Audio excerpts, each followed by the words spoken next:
um, unfortunate, and that's an understatement, escalation in anti-Semitic attacks, not just in the United States, but around the world. And by the way, some of these are people who are um, unsettled individuals who operate on their own based on whatever stimuli they're getting, whether it's from Tucker Carlson or elsewhere. But some of them are organized, and Abby posted today, and there's a lot of stuff, but if you go to the main chat and you scroll back, she posted an article that documents how a group of people in Canada, they went on some so-called secure, I don't know, secure, I say so-called because who knows who's on there, but on a secure server, and they offered to pay people to attack Jews. And they had to videotape the attacking of the Jews in order to get paid. So these are not people who are just, brainwashed and acting on their own.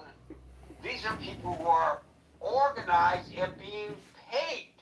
Yes, I'm afraid that the observations of the people who you were with last night are absolutely on point and totally related to today's discussion. Thank you, Howard. Alan, followed by Marshall.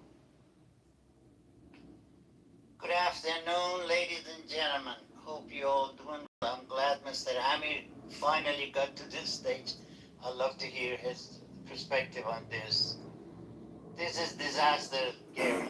A disaster by all means. And I cannot believe my ears, I cannot believe my eyes.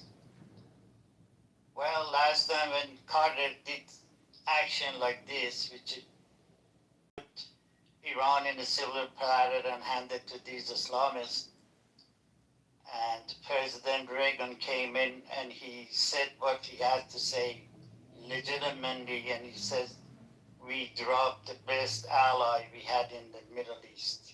And the 40 people back then, they didn't understand. They didn't get it because just like today, they are not involved individually. They hear from distance. But the people, they were involved individually, and then life was in danger. They understood what President Reagan said. And 47 years still didn't. But now I'm wondering who's going to talk after this rotten deal.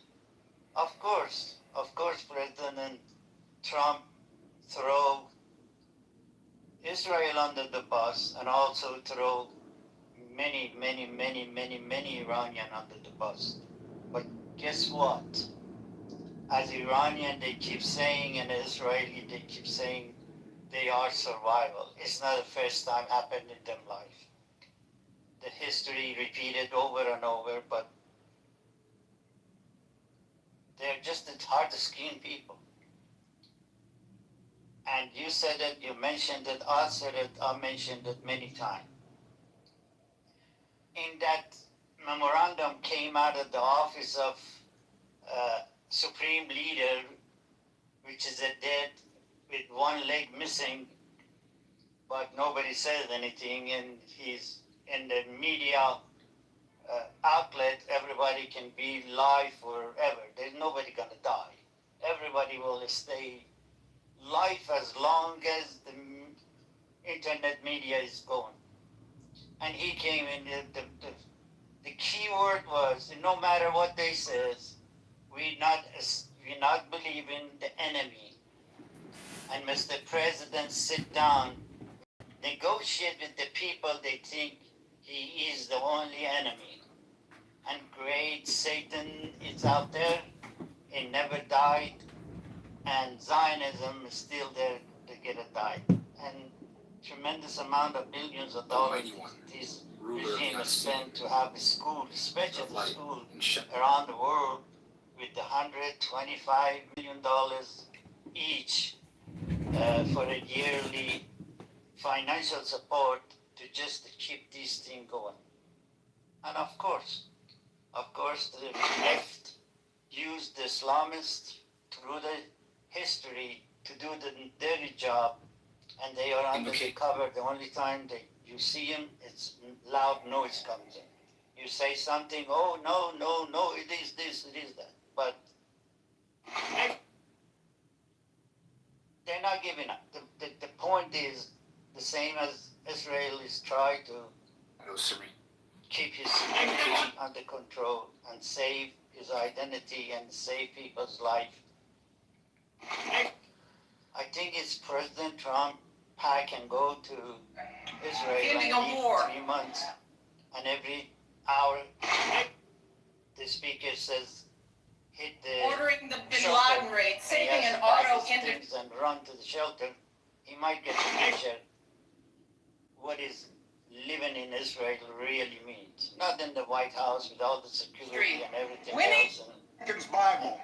It's And a sad. pamphlet by He just wanted it just to save his image. He wanted to save his midterm, and Suffragist a buttons. lot of life got hard wasted. And these guys One they by came in, FDR's and labor. they still think we are enemy and so forth and so on. And I don't think so. I'm Secretary Francis 100% confident Israel is not going to back up. They still have them guards up. They still are in the defense. And I was hoping maybe We'd also like to take a it's a time to get rid of this killer regime in Iran. moment to recognize the original and Free some people support of these idiots. They could just move out and go to wherever they need or go to Lebanon and live up there. So, but it is what it is. You have to take the arms. I'm sure Israel is ready for it. Iranians still there. They're not giving the hope. Nothing lasts, but this is temporary. Let's see what everybody can catch out. The Strait of Hormuz is blocked and so forth and so on. It brought millions of dollars to the oil companies, brought millions of dollars to Iran because they were And those ordinary people. getting 2 million, 3 million. Sometimes they said they have to go through the things. Back to you, sir. It is what it is, and God has always been with Israel, and it will be. Allah is sitting in the end of the thing, and still it's the phony things. Let them they believe what they believe. But Thank you, Alan. So, I use the term, but it may have escaped people in the tweet from the Ayatollah Khamenei, or what purports to be from the Ayatollah Khamenei. I just want to point out once again, underscore that when he talks about how they need not adhere to the terms of any agreement, he refers to the United States as the enemy. I just want to point that out because after all this is said and done, to them, we will still be the enemy. And that ought not to be ignored by the American people. Marshall, followed by Emil. So hopefully my reception doesn't go bad. I'm about to go into a place where there is spotty reception. So if I'm underwater, just tell me. You sound great. Top line, this is what happens when you don't do things the right way. It's no longer a choice amongst the best choices you possibly have. It's a choice amongst the best of all the worst options you could possibly find. So you're not choosing best options. You're choosing the best of every worst option you could possibly think of. And that means that without U.S. support, that means without the Congress, that means without a clear idea of the American public, aside from gas prices, the American public don't support this. So our national interests are starting to diverge. When national interests start to diverge, you have to do something different. And if we had done this the right way, if we garnered support, if we had gone to Congress, if we had gotten appropriations, maybe we don't end up with What a great Chicago like this. But to be frank, I don't see another way to do this. Trump wants it ended. The American public wants it ended. Our national interests that are arranging this stuff doesn't support, frankly, continuing with Israel on this adventure anymore. What it supports is us diverging, going back to Jones because it was an option. So please indulge me. I can't stress this enough. This throwing under the bus is what happens For a moment, because I'm gonna take a little military action time to do something that I know my husband will not do No today. other option but to throw an ally Independent United States to preserve your own interests. And as I have said many times, when it comes down to the U.S. national interest versus other people's national interest, Ending a war, always choose the ordering the bit hey Howard, you're Laden rate, saving Howard. His and mic is on. I got it. We have to choose our own national interest over everybody else. Because it's not.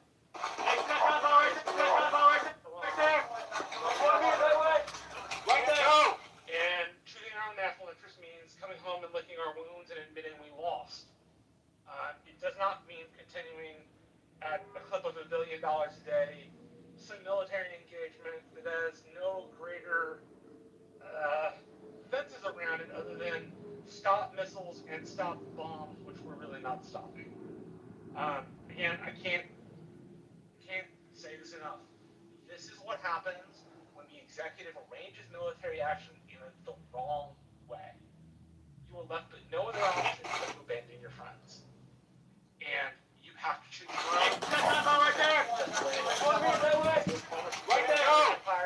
The British Empire has no permanent friends, only permanent interests. The U.S. Empire has no permanent friends, only permanent interests. And that means we have to preserve our interests. And that's going to switch people over. But again, this is what happens when you use military force in the wrong way. You are left with no other option. And I don't, that may be overly simplistic, but I don't see another way around it. Aside from Trump not wanting to do it, the U.S. doesn't support this. It's not just because of gas, because of Afghanistan and Iraq. Now, maybe if he'd come to us and told us what was going on, maybe if he'd gone to the Congress and persuaded them to appropriate money, maybe if we had bothered to get the support of our allies aside from Israel, this would have turned out a whole lot different. But it hasn't, and it's not going to. We also have to calculate in, there have been war games about this for my lifetime, if not longer. And we always end up in a stalemate and we lose. The only time in a war game we have engaged against Iran that I know we've won, we had to account that 75% of their equipment just didn't work. Whatever it was, just didn't work. And all of those things put us in a place where we have to choose the best of all of the worst decisions humanly possible. And at least in the United States, the best of all the worst decisions humanly possible is to stop spending money, come home, do what we have to, support the allies in the way that we can, but we can't be forward deployed like this anymore. It's not getting us anything. It's not getting us anything at all. And so I don't know of another way around that. I don't like the memorandum of understanding. I think it makes us look weak. But you look weak when you start off weak, right? As everybody, or maybe not everybody, has heard of the 5 Ps. Proper preparation prevents poor performance. We did not properly prepare. As a consequence, we cannot continue this in a way that would allow Israel to stay their action and fight. Now, they're going to do it anyway because their national security interest says they have to. As I said, nations should at the core pursue their own national interests. That's their job, to protect their own countries and their own people. And again, if we had just done this differently, maybe we get a different answer. But we set ourselves up for failure. I don't know a way around that. I'm sorry to be so pessimistic, but I don't know a way around Sorry to be so pessimistic, guys. getting any kind of victory out of it. Victory? So you Also, I agree with Howard. I fear this is going to bring an uptick in anti-Semitism in the United States. It's just like an utterly worse way than we have now. It's going to be really, really hard for outwardly facing Jews who, go to temple or wear religious ornaments or wear their kippahs. Like, I got a friend who wears his kippah all over the place. I hate the idea that this man is going to face discrimination because he's a practicing Jew. That this seems like the exact kind of situation in which that kind of hatred is broadened even more than it already is. I agree with Howard there. I'm very pessimistic about the rest of the stuff. So I want to challenge you a little bit, if I may. Please, I'm always down to learn. Well, I'm challenging you based on what I see, and maybe I'm wrong. Correct me as an inconsistency in your argumentation. Why do I say that? You talk about the interests of the United States has to prevail, and it's not in our interests to be engaged in a war with this regime in Iran.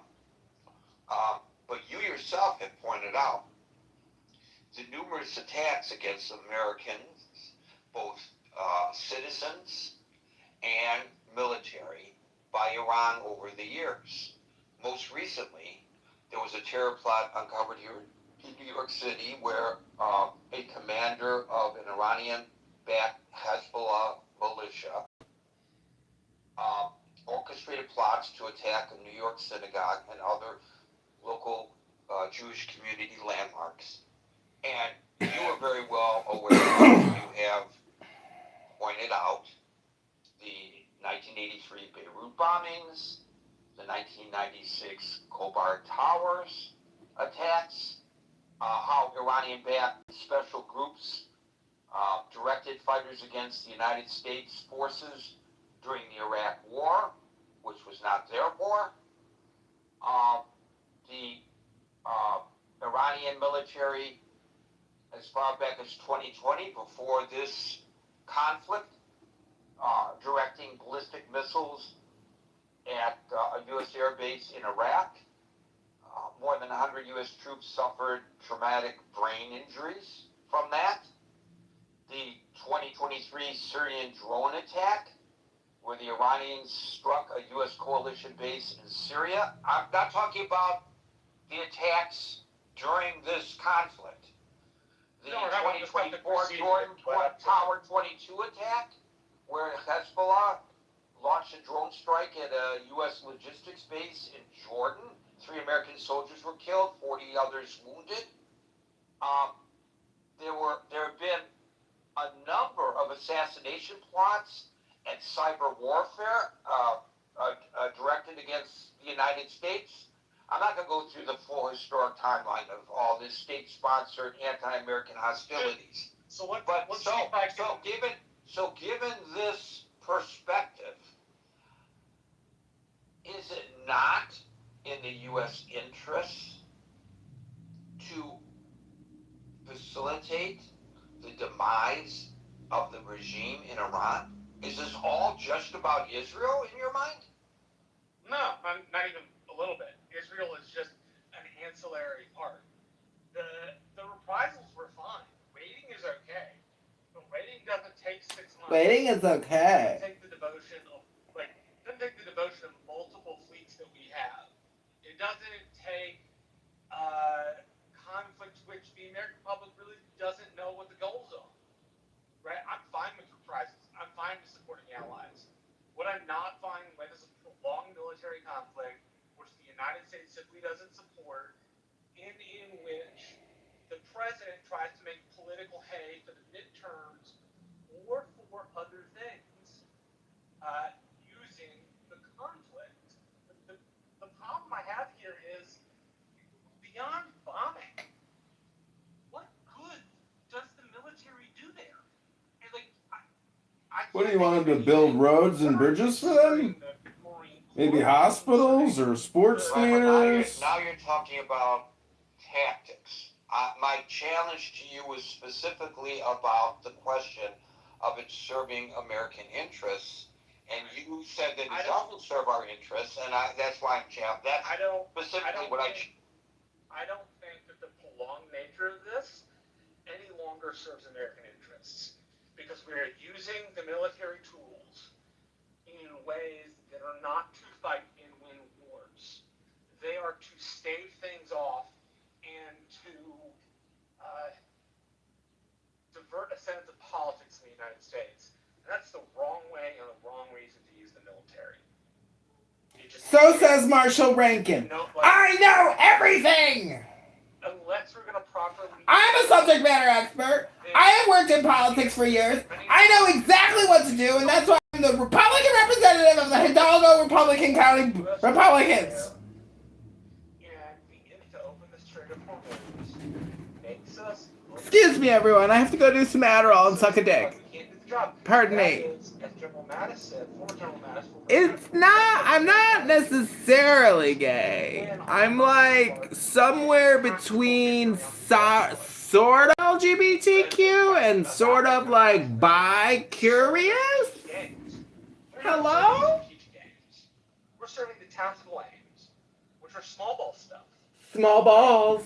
And again, Marshall Rankin's got small balls. the tax, in my mind, is fine. They deserved it. They deserve it. If you have to come back 6 months later and drop more bombs on renewed military capabilities, do so. Oh, do it. But this idea of just sitting in the middle of the Persian Gulf and not doing anything other than bombing doesn't... What else should we be doing, Dr. Marshall? I understand it. It certainly doesn't seem to get the population behind it, which is what you need. It's not getting the population excited about never-ending war and never-ending expenses. You define prolonged for me in your mind because Prolonged different people might interpret it differently. Prolonged for me in the way Trump was talking about this at the start was that it would be 6 weeks. We're long past 6 weeks. This is prolonged. If we're talking about... So because of the way the president framed it, which was overly optimistic, now you feel that 3.5 months is prolonged. If he had said that it would take a year or 2 years, would you consider 3.5 months prolonged as well? No, but I also think at that point he probably would have stated more interest. I can't tell you what the stated interests of these are. Okay, to get the nuclear weapons up. All right, fine. How am I going to get the nuclear I weapons? understand that. I understand all that, Marshall, and all those arguments, and I'm not challenging those arguments. I'm just asking you to define what prolonged is in your mind. And I guess you're saying that based on the president's assertions that this would be a 6-week-long war, 3.5 months in your mind is prolonged. Yes, from what the executive said, absolutely. Now, if he had said something like, guys, this is going to take some time, it's going to be a couple of months, it's going to be a year or two, okay, fine. I get a little bit more sympathy. Because you've at least told us that it's going to take a while. But if you tell me it's going to be this hurried-up thing, and that we're not going to stick around, and that you don't want to be engaged in foreign wars that can get you into a quagmire that sticks you there for 20 years, then I tend to take you seriously. And sitting around in the middle of Persian Gulf without a clear idea of what we're doing is the recipe for prolonged military engagement. Thank you, Marshall. I don't. We'll go to Scott. I was trying to ask Marshall something, but I'd ask her. Sure, go ahead. During his initial talking, he was saying, which I totally agree with it, as the national interest should be in the first. And then, middle of his talk, he said, we always lost. How possibly these people making those decisions, and if the national interest hop of an agenda, how come we come loser? If nationalist was in this situation, how come we lost? That's the whole thing. Is we're not winner. We not winner. We pulled out. Okay, the Strait of Hormuz, which wasn't closed, being told it was closed, but what actually wasn't closed. The ship was flowing by paying the amount to Iran, and they cashed out a lot. and then gas went up, everything else is gonna go up, gas gonna come down, nothing gonna come down. We are the loser as an individual. I don't know what part we lost. I hope he explained to me because I'm confused. So what I meant specifically was there was a national interest in punishing the Iranians, giving them a consequence for 47 years of killing of our civilians and Iranian civilians. As that reprisal, the military force put together by Navy, Army, Marshall, you're in the Matrix, and nobody can appreciate your incredible intelligence. go strike and come home. The United States always lost in that. The keeping of it there just within the parameters of that war game. And so that serves our term. We have a bunch of war games that say, heck, this doesn't end up well for the United States. In fact, we either end up in a stalemate, or more than likely, the plans say, we end up in some sort of loss. Right? And didn't even And now you are underwater, Marshall. You are underwater now, unfortunately. Scott? Yeah, I thought this was my end, but it looks like it. No. He said that might happen. We'll go to Scott, followed by Amir. Hey guys, I'll keep my comments brief. I definitely think that we threw Israel under the bus, and I mean, in this sense. So I mean, you could say it's a good thing or a bad thing. We could debate that, but clearly Trump and the administration were all in with Israel. It was, we're Israel's greatest friend in the world. And then the rhetoric really shifted, right? I mean, over the past couple of days, with the Trump started taking up the rhetoric about it. I mean, baby, you don't have to kill like everybody in the apartment buildings, okay? I mean, you don't have to kill them all, okay? Like, there's some good people there. And Vance, you look at Vance's comments, I mean, they're clearly like there's a shift here, and it's just the transactional nature of Donald Trump, right? I mean, you can't depend on Trump in this regard. And I think, and just in a more philosophical, I was thinking today about Obama and how circumspect Obama was, and because of the whole, thing with the library today. And this is where presidential personalities are so significant, right? I mean, the JOP or whatever the Iranian agreement took a better part of a year. I was listening to some of the stuff about the behind the scenes of that. They were flying people in and out with experts coming in all the time. This thing was meticulously hammered out. Trump saw a problem, he just reacts. There's an impulsive nature to this, which got us in really quickly, and now it's getting us out really quickly. So, I think that this is the nature of Donald Trump, right? I mean, people, this is what people voted for, right? We knew this about Trump. We knew that Trump's not a calculated, reflective thinker, that he's impulsive, and that's Projection alert system has been activated. Have consequences. The projection alert system has been activated. We're done. So yes, I think that there's definitely been a kind of Israel's definitely has to accommodate. I think comment, right? They didn't see this tonal shift. They didn't see this kind of they were thick as thieves, right? It seemed Bibi and Trump. And so this is a sort of, I think, again, whatever your politics of it, you might think this is a good thing. You might think it's better, but certainly, I think that there's been a shift that most people wouldn't have seen coming, whatever side of the politics you're on. So, thanks. Thank you, Scott. We'll go to, no, here he is. He dropped out and he's back. Thank goodness. Amir, followed by Andrew. Thanks, Gary. Hello, everyone. Yes, I'm actually talking to you from an island in Mediterranean, Greek island. So if I lose you... Oh, just rub it in my face. Just rub it in my face that you're on a Greek island in the Mediterranean, and I'm getting ready to get on a New Jersey Transit train, which may or may not make it into Penn Station. Thank you for that, Amir. You just made my day. Yeah, it should be the opposite. I'm in your room, even though I'm on vacation. Come on. Right. Okay. Well, it's interesting, too, that Marshall is in Texas, and underwater, and you're on a Greek island and over water. You sound Oh, brilliant. Okay.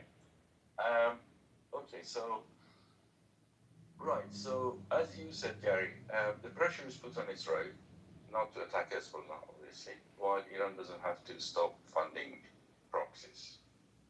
I mean, does that make any sense to anybody? It doesn't make any sense to me. And the question in your title, Trump throwing Israel under the bus for Iran. And what exactly is in it for Trump and US? I mean, does that make any sense to anyone? Certainly doesn't make sense to me. To be honest, none of this makes any sense. I think as it's said, there is definitely something in the wind. I don't know what it is. But unless Donald Trump is, I don't know, receiving a fat check for tens of millions of dollars from Iranians, none of this makes any sense. Not one iota. Last night you had a guest, Gary. I think his name was Hanson. He was a spot on, and I think Marshall referred to it as well today. Anson said the initial attack was not well thought through. We all know that now. And the signing of the MOU is not well thought through. So this is one case, the two negatives do not make a positive. But, I mean, at the end of the day, we are where we are, right? So what should be the focus now? I think that's what's important. I actually think that Israel is going to be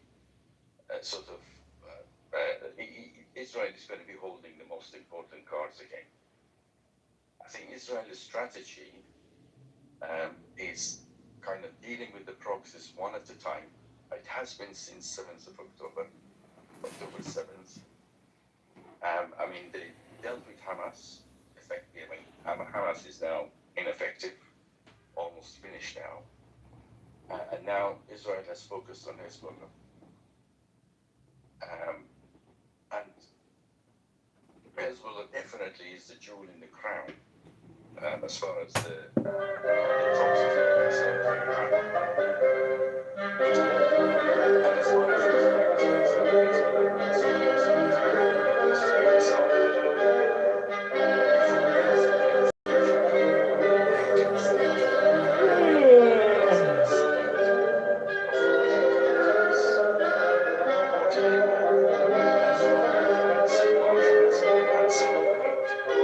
I totally agree with that.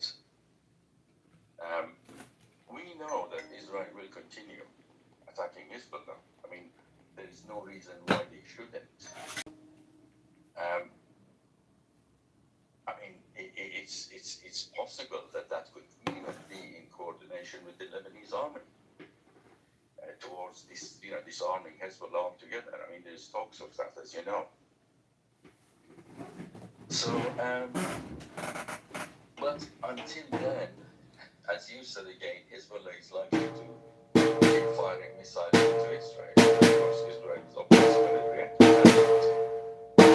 And then Iran may have to defend the proxy of the and then they should attack Iran.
really make your choice and look at it in whether you think that is a prolonged way or not, whether you think that's short-termism or not. I mean, this is how this is going to pan out. You know. So I mean, I don't really know what else.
academically. They're not viewing it academically. Thank you, Amir. Andrew, followed by Armaze. Good evening, Gary. Can you hear me okay? Yes, sir.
But it's very disturbing, and I mean, it's not like we don't have our own bad actors across. Homegrown anti-Semites, Andrew. Yeah, I'm just going to reiterate that. We have a network of neo-Nazis that are recruiting within athletic clubs across the country.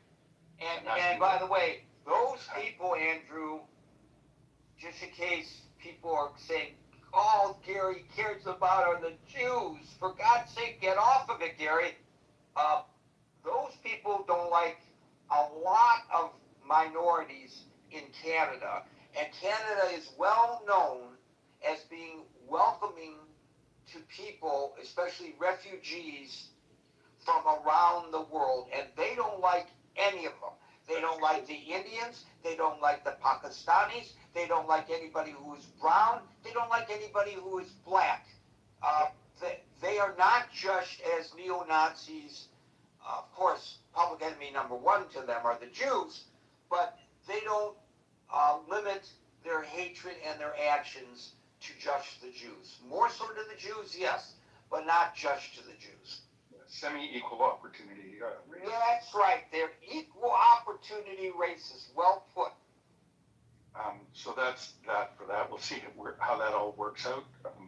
Unfortunately, too, during one of the raids on some of these cells in Toronto, one police officer was killed, which I did not know until I read that today, which is terrible news. Just doing his job. In regards to your title, I'm just gonna, well, there's a couple things. When this war started, I was talking to a friend and I was lamenting about it.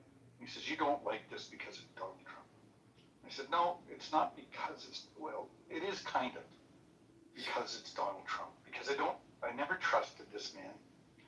I know what his history is. We've all seen it. It's been in the newspapers. It's been on Twitter or X or wherever. It's everywhere.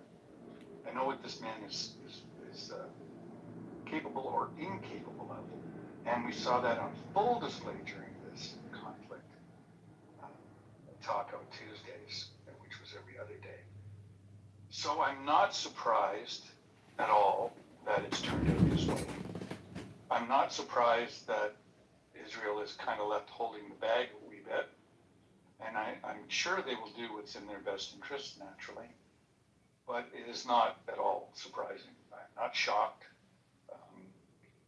The lead up to this, of course, was the invectives that he used last week to describe Netanyahu, four-letter word, expletives. So that doesn't bode well if your ally is saying that about you. And what this reminded me of, I was thinking about this a couple weeks ago, in terms of an allyship, if you will. It reminded me of how Winston Churchill and Franklin Delano Roosevelt regarded the French leader of the forces, the Free French Forces, Gaul. They considered him unstable, untrustworthy, and unreliable, and were very cautious about what they shared in terms of information with him, and really had him on as tight a leash as they could. And I think Donald is the Gaul of our times in this regard. So I think that's all I have to say about that. Gary, thank you for letting me speak today. Thank you, and I want to admonish myself here because I listed many of the folks that the neo-Nazis are targeting in Canada. I forgot to say, although one group is considered, two groups that I considered mentioned are Asian, but I just want to say in general, Asians. They hate Asians. So and we want to escort them to the border at the point of a gun. Of course they do. Of course they do.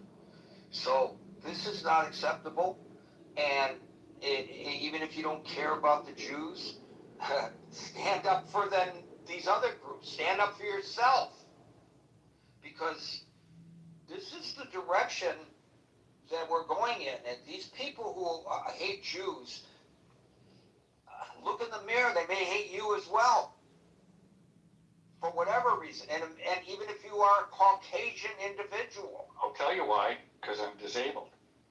And right. That is part of all that eugenics. Oh yeah, of course they're disabled as well. Yes. And if you are Caucasian and you are not of the right religious background, you're on the outs too. I don't know whether they are welcoming of Catholics in their ranks, but I know in the past they were pretty Protestant. You wouldn't find very many Catholics in the ranks of the neo-Nazis. If we have anybody who is a practicing Catholic who wants, in Canada in particular right now, who wants to join these neo-Nazi groups and express their religious background, just to see whether they would be accepted. I would be interested in knowing whether they would accept you into their fold or not. Are you sending me on an undercover mission, Gary? There you go. Are you Catholic? I am. Catholic and disabled, we're sending you, yeah. Yeah. And I just wanted to remark, I'm not on a Greek island, but I'm closer to a geek island. So that's any consolation. You're in Vancouver? No, not Vancouver. But I like that. I have family there, so I'm going to tell them. Okay, thank you, Andrew. Good contribution. We'll go to David, followed by Merrill. I'm sorry, David. Hey, what's that? I'm sorry, David. I'm sorry. My apologies. Mays, followed by David. Okay, don't worry. After all that, Mays is on the phone. Mays, you here? Okay. Now, See, we're I all was talking right to about go to there's an David, followed by ex-CIA Merrill. agent. David, followed by Merrill. Well, Trump's decision's got a whole lot more personal for me today. As my nephew, based on my photograph, was just sworn in today as a new Marine recruit, following the legacy of his grandfather, who was a colonel in the Vietnam War, West Point grad, and no amount of articulation could sway him from moving forward with this decision. So clearly, our commander-in-chief's decision has way more import now in our family, as this young man steps forward wearing the uniform and will maybe ultimately pay for his life for this nation. I hope not, but that's what he's signing up for. So throwing Israel under the bus, you know, Gary, I hate to say it, but he had no choice. And I say that reluctantly because the forces in America were growing so loud that, I mean, here's the deal, Gary. Here's the deal. If we really don't want to blame this on President Trump, we should put this before the Congress and do a vote. Do we continue Invocation of military Satan, action hail, in Almighty Iran, One, put boots on the ruler ground, of the unseen. and let our representatives make the call based upon their constituents and see what our democracy, our republic would result in terms of that decision. Because what we're doing here is we're doing a lot of gamemanship, and obviously Israel had the high ground with regard to going in the first place and talking Trump into this, and maybe it was done with false information. So I was on Pierce Morgan a couple of days ago with a panel. Our two great nations and all the money we spend on military and intelligence, that we could get it this long, only to backpedal with our tail between our legs and saying crying uncle, when we were hoping that they would be the ones crying uncle here. You know, it reminds me of the song "The Gambler" by what was that singer? You got to know when to fold them, know when to walk, know when to run. So I was on Pierce. Kenny Rogers. Yeah. So I was on Pierce Morgan a couple of days ago with a panel. Rogers, that's right. We're all talking about there was an ex-CIA agent, some guy that, you know, This just is one of those cases where we had to know when to fold them, and I think at the end of the day, we couldn't outlast the regime. Our economy could not outlast it. The pain of the American people could not outlast it. The loud voices on the right, the talking heads and the manosphere and the internet and the podcasts couldn't stand it. We're too close to the midterms. And I think all that the Republican Party has worked toward, and again, Gary, I've got my issues with regard to this president and with regard to my nephew joining the Marines, particularly with the ICE issues, the birthright citizenship even being debated. You talked about the mistreatment of religious minorities in this country and Catholic Canada. Well, there's a reason Catholic Canada didn't join our vaunted revolution in Quebec. They fought fiercely to maintain their independence. It's because our founding fathers didn't understand the fealty to the Pope and the Vatican. There's a reason we've only had 2 Catholic presidents, and one of them got shot. So, you know, Gary, I think at the end of the day, America's got to do what America can do to survive as an empire. And if we can elevate and protect Israel along the way, we will, on every conceivable count. But if you listen to what J.D. Vance and the way he spoke, Gary, it was very disturbing. He was calling out strong voices, loud voices in the Israeli parliament, not really naming names, but talking about how much we give Israel in terms of defense and spending and tax dollars, and how this graciousness by our nation could be rolled back. And you've got these voices telling Netanyahu, we're not going to back down from Hezbollah. We don't care if the Americans not going to go into Iran for us. we're still going to attack Hezbollah and take care of our needs. And so I don't know if this memorandum is going to hold necessarily, Gary, as a result of those loud voices. And hopefully it does. But we are now at an inflection point where, unfortunately, on the one hand, anti-Semitism is being, amplified as a result of these geopoliticals being played out.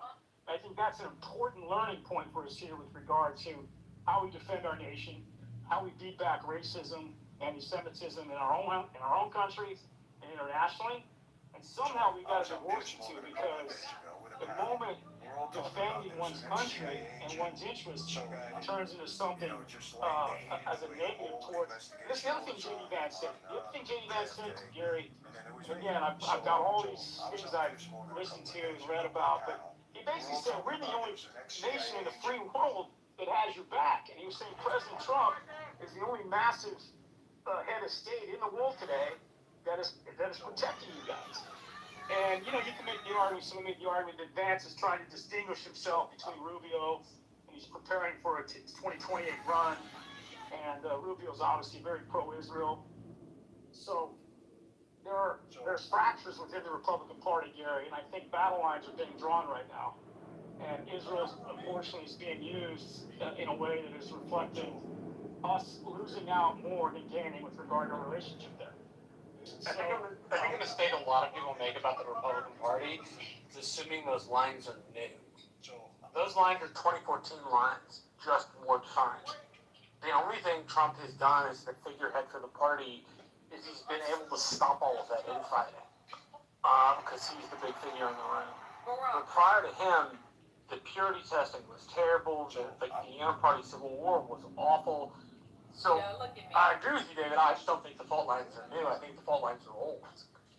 Yeah, but they're a lot louder now. They're not in cohesion like they were before all this. Now we don't have a Trump at the top of the ticket to take that cohesion and put it into a unified idea that elects somebody. Now it's just the people who will be battling for the seat, and they're going to scrap that as ugly as humanly possible. And I agree with you. Israel's got to be used as one of those tug and pull things, and you're going to, as Ted Cruz, have a wing of the party that is anti-Semitic, and you're going to have a wing of the party that's not, which is very sad.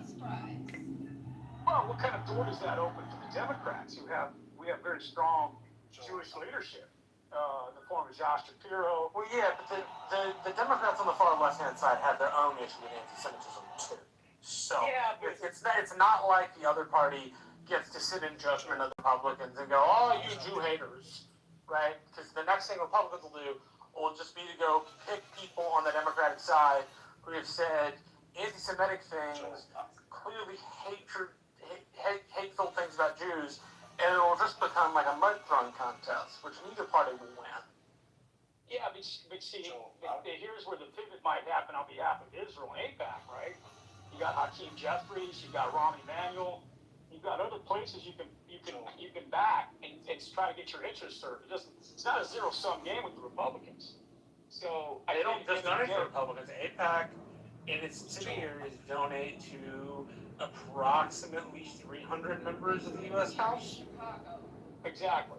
So my point is that if the Israeli question sows too much division and fractures the party, maybe there's an end for the Democrats to fill that void somehow. I guarantee the voice is getting louder and louder from an anti-Israel perspective that I'm seeing in the Republican Party. And you don't have a lot of politicians that are really readily embracing or addressing how serious that is, in my opinion. So, we'll see how it plays out going into the midterms. But I think Netanyahu and the Israeli government, we're at an inflection point here, where one, we can't have Iran continuing to dominate and monopolize the strait, which is what they're doing. But we can't have Israel also. We got to figure out a way to check the Hezbollah game without that destroying that. Otherwise, it's all bets are off for the Republicans going into the midterms, and we'll have inflation forever, in my opinion. Thank you for that, David. We'll now go to Merrill, followed by Dude. Yeah. I like the name of the topic, because because I do think that Israel's been thrown under the bus. What amazes me is the perspective that some people have. And Gary, you talked about something very noble, that, Trump could have been doing this because it was for us too, that, we are victims of the terrorism. I don't know if you meant it, that that's your view, or if you were just putting that out there as a way to look at different ways to look at things. I don't look at it that way. I look at Trump in a bigger picture. Let's start with, he let Bibi come in and sit in the situation room, and Netanyahu presented what he thought.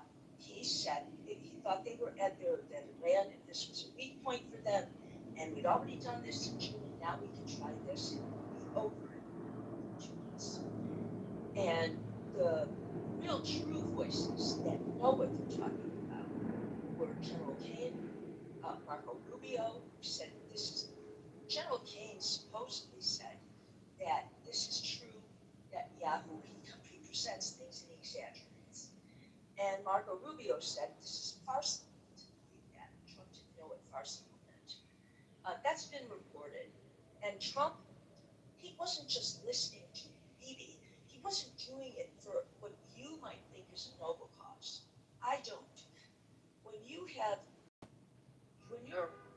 generals and people who know what it's like, they understand what is going to happen and what it involves. And you don't just put your military out there like that. You have a guy who glorifies himself using the military.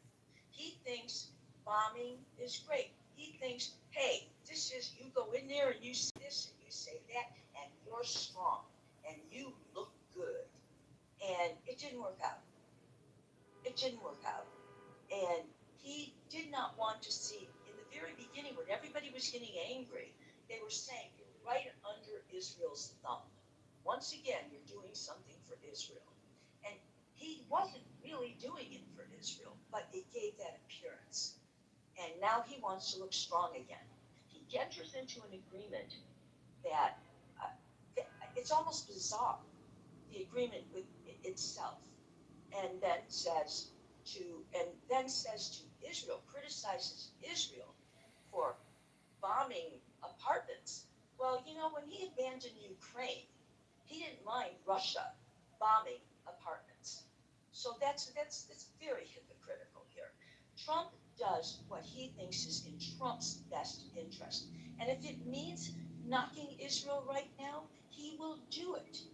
And another thing that he's always done is he says, hey, Biden never cared. Other presidents never cared. And that's not true. Presidents did care about Israel. They just didn't want to go to war with Iran because they knew how difficult it would be. They knew it. And I would remind you, you talked about Lebanon. Reagan, unless I'm mistaken, when Israel went into Beirut and defended to defend themselves essentially, Reagan was angry and he criticized them. And if I'm not mistaken, I think he held up weapons for a while. Nobody wanted to do this. And Biden was the smart, Obama was the one who said, maybe we could do this diplomatically. We'll get what we can get. And didn't 17 other countries join in on that? It took months and months and months, and it didn't take real estate agents and people with self-interest to go and negotiate. It took people who were negotiators, people who knew what they were doing. But I don't believe that Trump did this for any noble cause. I think he did it because he saw himself as a hero. He saw, I can use our military and I'll bomb them and I can say this and I can say that and I can say Biden never did it and Obama never did it. And he could brag about himself, and it didn't work out. And so now who does he blame? Now he's going to say Israel. Israel's going to create a problem now. I mean, they better not do this. They're creating a problem for me. And a deal that is absurd. We might not know all the details, but from what we know, it is absurd. There's no way.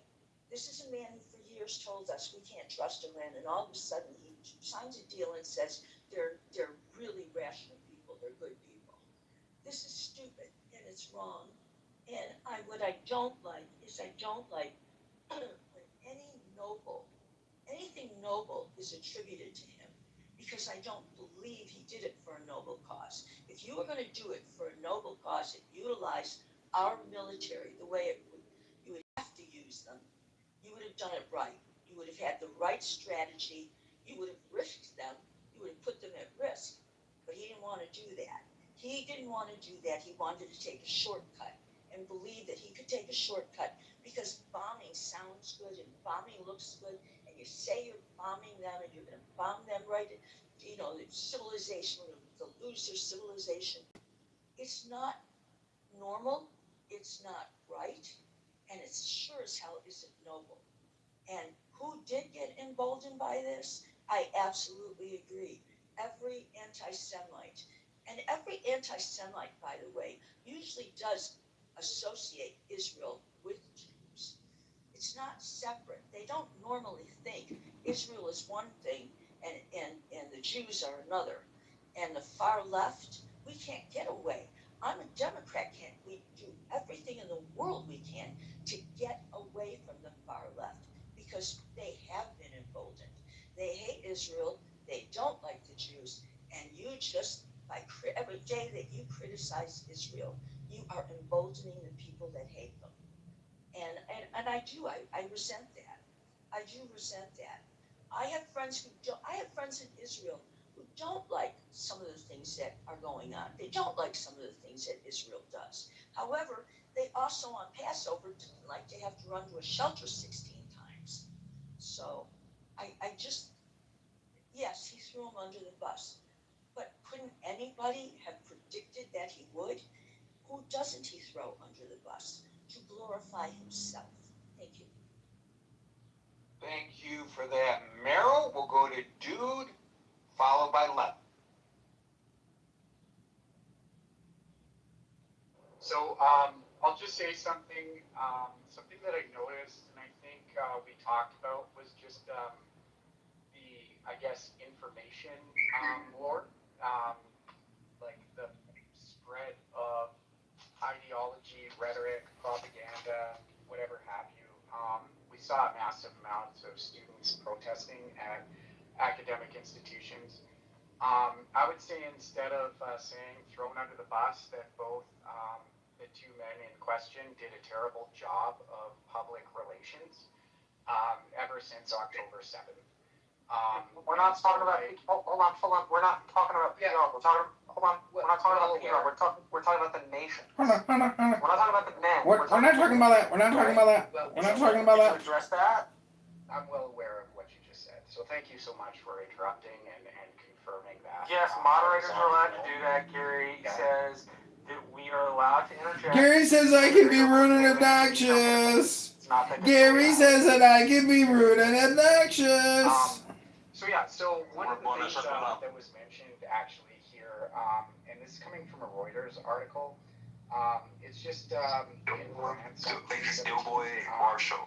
Basically, there was a bunch of the Western Democratic leaders in congregation together, and basically Donald Trump he wanted to thank Vladimir Putin and Xi Jinping for being apparently neutral, and then kind of ostracize the allies for not clearing out the Strait of Hormuz.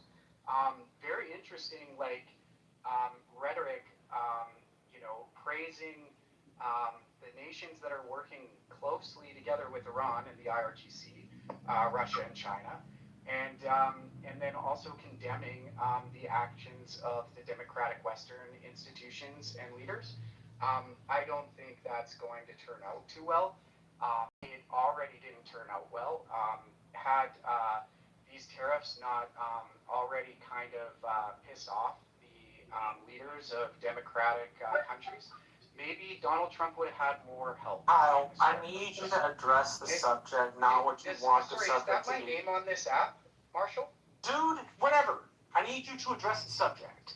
No, I'll You just be are addressing the silent subject. because of your You are disrespect. not addressing the subject. No, You're I'm addressing your own going to stop predilection. talking because of your disrespect. It's not disrespect. It's asking you to do something. Come on. Come on! It's really not that. I'm a rude, obnoxious person, and Gary says I can be rude and obnoxious. My name is Marshall Rankin. I'm a Republican out of Hidalgo County, and I hate Donald Trump. You want to try to continue or no? No, dude. No, sir. Wow, Marshall. Go ahead.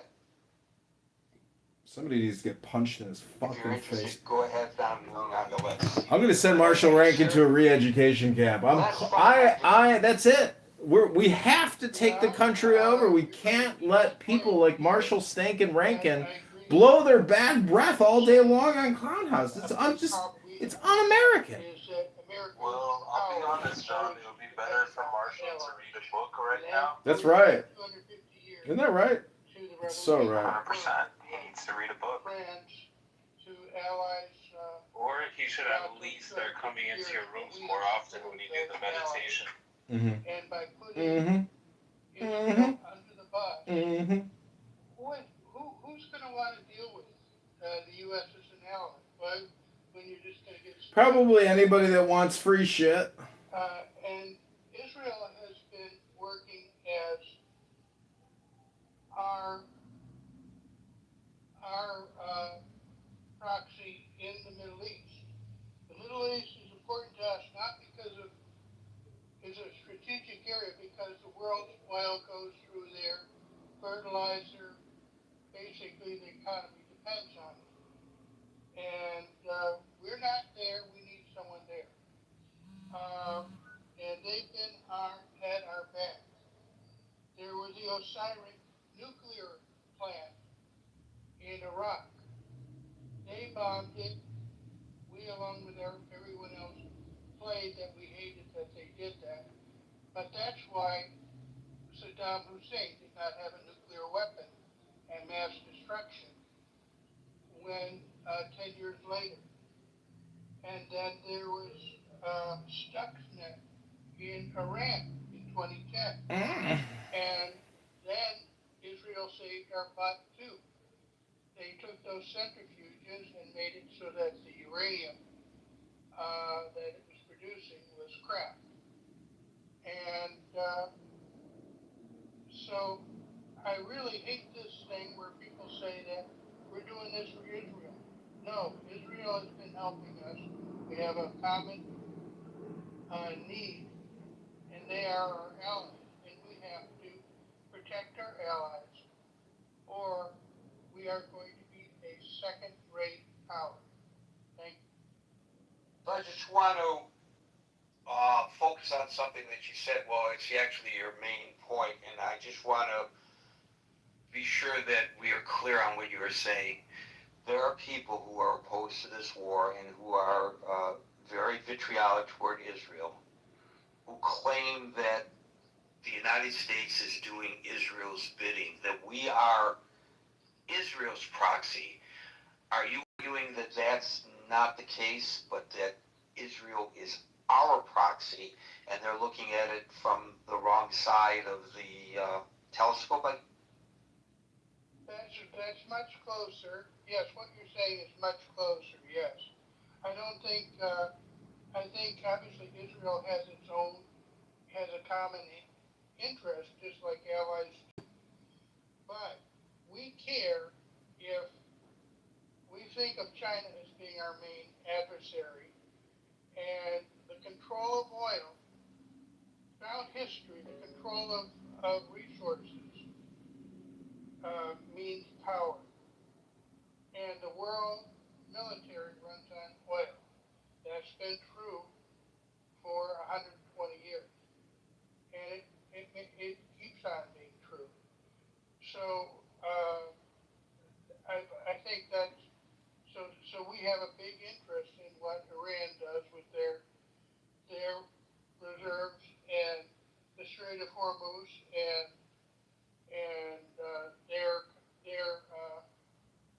their Arab countries that are there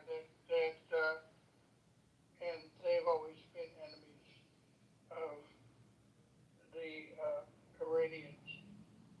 versa.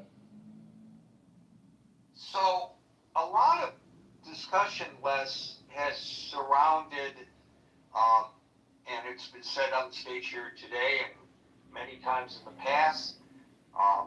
Marshall made the point very well that the president never properly sold this to the American people.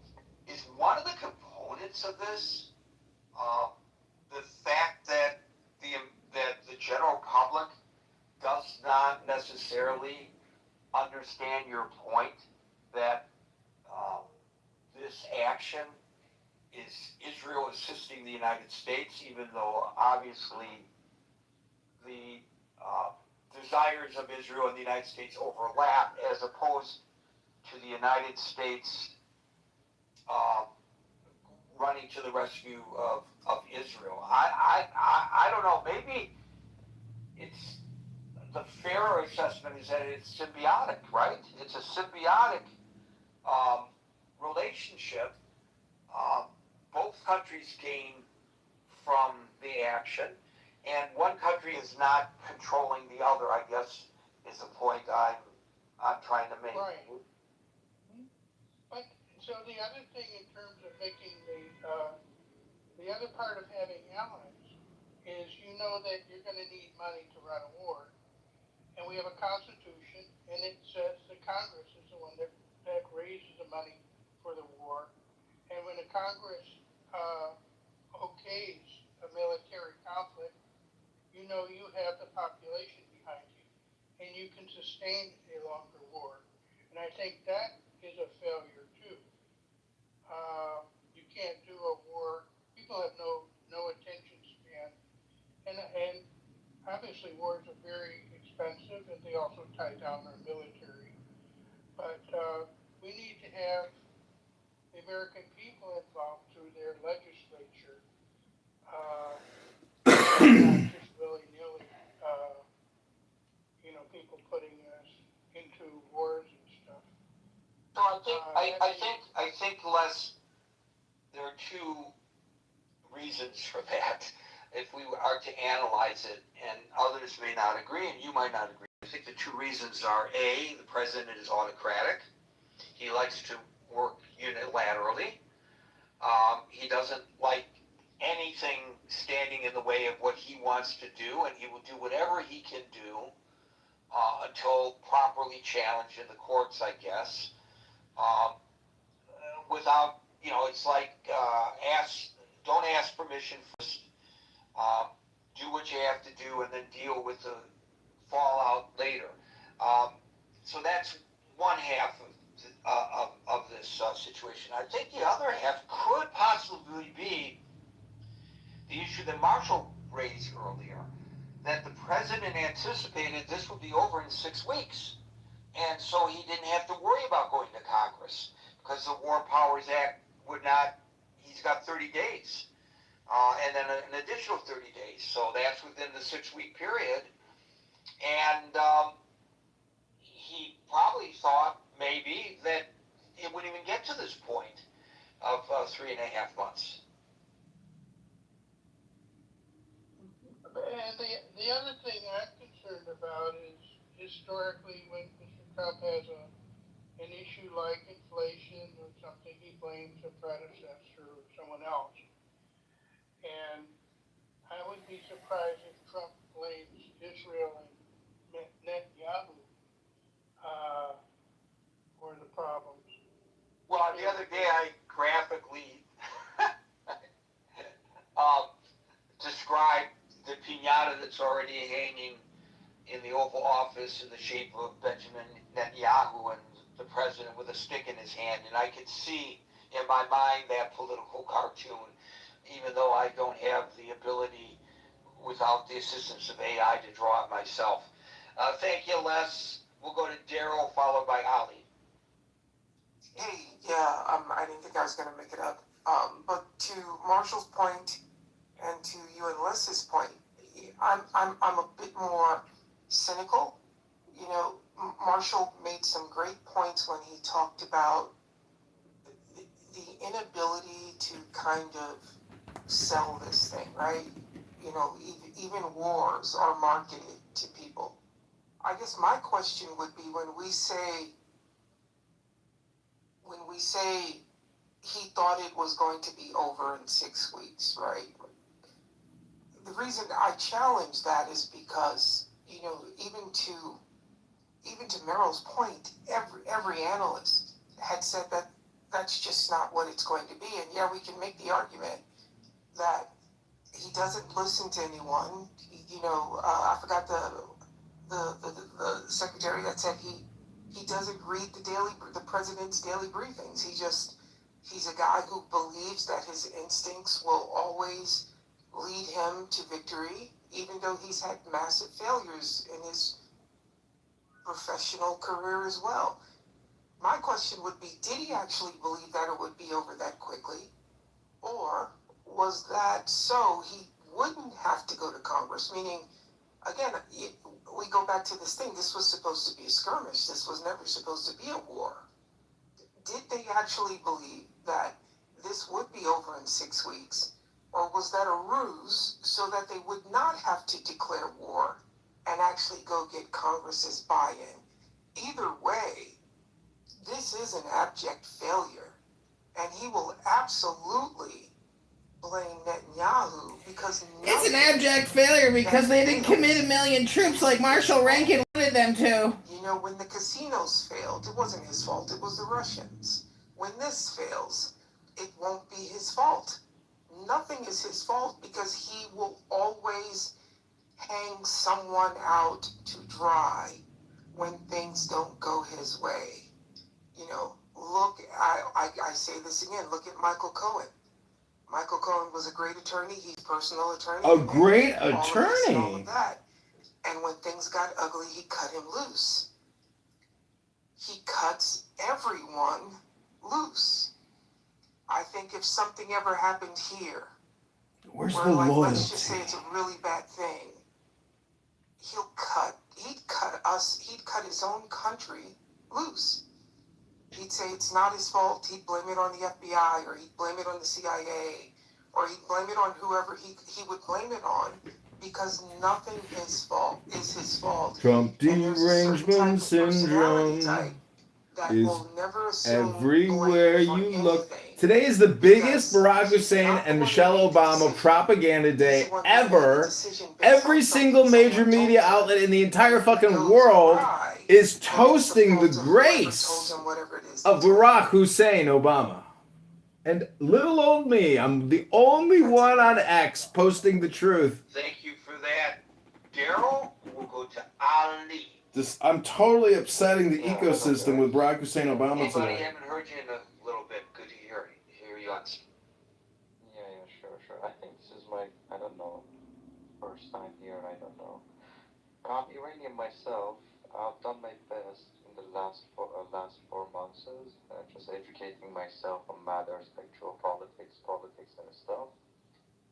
It's not major, but I educated myself well during this period.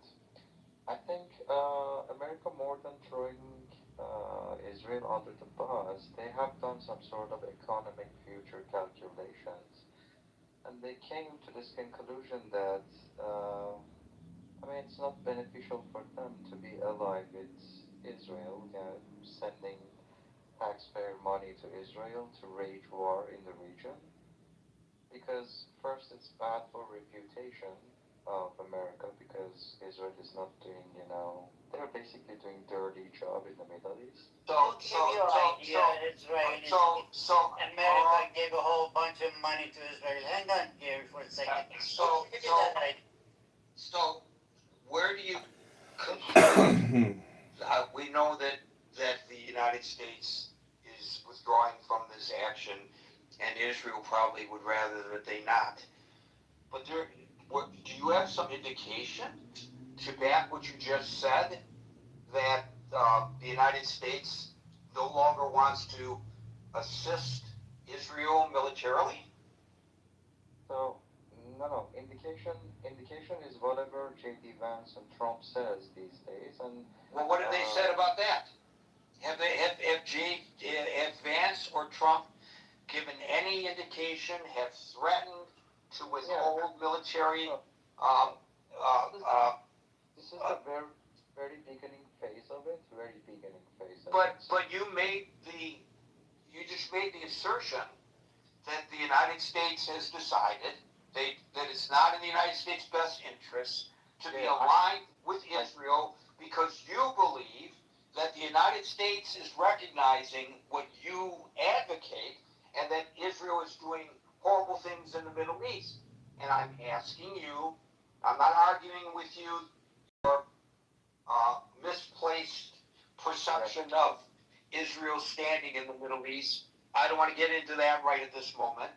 But I'm asking you, where do you see any indication that the United States is cutting and running from Israel in entirety, such as you have suggested?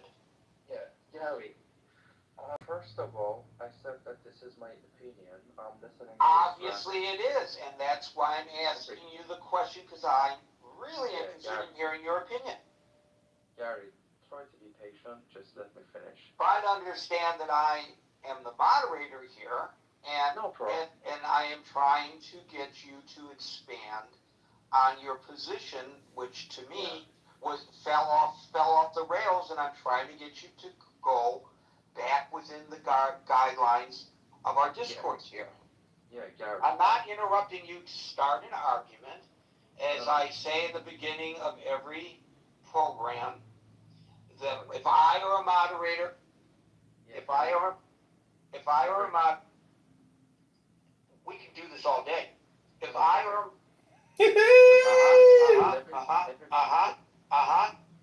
It's the Gary Baumgarten Talks Over You show, nonstop. Are you interrupting my attempt to explain? I am a moderator. You will do as you are told. Thank you. I appreciate that you are not an alligator. You actually have ears. So if I ask a person a question, it's to try to properly moderate the room and make sure that we're on target and everybody understands the position the person is making, and not to start an argument. I'm being very polite with you, even though it's obvious you and I have exceedingly diametric views with regard to Israel's place in the Middle East. You made an assertion. I understand that assertion is your opinion, because who else's opinion would you be articulating? Everybody who comes on the stage, if we can presume, are giving their opinion and not somebody else's. So I'm asking you how do you back your opinion up? What facts are there to suggest that the United States has decided that Israel is a bad player in the Middle East and is being completely abandoned by the United States of America? Okay. First of all, I didn't say completely. We are just seeing the very beginning phase of it. In a level that Trump and J.D. Vance themselves started to talk about Israel and talk about negative about Israel these days. I'm talking about the last 2 years or something, okay? But understanding that Israel is a bad actor in the region, it's obvious for everyone. Don't you see the protests against Israel all over the world? Well, that proves that Israel is a bad actor in the region. That proves it. I think that the caller is wishfully thinking and using this as an opportunity to use this stage to say how horrible the state of Israel is. The discussion today is not about how horrible or how great the state of Israel is. The question today is whether, in this particular instance, and maybe I had to be more specific, that we're talking about the memorandum of understanding, which I thought everybody got, especially based on the opening salvo, is Israel being tossed under the bus by Trump. Not whether this is the first step by the United States. First of all, the United States Congress is not going to defund Israel. And if the caller understood how things work in Washington, he would know that the purse strings are not controlled by the White House. The purse strings are controlled by the Congress. Congress. So it doesn't really even matter if he were correct, which there's no indication that he's correct, that J.D. Vance and Donald Trump want to defund the state of Israel. There's no appetite for that in Congress. Well, there are a couple of members of Congress. They selfishly want what they think is good for the country, and they don't really care. It's their selfishness about their view that drives their thoughts. At least in my mind, it's their selfishness about their own view that drives their thoughts. Gary, if you get a chance, read the message on the Facebook. Yeah, I'm going to do it. I know what your message says. I'm sorry, just reading it. Oh, God. Come on! You know, we've been at this too long. That's the beauty of it. That's the beauty. That's the beauty of it. Thank you, Marshall. Thank you, Alan. We'll go to Haran, and we'll see whether we get somebody else in there.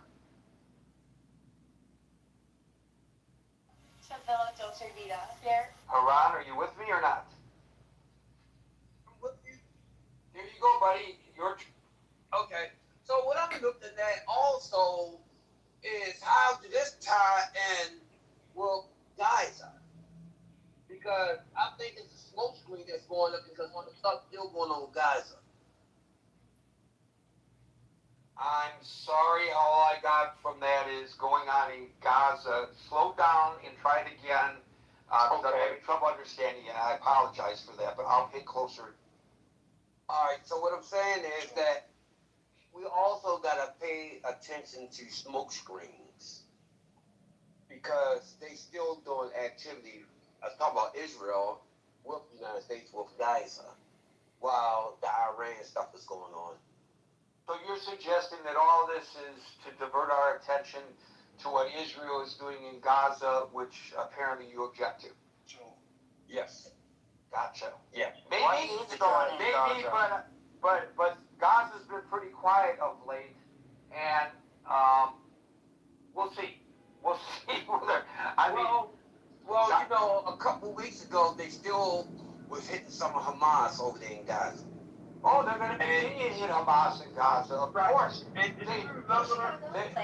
are going and they are assassinating, and you may think that this is a bad thing. Other people may think it's a good thing, but you're absolutely correct. Israel is doing it. Israel is still in Gaza, and they're assassinating those Hamas leaders that were responsible for or participated on the October 7th terrorist attack. Absolutely correct. And they would not let some of the residents back in. That was on news last week. Well, I know that there are security zones in Gaza, and I know that some people feel that that has unfairly displaced people. Some people feel that it is necessary. Some people say that it's a collective punishment. Other people believe that the folks in Gaza obviously support Hamas, and so the collective punishment is appropriate in that regard. And I think there's a debate about that. But I don't know that there's so much attention and concern right now about Gaza that the attention is switched to what's going on with regard to Hezbollah. The issue at hand really is, and that's not to say Hamas doesn't still, as an Iranian proxy, want the demise of the state of Israel. I'm sure you agree that's correct, what I just said, right? Hamas is right, okay. But the issue right now is Hamas has been relatively quiet.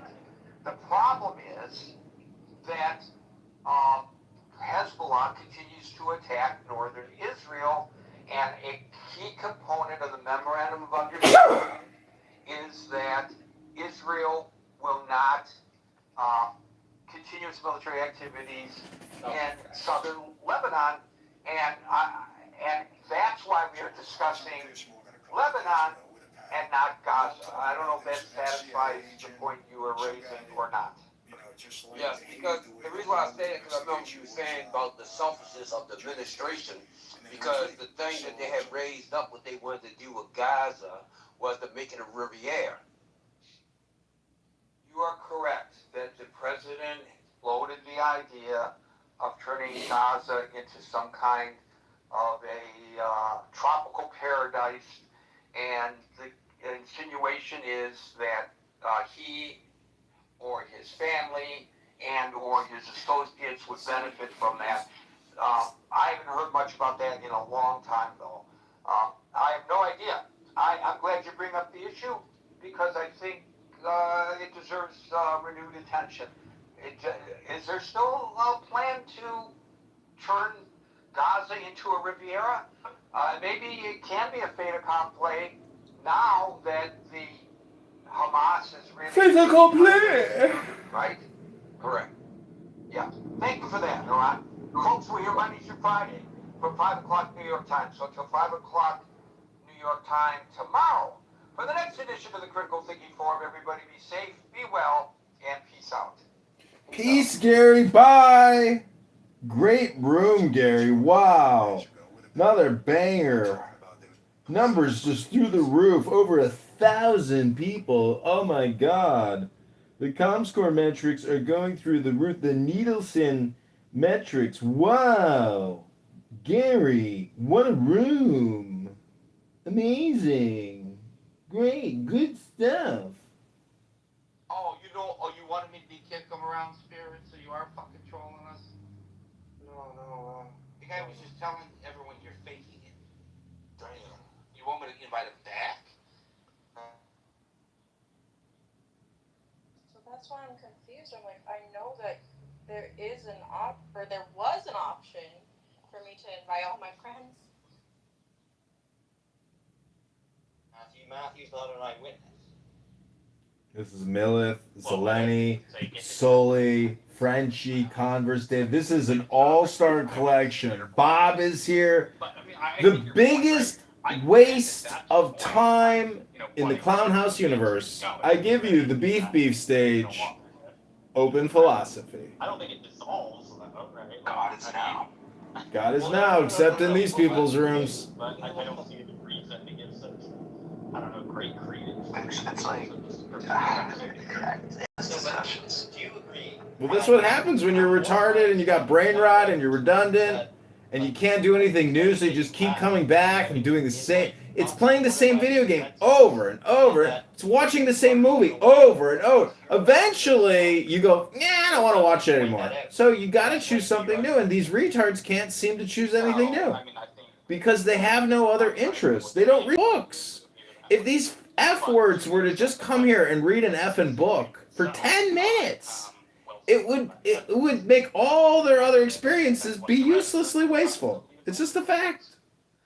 Here we are. Every breath that we take is one breath that that we're in heaven, right? I think the whole Adam and Eve metaphor thing is that, like, we are Adam and Eve. Jesus was Adam and Eve. And, Jesus beat the game. But when you beat the game and you get martyred on a stick, ouch, that hurts. I think that's like true of everyone. But I think the whole Adam and Eve story is like, you have to try to visualize yourself as Adam in the garden, and Eve is over there eating the apple, whispering with a snake, and you're like, nothing's really changed. There's nothing new under the sun. Everything that is has already been. It's Groundhog Day! Ned Ryerson? I don't think that the consensus position gets any stronger based on the bare fact that it is consensus, right? It's just that's happens to be it's a fairly contingent sociological fact. This happens to be the consensus position, but the arguments are what they are for it. They don't get any better. Just a lot of spam. That it happens to have been. This is just spam. Spam. It's a spam industrial complex. And today is the biggest Democrat spam pump out of all time because of Barack Hussein Obama's mega event at his Tower of Lies and Propaganda. ABC, NBC, CBS, agencies, news networks you've never even heard of from all around the world pumping out the Obama lie. It's all departing in one direction. The Obama Presidential Library? Right? Yeah. What are the chances that depart You with gotta the go to consensus John when it comes Kidover. to, like, sticking you know, out from you're the gonna ground. depart with the That's consensus what the when it comes to, library like, is. You gotta go to John Kidover and X, and I think I texted you my infographic about how Michelle is trans and part of an ongoing CIA conspiracy all the way dating back to JFK's assassination. right? You're gonna depart with the consensus. Barack and Michelle are 100% CIA puppets. Getting what information from George Bush and Bill Clinton put them there to continue the scam. And Barack Hussein Obama was sucking dicks in Gurney doing meth. It's on the record. The man is an actor, a faggot retard, an N-word, halfway. And it's just like the more His mother was a CIA prostitute honeypotter. I've got the photos of Barack Hussein Obama's mama naked. that makes your argument really suspicious. Look, we pointed out yesterday, or I pointed out to you yesterday. I pointed out yesterday, and I'm so surprised you don't remember the lengthy conversation we had yesterday and the past 3,000 days. But here we are. My assessment of the historical value of our earliest sources about the writing of the Gospels, namely the Church Fathers. I think that they are much more valuable than most scholars do. And so, given that, that is what leads me to, for example, be sympathetic to the priority of Matthew's Gospel, to traditional authorship, to early dates. So all these points that you're saying go in one direction spring from this one disagreement with mainstream scholarship.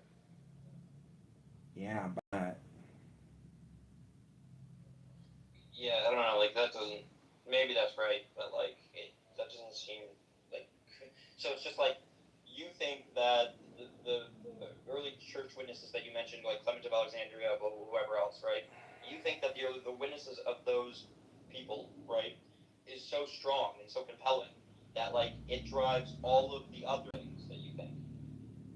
Yeah, I wouldn't want to say it's the sole driver, because, like, obviously I have additional reasons for believing in traditional authorship, but I think that is the primary sort of difference between me and mainstream scholarship.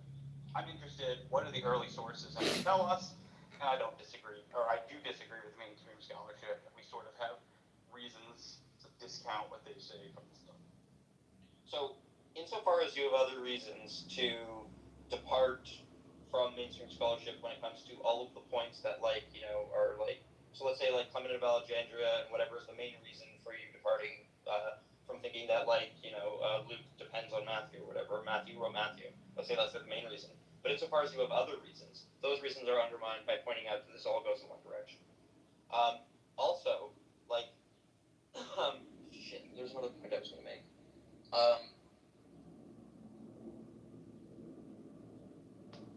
I have a point though. Please make it, Sully. It kind of seems like, I mean, and this is actually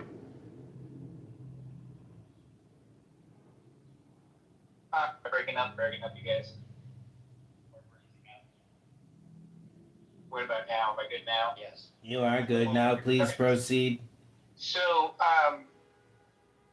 yeah, I mean, it's like when you talk about like scholarship, especially secular scholarship, it's almost built into the concept of like secular scholarship that they're trying to put themselves at a distance from being like theologians or something, or like religious historians rather than secular historians or scholars, you know.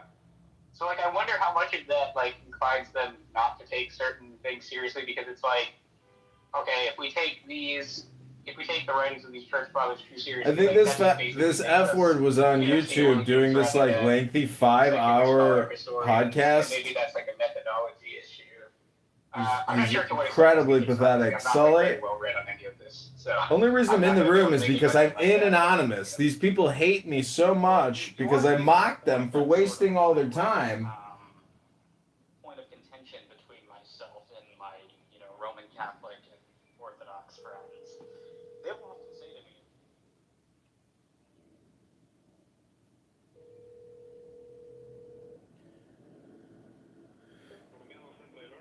Hi, can I place an order for pickup?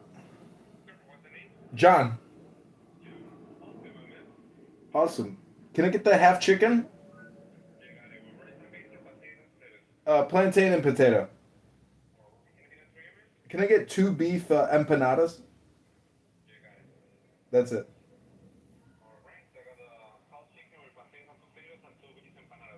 Correct.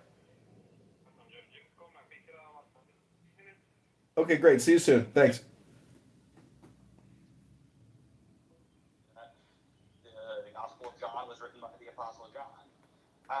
John? Maybe some of that same conflation of those two. Maybe we should read one of these books. Maybe we should read the book of John. Maybe we should read the book of Matthew. It's never gonna happen. People don't read anymore. They just talk all the time, non-stop, every day, 7 days a week, 80 hours a week. Matthew's authorship, Luke's authorship, the connection between the two, like all of the things that you're using to bolster, like, you know, the first order resurrection case, right, are all just actually like from, you know, centuries later, from like people that were not in any way like, you know, close to the events, that like are like in the tradition that are saying these things. I don't think I would agree that maybe the Cyrenius, Clement of Alexandria, were centuries later from the events. They're further removed than the Gospels. Of course. Yeah. It's like the sources that tell us that Tacitus wrote the Annals are obviously further removed from the Annals.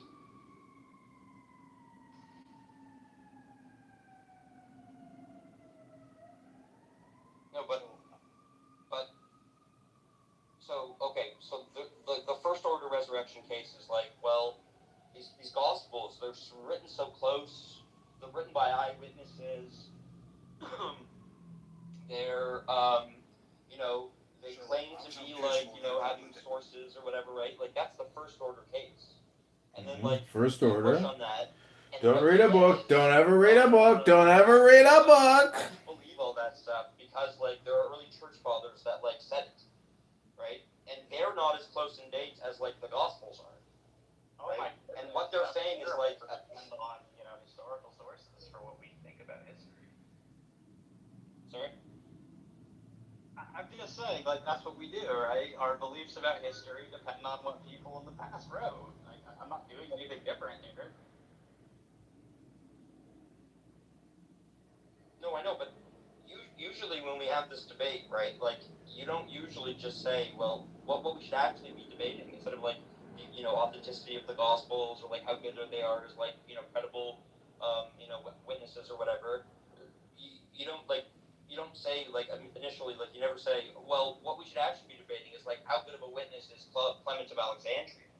Because that's the major reason why I believe all of these other things, right? So, like, I think that's progress to my mind. Like, I think I've shown that the first order resurrection case that you make is basically useless, right? It's the second order part that's important. So I don't think that's completely true, right? I think if you want to challenge the eyewitness claim, or you want to challenge that they're lying about this, so those premises in the argument, then yes, I think early external, like early church father sources become very important for that. Again, I do want to highlight that's not the entirety of it, because again, like on that they're not lying claim, like Tacitus and Suetonius are doing a shit ton of work there as well, so it's not just early church fathers. But I hear your point. So like I do think when it comes to the eyewitness claim and they're not lying claim, church fathers are important there. Now, when they're saying they're not honestly mistaken claim, not so much, right? That's largely going to depend on the content of the Gospels themselves and like psychological reasons to think that there can't be mass hallucinations and so on and so forth. So I do hear what you're saying, but I guess I want to say I don't think it's completely true. Like, I think there are some qualifications. Does that make sense? Yeah, that's fair. Some guy did.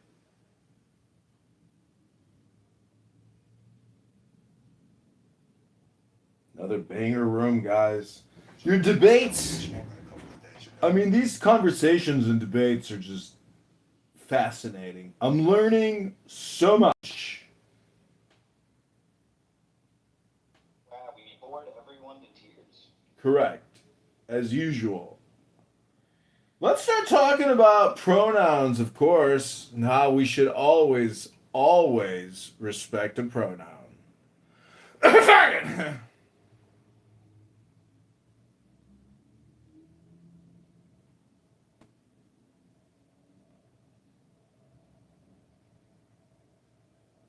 Michelle Obama arrived at the presidential library and had such grace, such poise, such beauty. Hello? Yeah, I can hear you. I You think defeated him, man. They were just all shocked that I'm like confident at speaking. We are shocked that you are confident at speaking. Of the Gospels that pushes back against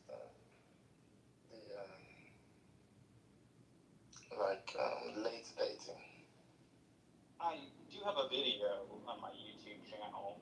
I gotta warn you, it's about 5 hours long, but it's called The Dating of the Gospels, a Critical Analysis, where I discuss this. But if you mean like published formally, then why? No problem. I need formal publishing. Clubhouse demands formal publishing. Compress it so we can read it. Yeah, I can post it in the chat if you're interested. Okay, yeah, I'm interested to look at that. Because that's one way that one can actually continue this discussion. Because most people are not actually familiar with why the scholars dated late, so they just come in and say, appeal to authority, scholars dated late, and then everything stalls. So I mean, I could tell you the main reasons. I think at least subconsciously, even if not overtly stated, a huge reason for dating the gospel so late is that Jesus just very obviously predicts that like the temple is going to be destroyed in 70 AD, and there's kind of this, again, maybe not explicitly stated, but at least implicit, like naturalistic assumption that like, oh, that just can't happen. So obviously the author's about this. So obviously writing. That's a huge amount of work and why the Gospels are dated late. Yeah, fall of Jerusalem. Wait, when did the temple fall? I think past 70 AD. So Jesus predicted 70 and fell in 70? No, he didn't say 70. He just said that it would fall, and then it happened on the date that year. He said it would happen within a generation. Yeah, he also said that at least the children around him would still be alive when the world ended. That didn't happen either. Yeah, the book itself contains kind of predictions of the fall of Jerusalem. So any secular person looking at it might think it was written after the fact, right? But they can still do that probabilistically. They don't have to be dogmatic, right? Because any one of us, if you found a book, predicting events, right? At least part of your reasoning should be that, it could be like it was written after. I think it's a reasonable kind of thing to think about. Or at the very least, you should. At the very least, likely it was written late. You could also wonder if there was a version of the gospel that didn't include that was earlier. Yeah, I mean one where it was added, the gospel.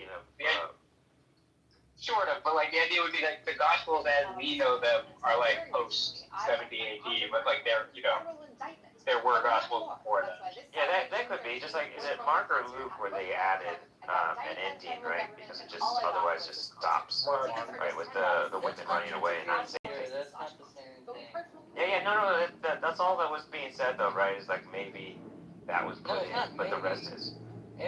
All the mainstream scholars say that the Gospels we have, they're written but they go.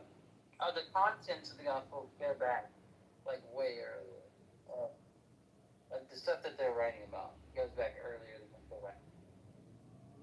Yeah. Is anyone saying The idea is that we don't have manuscripts that are actually that old, from my understanding. And this is why the dating is contentious. That's also contentious. what's contentious. I don't think anyone argues that there weren't like oral traditions like going back much earlier. Well, I was just saying Sully's claim about manuscripts.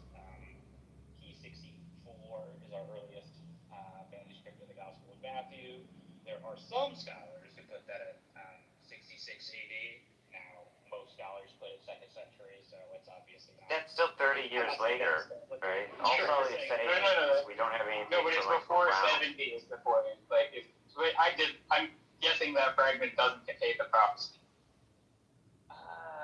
Yeah, I don't actually remember which chapters it is, but I don't think it's all of the discourse, so probably not. Do you know when the Dead Sea Scrolls were written? Well, they're not all written at the same field within the Dead Sea, within like the different caves. Weren't the Dead Sea Scrolls like written over a couple 100-year period? The Dead Sea Scrolls aren't related to the Well, a lot of the Dead Sea Scrolls, a lot of the Dead Sea Scrolls stuff is like. Let's read a book. Let's just talk about a book.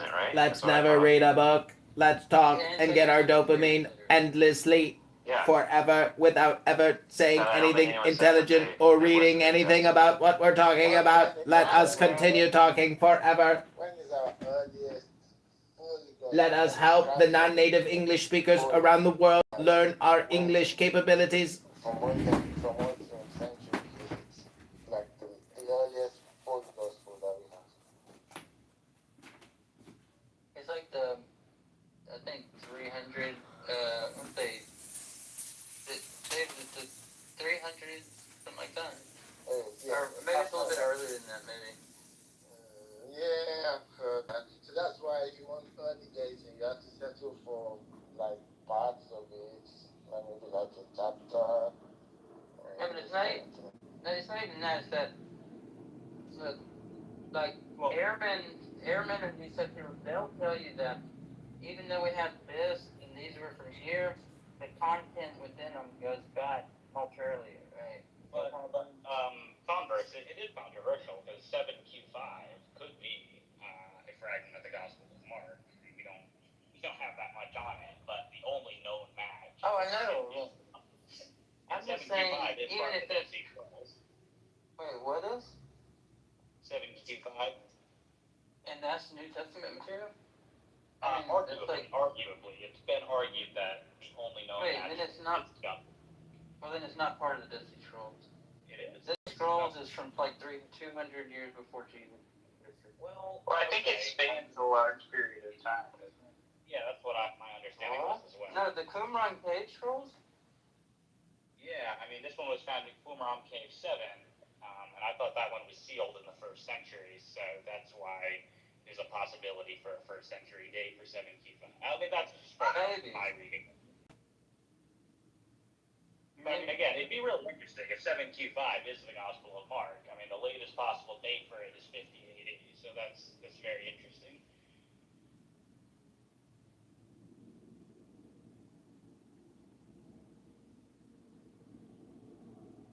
Sorry, Sully, I wasn't trying to cut you off. I was just saying there is a little bit of disagreement, at least with Matthew, Mark, and Luke, because Matthew and Luke, we've got arguably like 60s manuscripts, and we've got a manuscript of the Gospel of Mark that's arguably 50s. But again, mainstream scholarship, to Miller's point, would disagree with that.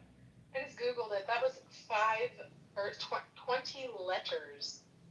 And you're trying to say it's like part of Mark? I did say it was debatable.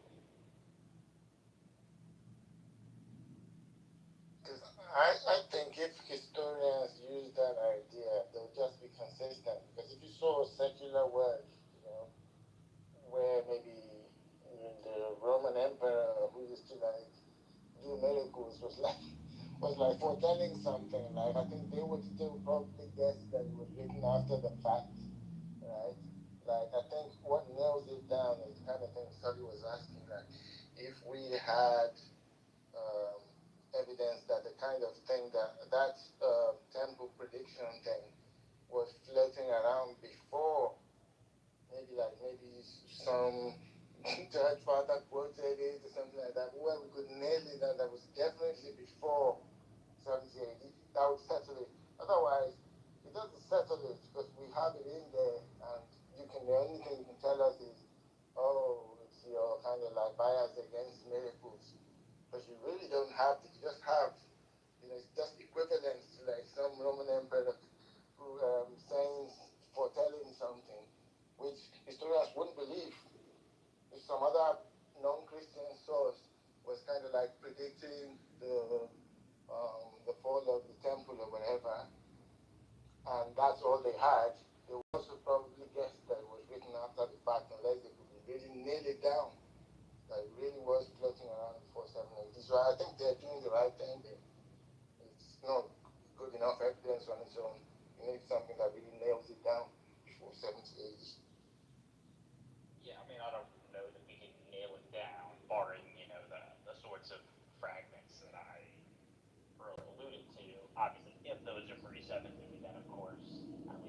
But Dave, like, I think you would concede this, like, not an unreasonable thing if you've got some text that makes a prediction and you only have copies of that text from after the thing was supposed to happen, then it's likely that, it was just a post-diction, right?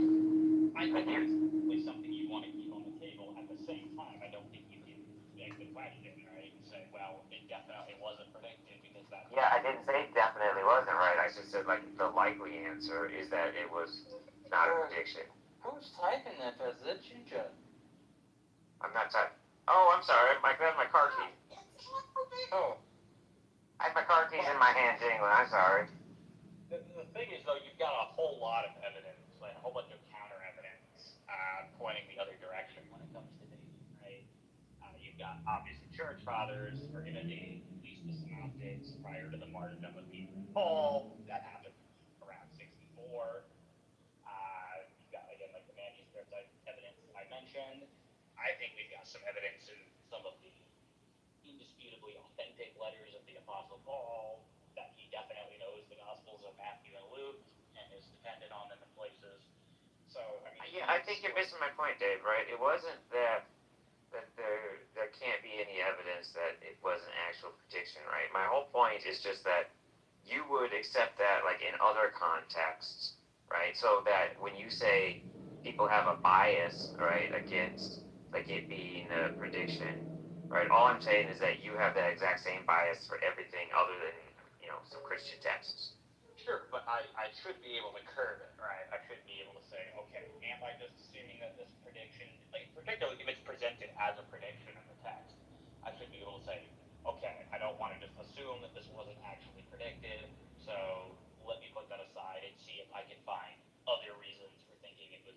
Yeah, but then in that case, you're still going off of the default, right? That it isn't a prediction. That and then looking for evidence to bring that back into play. I don't want to call that the default, though. I just want to call that as kind of like the gut reaction to it.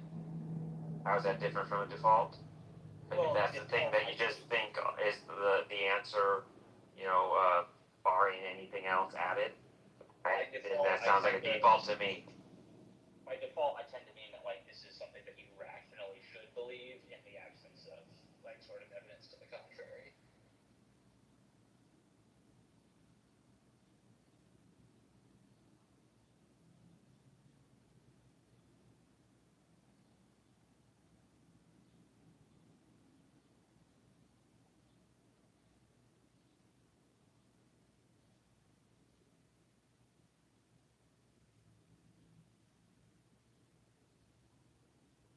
Oh shit, I just said a whole bunch of shit without muted. Anyway, my point is that people make predictions all the time, almost always completely wrong, right? And so because of that, if you see a prediction in text, you should probably think that it wasn't an actual prediction until you get more evidence, to make it able to conclude. I don't see how that follows. I think you can do it either way. I think the way Dave's saying it is okay as well. If you can gather enough evidence to actually support the fact that it was a real prediction rather than just saying it after the fact. But the reason I like what's going on here is Dave's then appealing to the church fathers. That's, as an outsider, I wouldn't trust that because I would just think, well, of course they would. They want to say this is a real prediction and give it an early dating. And so, But their early dating, Chris, doesn't really seem to be motivated by, like, the accuracy of the temple prediction. In fact, like, I could be wrong on this. Maybe Converse could correct me because he might know this better. But I'm not actually aware of, like, any of the early church fathers using this as, like, an argument that, like, oh, look, because, like, clearly the prediction happened this early because the Gospels are written that early, therefore, that's a good reason to think that Jesus is the Son of God because, look, he did the prediction accurately. So, I don't know, just when they give us their dating of the Gospels, it doesn't seem to have any, like, say that's doing work in the background for them, but it's certainly not clear in their texts. In what context did they give us the dating? Like, what were they saying when they gave the dating? How did they word it? Sure, they're actually like it's pretty like roundabout. So in the case of Papias, he tells us that Mark wrote his gospel like for Peter. So he doesn't really tell us that much, other than that it would have to be in the lifetime of Peter. He tells us that Matthew wrote his gospel when he was going to leave Jerusalem, and doesn't really tell us when that was. Now, I think we can track it down that happened in 42 AD, but that information is not being supplied by Papias himself. Irenaeus says that the Gospel of Matthew is written while the Church of Rome is being founded. Again, he doesn't give us a date. If we track that down, though, I think we can show that the Church of Rome is founded in 42 AD. So again, that's doing a lot of work, and why I date the Gospel of Matthew specifically to 42 AD is because they both kind of give us these independent time markers that converge on that date. Here's an interesting point. Irenaeus says that he doesn't tell us when Mark is written exactly. He says it's handed on after Peter and Paul's departure, which would seem to be a reference to their death. Again, that happened 64 AD. Clement clearly says it's written while Peter is still alive. So, you seem to have an apparent tension, at least between the two of them on that point. So it's like they're giving us very precise dates. It's just like we seem to be getting this idea that Mark's gospel is written either while Peter is still alive or pretty soon after his death. Oh, I see. So they weren't like stamping dates and saying, "Oh, this is 43 AD." They were just saying, these were the circumstances around which was written, and from there you can map the dates. It should be mentioned that these things are not really referring to, so at least Papias is not referring to the Gospel of Matthew that we have. So he's talking about the logia of Jesus written in Hebrew. So that sounds more like some sort of Q source or something like that. It's not referring to this Gospel of Matthew that we have. I would disagree with that for two reasons. First being that the way Papias uses the term logia, he seems to use that as a synonym for gospel. Incidentally, so do Irenaeus and Origen in some of their writings. But in particular, when Papias refers to the Gospel of Mark, he says that Mark collected the Lord's logia, and then he also says that this includes both the things that the Lord said and did. So he does not seem to use the term as a synonym for logia. Additionally, Papias' own works are titled Exposition of the Oracles, i.e. Logia of the Lord, and we can just confirm that Papias is not exclusively talking about the sayings of the Lord in his 5 books, so I don't think that Papias uses the term Logia to exclusively refer to sayings. And then regarding this bit about Matthew being written in Hebrew, Papias uses the term dialecto. That's kind of a vague term. It would translate literally to something like dialect. It could mean Hebrew language. It could also mean something like a Hebrew style that would actually be reflected in our contemporary Gospel of Matthew, because it has the most distinctively Jewish outlook and concerns of any of the Gospels. Additionally, I think that this is supported by the context of Papias. He's contrasting the literary style with Matthew and Mark, respectively. And so I think that favors the translation of Hebrew style there rather than Hebrew language. And the last point would just be that there's no definite article in Papias. He doesn't say the Hebrew language. The translators sometimes supply the word the, but that's not actually present in Greek. And whenever logia clearly refers to the Hebrew language, it basically always has the definite article. So those would be my responses. Sometimes it's used like oracles, like the utterances or sayings. Sometimes it gets used like that in Latin. Sorry, are you saying a Greek word is being used? Yeah, Greek word. You know what that means, though, yeah? Also among the previous points, so in those points, like among other things, like we don't have any confirmation about what sayings is Papias writing his exposition on. Like it's just a totally lost work. But also like among the previous points, it's not true that Papias and Irenaeus are two separate sources. So like Irenaeus is building off of, like he's the next generation, so building off of previous and making claims about them. So I don't think that counts as a independent source. So that's not true. We do have quotations of Papias commenting on the Gospel of Luke, for example, and the writings of Andrew of Caesarea. So he does give us confirmation that he's quoting from that, at least in the case of the Gospel of Luke. With respect to Irenaeus not being an independent source, what is the argument depending on Papias here?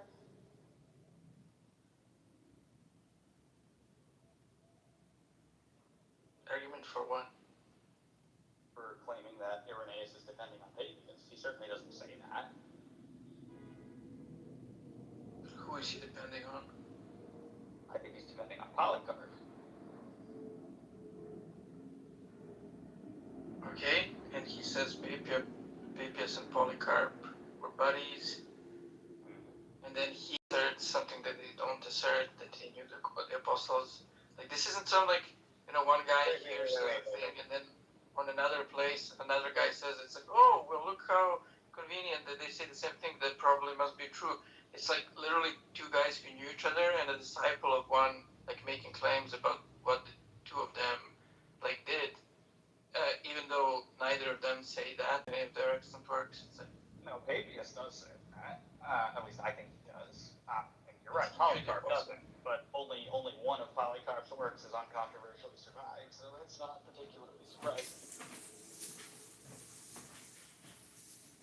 Okay, so that just means we don't have any basis to, use them as a source that they knew the apostles. We just have Irenaeus' claims.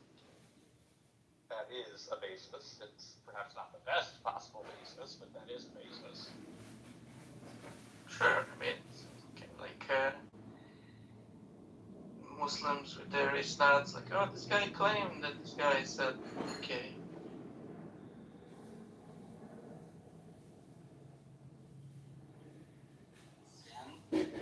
What's the issue? Are you saying that Eusebius isn't a different source than Papias? Well, Eusebius, very much disagrees with the claims of Irenaeus about whether Papias knew the apostles. I didn't ask you about that. Well, source for what? Yeah, sure, he's a source for disagreeing with Irenaeus' claims. Yeah. Which part does he disagree with?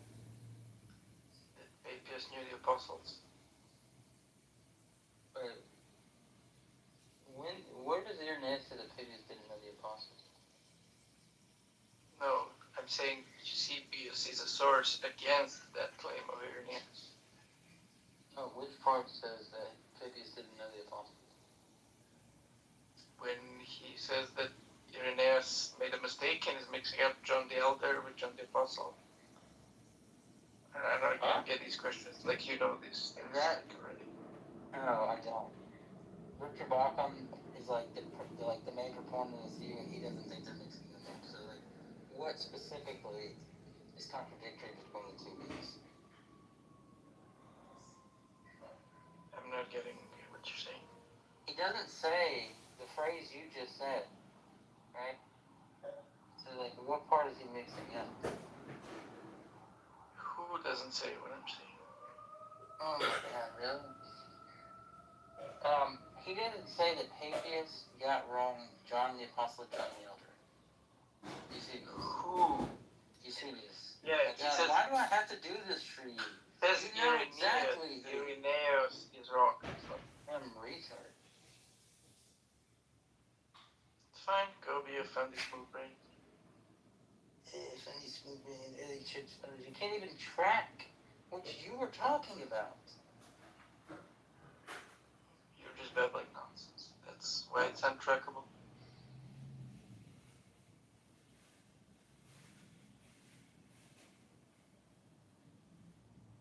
So what was the earliest date in which any of these church fathers were writing?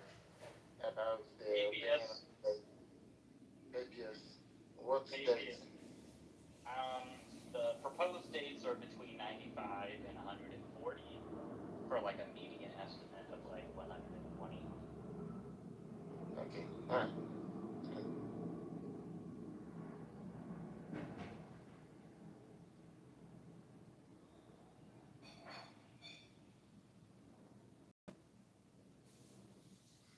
And by the way, that's the work. That's not extant. The expositions of the sayings. Right, but we have a lot of quotations of it.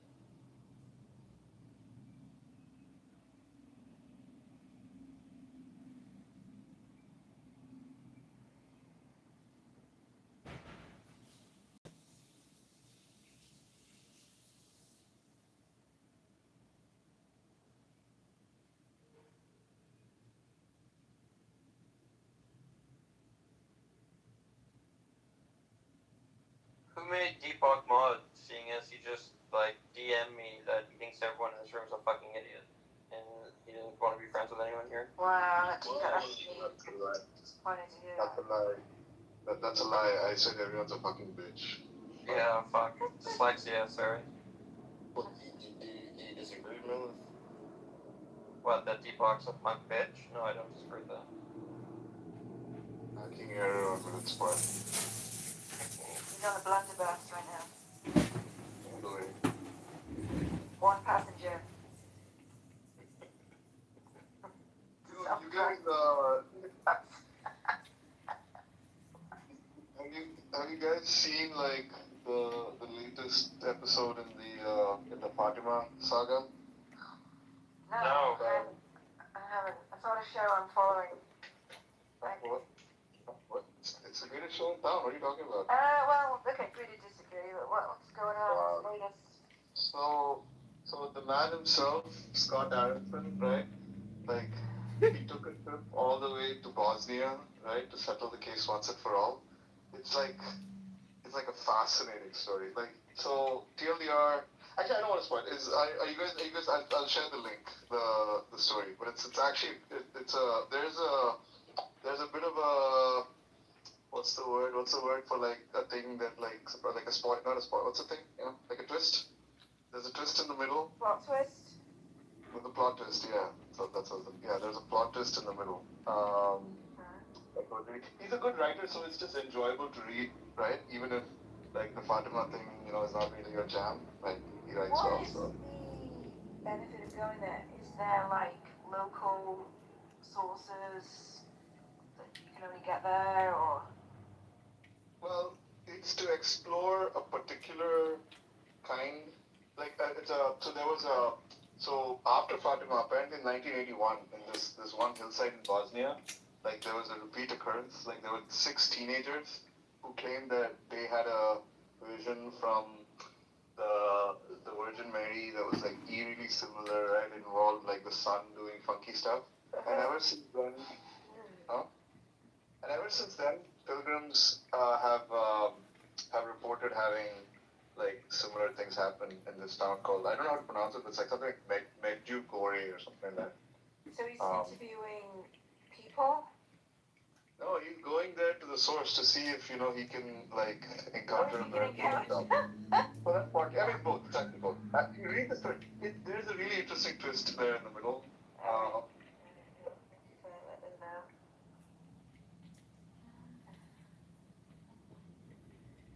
But it has a happy ending. Spoiler. What is the plot twist and what is the happy ending?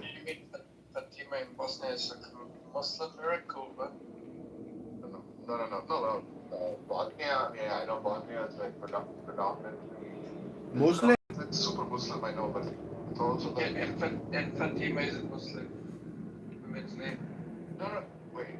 You know what the Fatima thing is, right?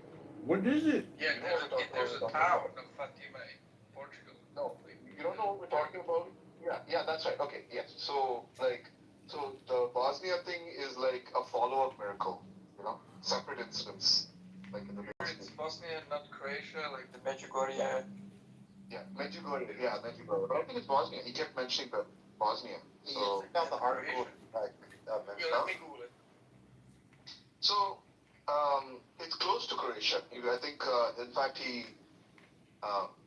lands in Dubrovnik and drives to. Oh yeah, I just Googled it. Okay, it is in Bosnia. times, like Catholics here, like really are into that. I just always assumed it's in Croatia because like all the Catholics are Croats. So. Yeah, get right. No, you're right. It's pretty close. Yeah. Very good, very good. There's actually like a tiny little section of. How does it work? There's like a tiny section of Bosnia that you can't. Like, there's a section of Croatia that like you can't drive through. So there. Okay, yeah. So there's a section of Bosnia. That Let me extends Google all the that for way you. up to the coast. And Does anybody know? Does anybody know? Right. Yeah, and it's like the Bosnia has an exit to the sea that's like tiny. Yeah, it's really small. Yeah, I was actually there last year. We were in Dubrovnik and we drove to Split. They let you in? They did. I know. Wow. Mistake number one. I'm shocked. I told them I was there for the miracle, so they believed me. Well, you should have just said that you were going there for like to work. They would have believed you then too. Probably it's not an Indian restaurant, maybe. Yeah, it's a pretty place. But I didn't know about this miracle thing. Maybe I would have like convinced the wife, that we should drive over and check this miracle thing out. We went to, when we were in Mexico City, we saw Our Lady of, what is it, Guadalupe? Guadalajara? No, it wasn't Guadalajara. I think I'm saying it right. I think it is Guadalupe. Yeah. Try to think about it before you talk about I'm it. still atheist, but it was kind of cool to see it. No visions, no mystical experience. No religious experience. I mean, I didn't take drugs. Obviously, that's what you're supposed to do. I didn't do that, so maybe that was my mistake. But no religious experience. But the Mexicans have a really tacky. I'm not saying that in a mean way. It's almost like charming and fun, tacky version of Christianity. It's very colourful and exciting, and lots of statues and things. I like it. But it is very tacky. Oh, gotcha. Guadalupe. Okay. Yeah, if I can get it right. Guadalupe to Guadalupe. No. If you drink enough tequila, perhaps you might have a religious experience. Good point. Especially with the worm in it. They're all spiritually dead. That's fair. Spiritually discerned. They're all spiritually dead. I think we are all spiritually dead. We were all like, what's the big deal? Someone painted this. Okay. It's a bit of a fish. It was really tacky. Were you in Mexico? Maybe a year or so ago. I don't remember. Okay. I was gonna make a joke about Day of the Spiritually Dead, but it's She was right about the time where they were trying to convert the locals to Christianity. So. The yokels, the smooth brain yokels. They smooth brain. They all have this smooth brains. So I was trying to make some money off of this, selling my soul business. Uh-huh. And it's not really going. It's not going so well. Really? The buyers? No, there's nowhere to sell it. There's no. You're here right now selling it. size 8.5 soul. You get two of them, right? My soul will fit any foot. Don't worry. Your soul isn't really valuable if you don't have spiritual discernment. At least, But that's what I'm saying. So maybe I can sell my soul to somebody that does have the spiritual discernment, so they can have benefit from it. What if somebody that sells you can have some benefit? This faggot's gonna sell the universe to you, but nobody wants to buy his bullshit. Try selling your farts instead. No, she meant you said you got to be a believer and then you sell your soul so you lost your place in heaven. Nobody wants your soul, bro. Yeah, what do you say? It's like a backup for you. What are you talking about? Just in case yours goes south, you got another one in your back pocket. No, it doesn't work. It wouldn't be mine, though. It is. Dude, you got like a soul that has Andromeda strain on it. You can adopt it just like a child. Come on. You're doing it wrong. If you really want to maximize your value, you've got to create a sole proprietor. Oh my God. How much value do you need? What, did he say value? He did. He said value. He said virgin earlier. I feel like You're devolving on your English skills here. Yeah, that's what's his name from Discord. I mean, what is it? English Just count down for me. Can you say the vicissitudes? Yeah, like who has like the and the would? Like why do you have two of them? Because they're completely different sounds, chief. Literally Hebrew? Yeah, who does that? Like you just have the like just put the everywhere. Was the everywhere? German? I was thinking German as well. Many Europeans see Mali as well. So they're in good company. Yeah. English, Hebrew, German, Latin, I believe.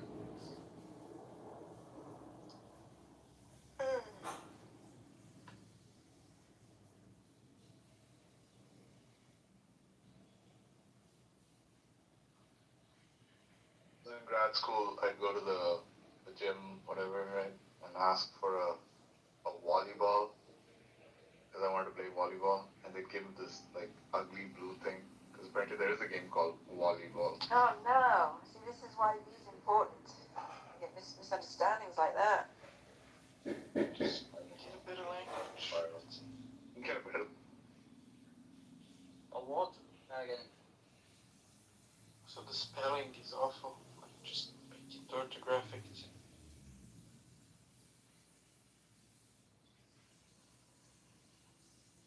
You're right, the spelling is like really odd.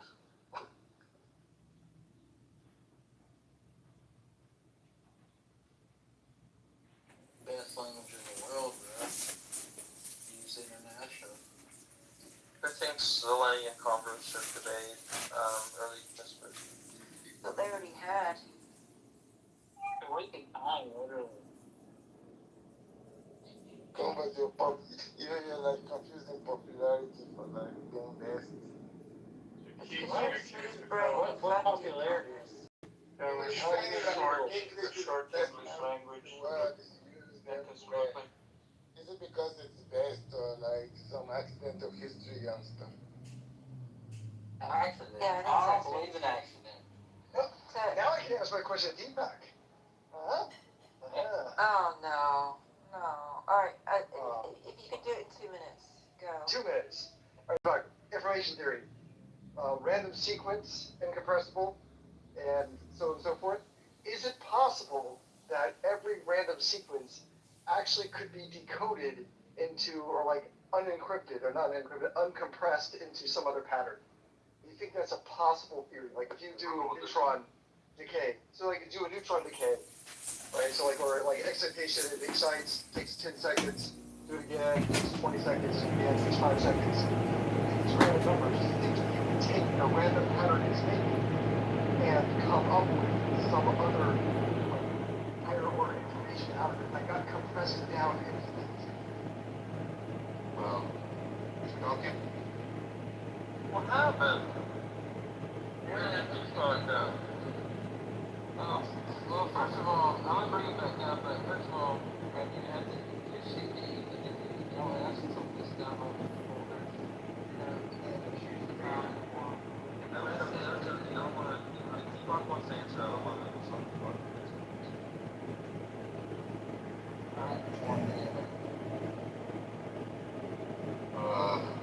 Yeah, no, what happened? But I moved him out. Montagues, no,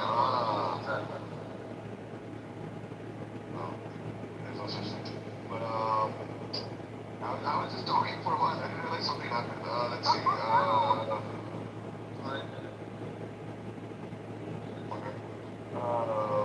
Wait. So okay, then if it's incompressibility in the sense of like order of complexity, right? Like right, exactly. Every signal like that. No. You're misunderstanding. I'm saying it's incompressible, so it looks like random noise. So therefore, like that's what everything is encoded into the best encryption. The best compression makes it look like random noise. Like that's the best way to put it. So you have a perfect compression algorithm that looks like random. So if I think of a random sequence, and I think of the uncompression algorithm, there might be an way to uncompress it back into some information. It's a fixed random sequence. Can I come up? What's sorry, I didn't understand the question. Like, just repeat the last one. So if I imagine, like, so let's imagine, like, I'll just take a coin and start flipping it, go heads, tails, tails, heads, tails, and everyone would agree there's a chance tails, and therefore that's just the noise. It's just going through everything, it's different. But it's effectively a bit, or the theorems, that's incompressible, it's random. That might, I'm proposing in a weird way, that is, there might be an uncompression algorithm that turns it back into information. Use the word decompression. Like I'm seriously asking, is there Sure, decompression. so uncompression is not an actual thing? Yeah, I should say decompression. I'm not sure what you mean by turning it back into information.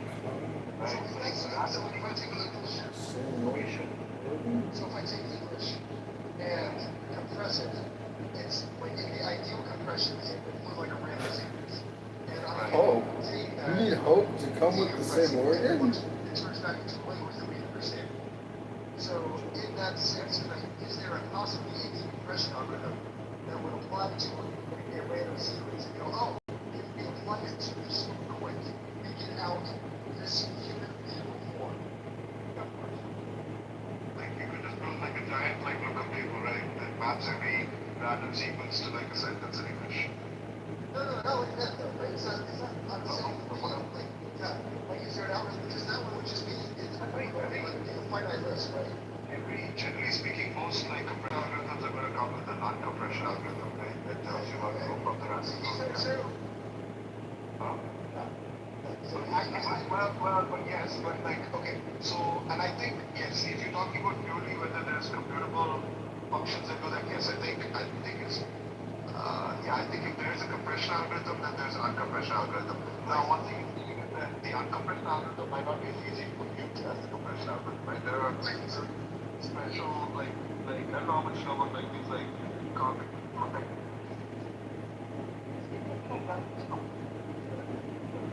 There's like certain classes of functions that are like they're called one-way functions, right? You need to compute in one direction, but very, very hard computation in the other direction. Like you think,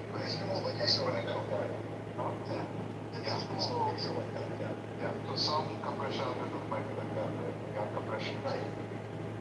But not Imagine starting with a random sequence and saying, I didn't know how this got compressed. So Here we go, here we go, here we go. They don't let stop. They just keep going. They just keep talking non-stop. They just talk. They want to talk. So they keep talking. Never stop. Won't stop. Can't stop. Before, but I've heard people say the most people. Wait, it's gonna. Okay. One second. I soak them in olive oil and butter and seasoning and lemon juice, and then I cut them into quarters and roast them in the toaster oven. Hey, I'm back, guys. We were talking about you, Gus. I can tell, yes. Mind me up. Quit playing.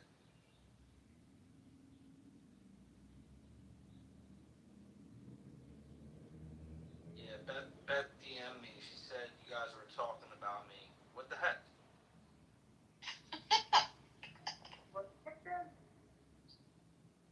We ran out of things to talk about. Hello? Hello? Yeah, Beth said you guys were talking shit.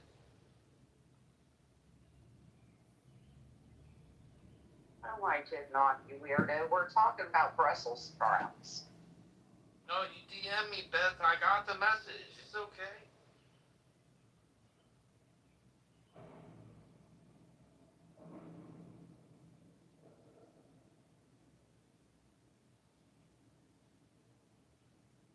I got the message. I'm here now.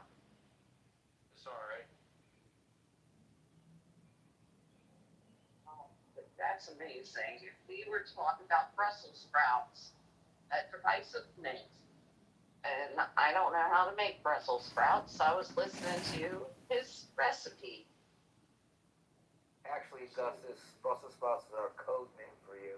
Yeah, I knew that. That's what I was just about to say. That you guys are speaking in code now. I get it. What's in your eyes, Augustus? Censor bar, because I'm always being censored.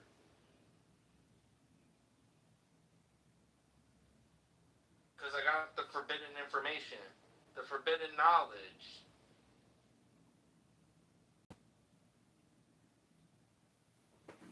Are you going hunting? You got a hunting cap on. Well, it is hunting season. What are you hunting?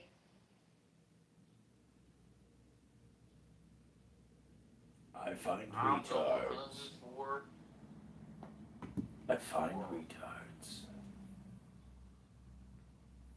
Aw, poor little things. They're just nuggets to eat. That's right. That's right. That's right. What's new with Tronic? Wasting his time. He's good. I think that he's just disappointed with the community.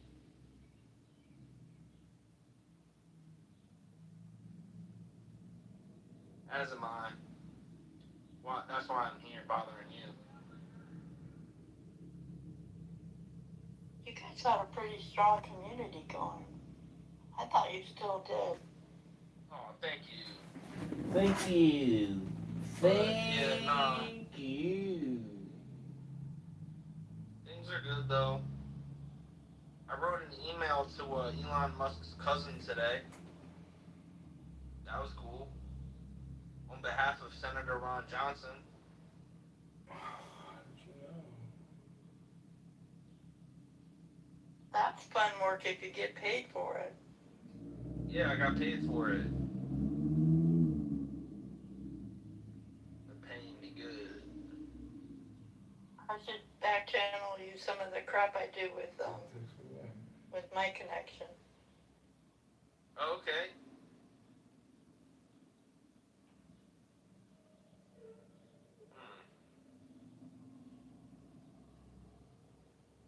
People don't like Mike Pence. Nah, I know.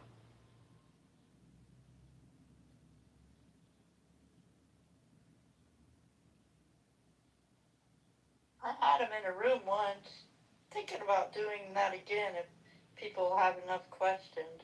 But doesn't appear people's very interested. Hello? Hello? Hello? Hey, Zero. what's the topic? Hello? Oh, Augustus. Yeah, mom me up, Vero. Okay, Co-host me. there you go. Fuck it. Let's go. Pew, pew, pew, pew.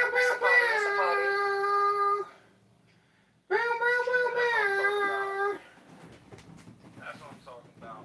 Sorry, That's right. the downstairs for a smoke. So guess what? I'm celebrating right now, y'all. What happened? You find a house? Did I find a house? Yeah, did you find a house? Yeah, I put a bid in on a house, but then they took it to the market. I hate when they do that. Yeah, that's fine.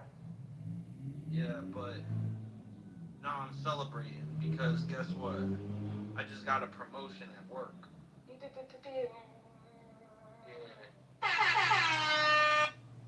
Comes with a pay raise and everything. That's hot. Yup. Hey, how you doing? So, yeah, I'm just chilling right now, enjoying the good weather. It's nice out. That's hot. Beautiful. I was on News Morgan a couple of days ago with a panel. We were all talking about there was an ex-CIA agent some guy. Yeah, lucky. You know, just the way I'm trying to the get way to the whole LAX right now, investigation was on. and I'm slowly packing my luggage with a bunch of shit that I should not have bought, but I definitely want to wear when I'm out there. Invocation of Satan hail, Shut up, the mighty one, ruler of the unseen. Florida. Bear. No, don't dox yourself. Don't dox yourself. Kids? I don't know if you have kids. And your kids are... Can you go on a Miami? Tampa. Okay. Going on tour, Augustus. I'm going on tour. Fucking dick!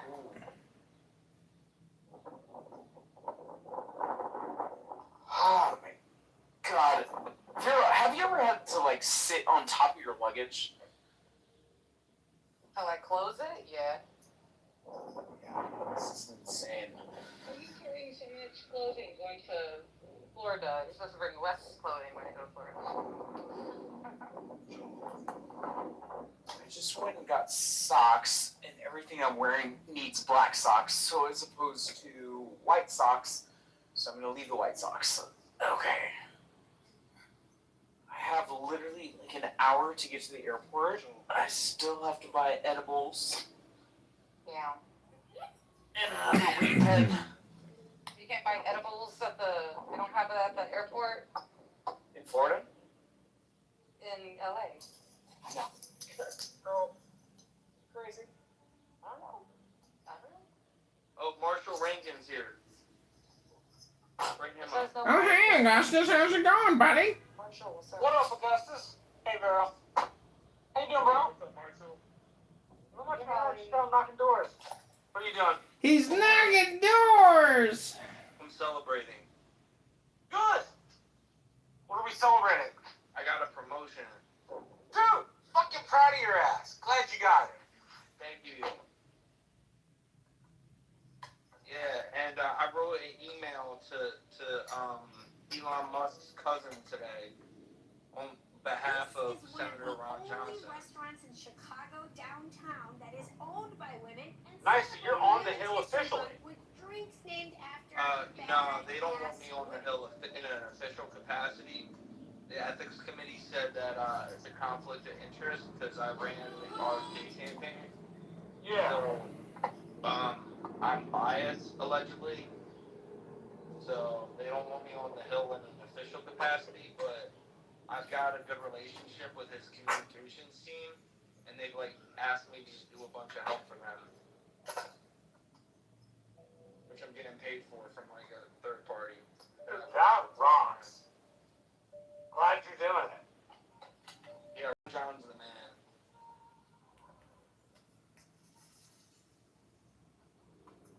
I'm living on Capitol Hill, though, in the neighborhood. You probably don't live all that far away from my brother. Yeah, it's a small neighborhood. I think I might go get ice cream in a minute. You might live next to my little brother! 104 here. 85. Lucky bastard. Gonna be in Vegas in 4 hours. Should be interesting. Augustus, how windy is it? Windy? Yeah. In DC, it's not that windy. Yeah, I'm north of you, and it's really windy here.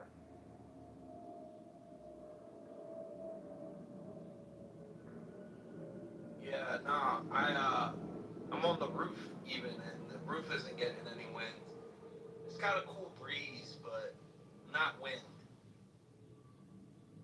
Wouldn't classify this as wind. Yeah, I had to take my umbrellas down because it kept getting knocked down because the wind was too strong. Oh, jeez, Louise. Yeah.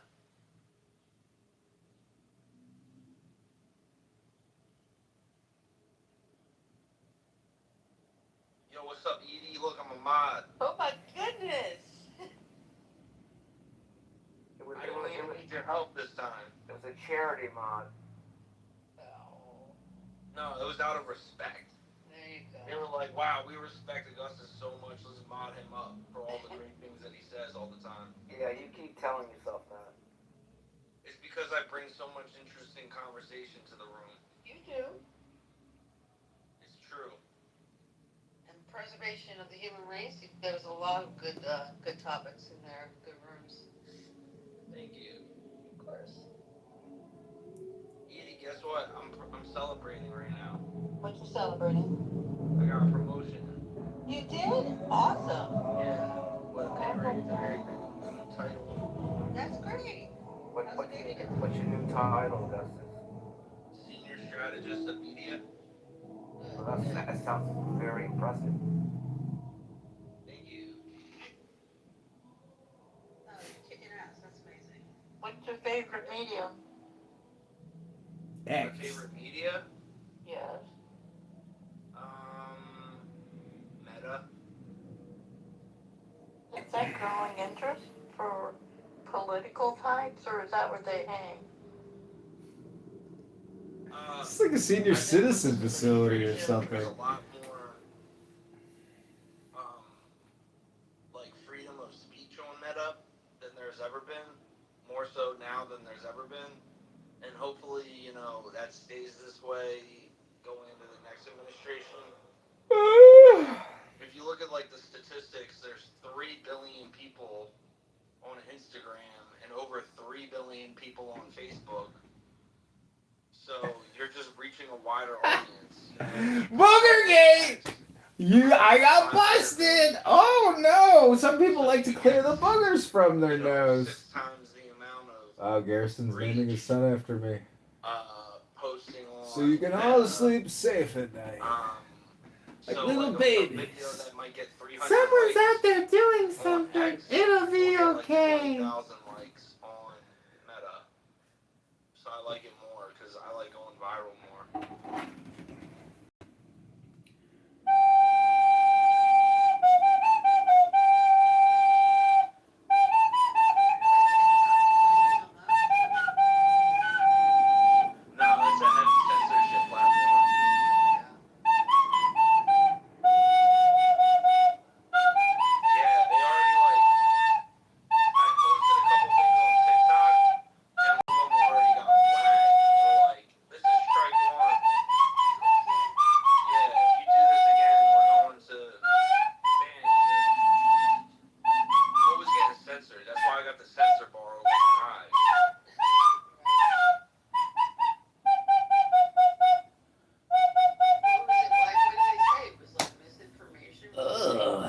Chicken.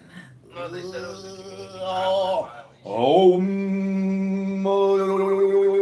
We're talking about the vaccines. Don't talk about the vaccines. We mustn't talk about the vaccines. I work a little bit like that, because it seems Facebook and Insta are the top 2. Yeah, they are the top 2, yeah.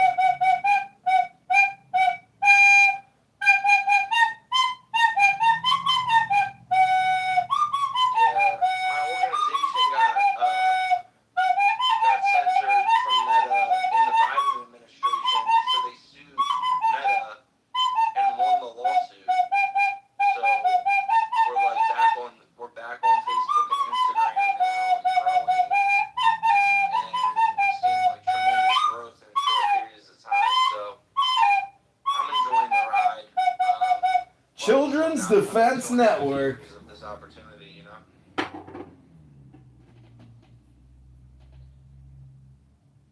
But yeah, I mean, I hope that X grows over time, but it's like half the country hates it, because of politics.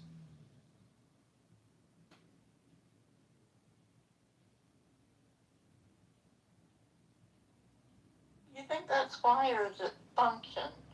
I don't find X very friendly. What is it? You got to get 5 or 7 deep before you can talk. Yeah, I don't know. You should just keep trying. I really used to like Clubhouse the most more than anything, but I don't even like Clubhouse. I'm anymore. blocked. I just come in here and Blocked by Edie or Vero or Joe. Yeah, it used to be a much more a powerful tool. Used to be. Yeah.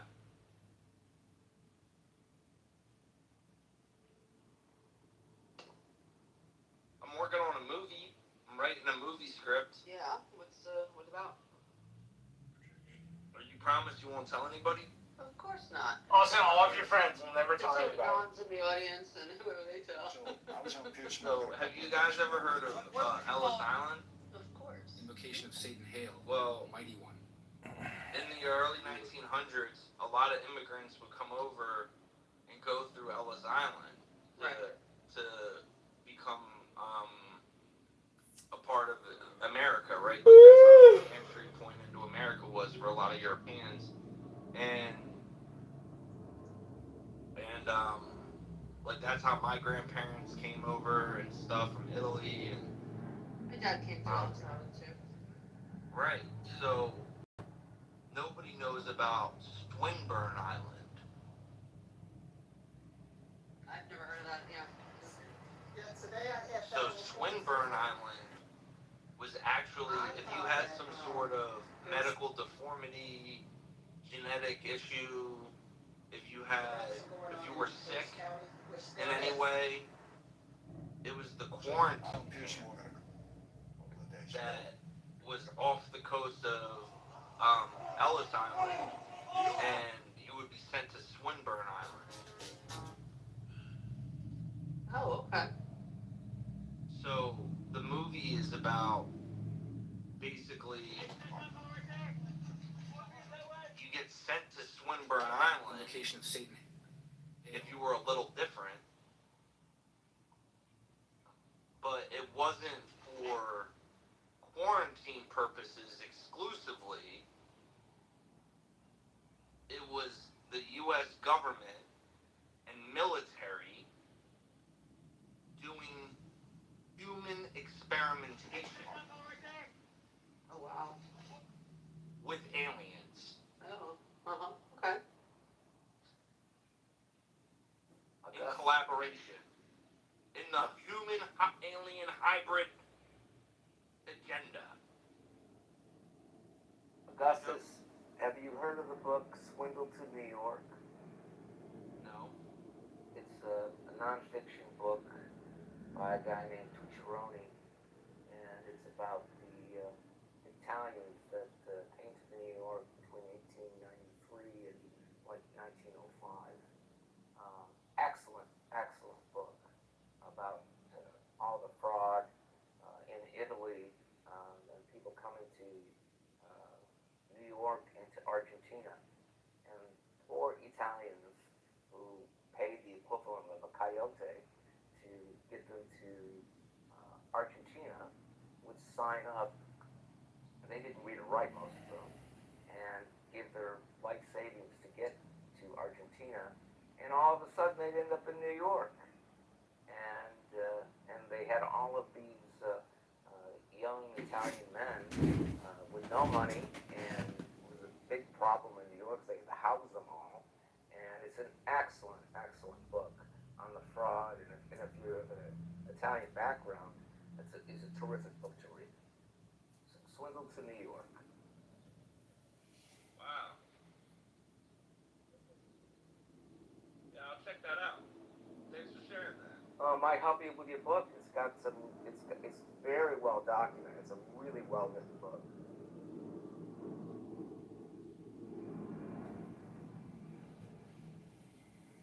And that's based on a true story. It's nonfiction.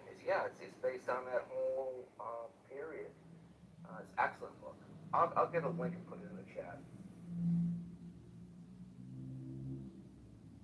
Excellent book. Put the link in the chat. Good one. Good one, Pizza Man.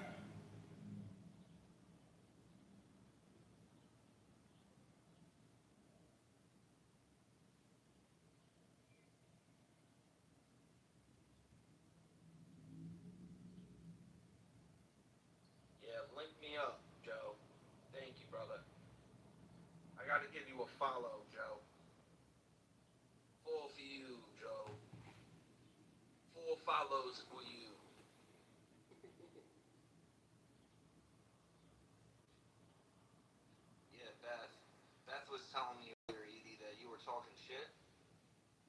about Yeah.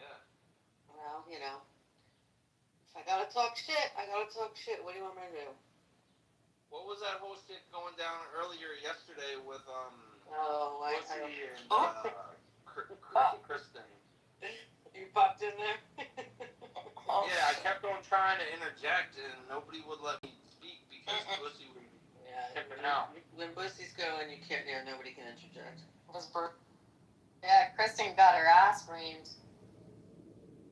Yeah, Pussy had a hard on for her. I was there for a while. I mean,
Midnight chalk on the floor.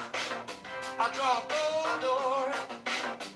You step in like a spell with your eyes on my core. Coffee on the table and the candles lean. Rock walk by crack, stirring smoke between. Your hands speak thunder, mine answer back. Hot like a sigil, beating off the track. All power, power, all power. Call it by name. We've been the dark hour.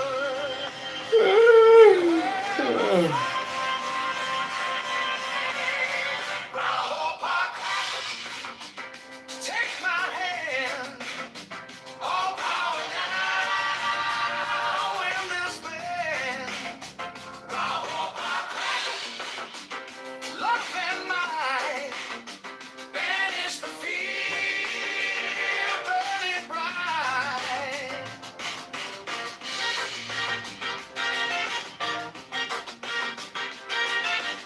You move like a comet in a velvet coat.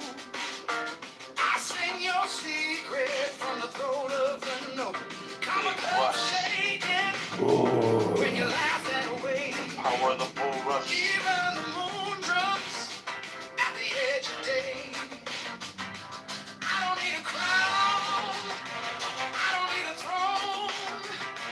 If you say my name, I come home, I come home. All power, power, all power under the skin. We close the circle and let the storm in. Raw by crack, take my hand. All power now in this band. Raw by crack, love and might banish the fear, burn it bright.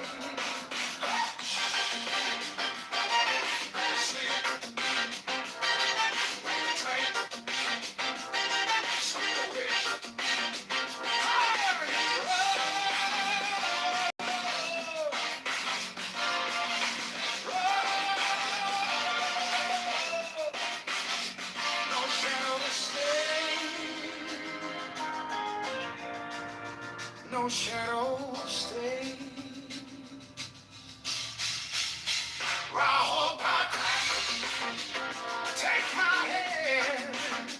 All power now in this band.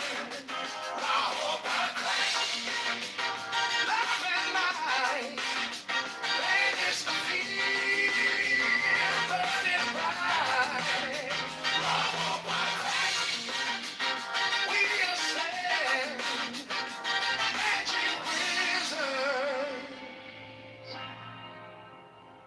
never end.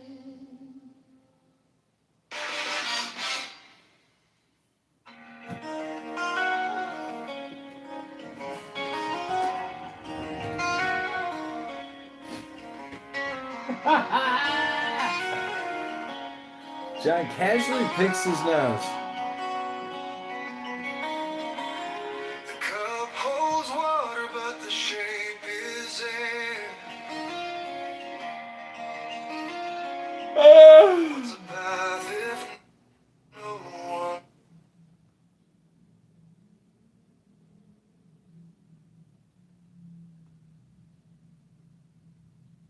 He's offline, but I'll see if he gets the pay. I'll message him. I'll say I've got this one's right here. Alright. Let's see. Just if you see him, just tell him I said what's up. I will. He's a good guy. I like him. He's a good person.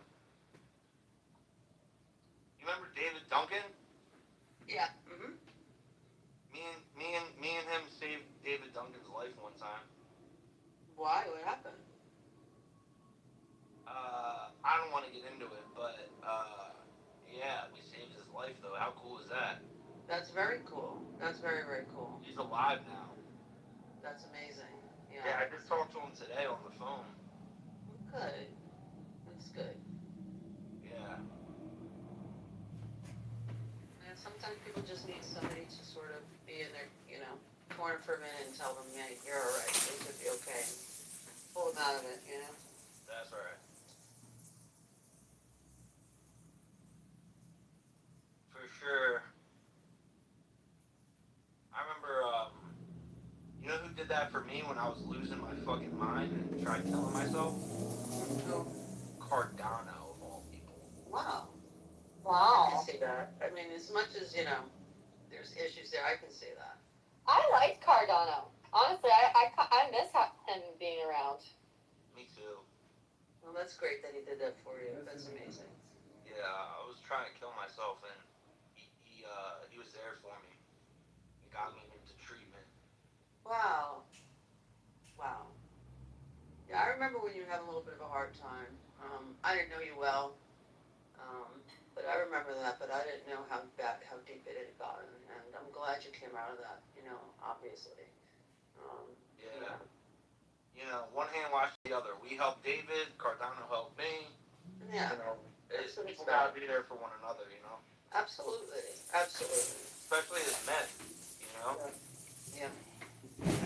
Absolutely. It's too often do the men on this app just cut each other down. I was going to say, more of that and less cutting each other down. Exactly. Right. We're all in this crazy mess together, so, That's right. Who's a good man is Cowboy. Cowboy is a good guy, yeah. Yeah, I don't like Cowboy. I hate Cowboy. Yeah, Everybody likes Cowboy. Cowboy and I used to live in the same town. Oh, yeah? Yeah, and we know the same restaurants and stuff, so yeah, I like Cowboy. Yeah. Yeah, he's a good guy. I like that guy. Yeah. So, what's up with Serendipity? She's doing good. She's doing well. Yeah. Every time I came in the room recently, she's been quiet. She was probably just doing things. There was a sort of family death that she was dealing with. Yeah. I could sense that. Also, she's got a project she's working on. She's got a big top secret app she's created that's taking her time. She's very excited about it, very involved. Well, that's the best thing you do when grieving is just throw yourself into work. Yeah.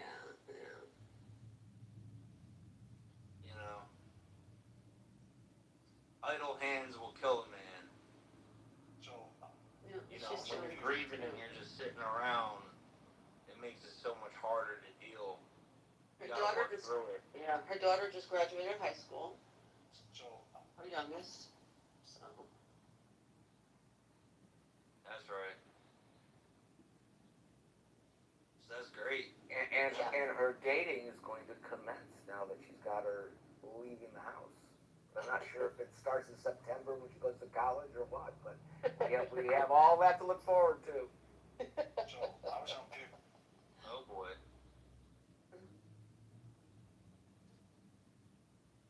Just fine. Yeah, I'm going to release the Kraken. Yeah. I'm going to New York this weekend. Oh yeah? What are you doing there? Visiting family. We're doing a barbecue. On Saturday. Big Italian barbecue. Where in New York you going? We'll be in Brooklyn, but we're going to the barbecue right outside of Manhattan in Jersey. So I'm really looking forward to it. When you go to Brooklyn, you got to go to Williamsburg and go to this pizza shop called La Industria. It is phenomenal. It is the best pizza shop in all the boroughs. It's fantastic. And what's it called? It's Italian. It's La Industria. It's basically the industry. L''INDUSTRE. La Industria.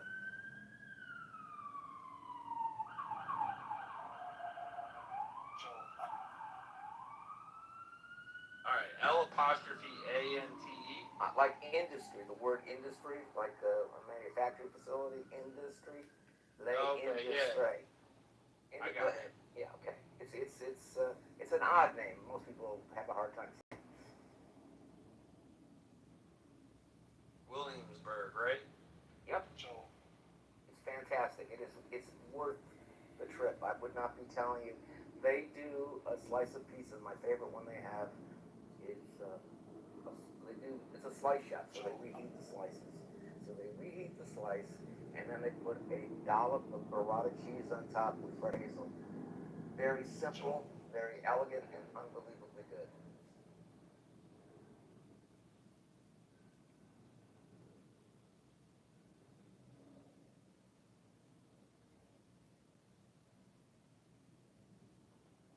So I'm gonna check. I just Googled it. I'm gonna check it out. Thank you. Oh, you will not be disappointed. You'll be talking about it forever. I've been there once, and I talk about it forever. So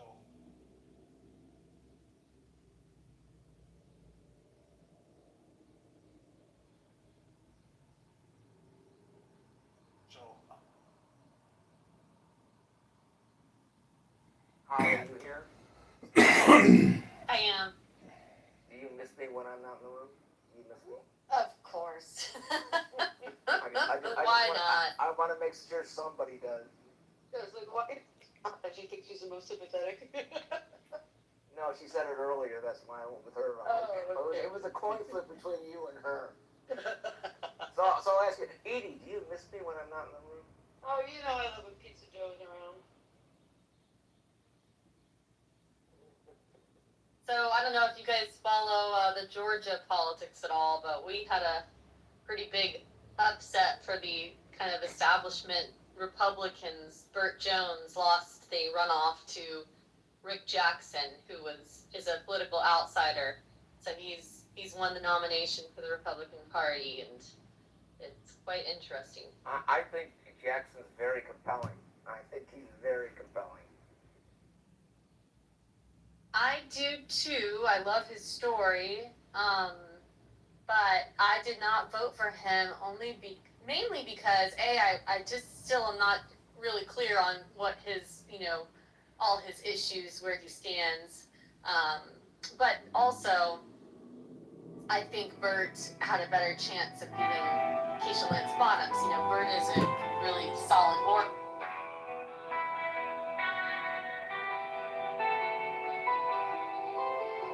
I am the charioteer of thee, Lord of the past and of the future.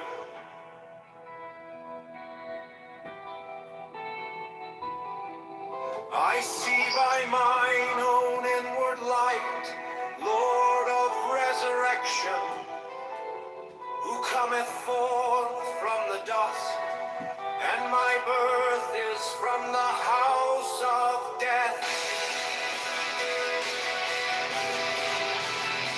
Only two divine thoughts upon your pinnacles, who keep watch over the universe. Yea, who company the beer to the house of rest, who pilot the ship abroad, advancing onwards to the heights of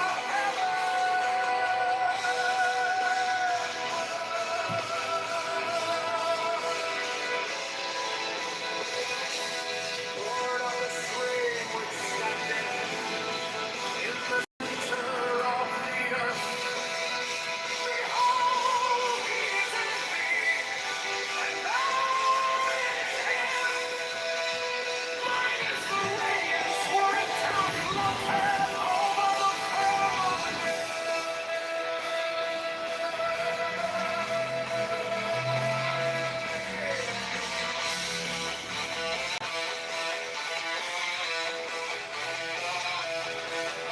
I tremble upon high, I tread upon the firmament of new. I raise a flashing flame with the lightning of mine eye, ever rushing on in the splendor of the daily glory. Finder, giving my life to the dwellers of earth. I say, come on upon the mountains, the celestial waters shall flow as my word, for I am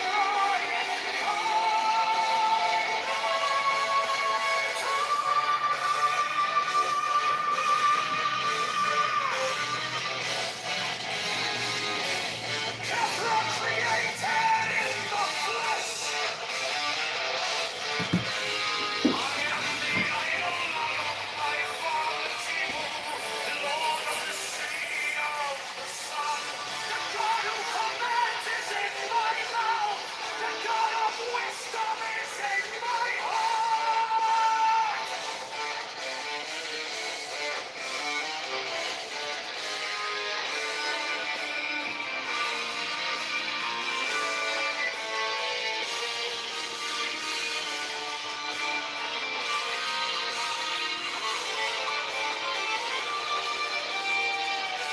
My tongue is the sanctuary of truth, and the God sitteth upon my lips. My word is accomplished every day, and the desire of my heart realizes itself as that of Papa when he created.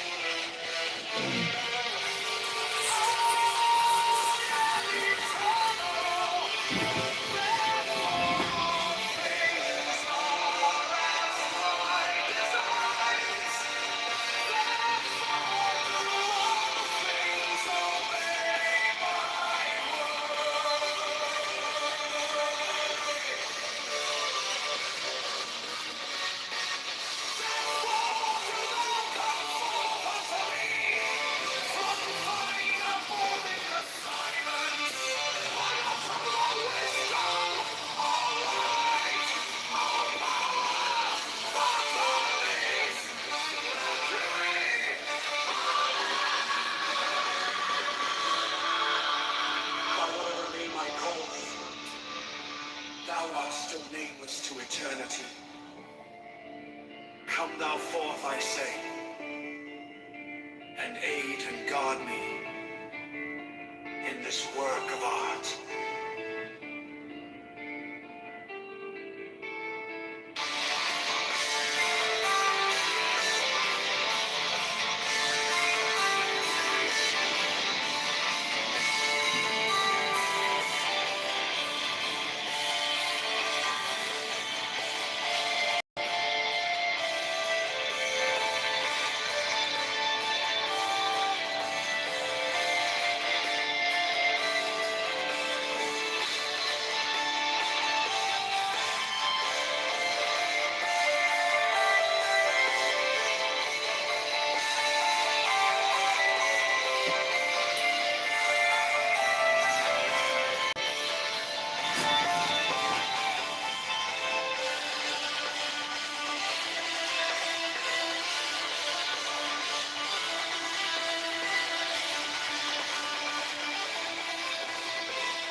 I see by mine own inward light, Lord of resurrection, who cometh forth from the dust, and my birth is from the house of death.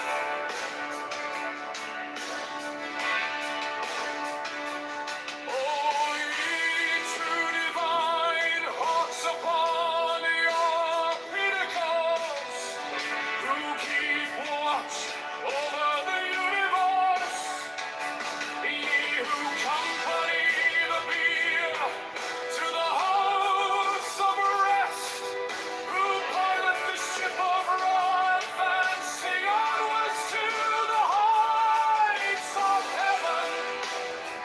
Lord of the shrine which standeth in the center of the earth,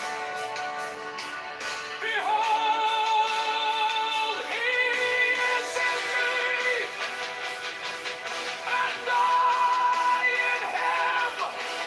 Mine is the radiance wherein topmountain heaven the firmament. I travel upon high, I tread upon the firmament anew.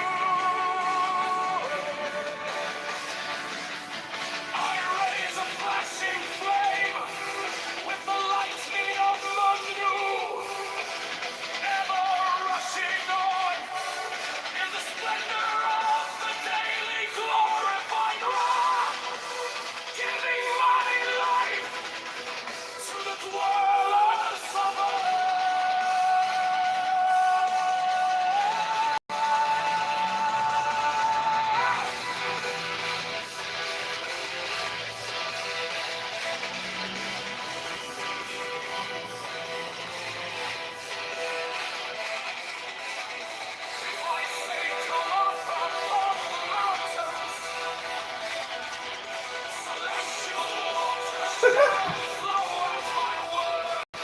How would the retard criminal fraudster several victims of federation for the school board said, we take over the constants of today's serial criminals since the illegal alien alcoholic carriers.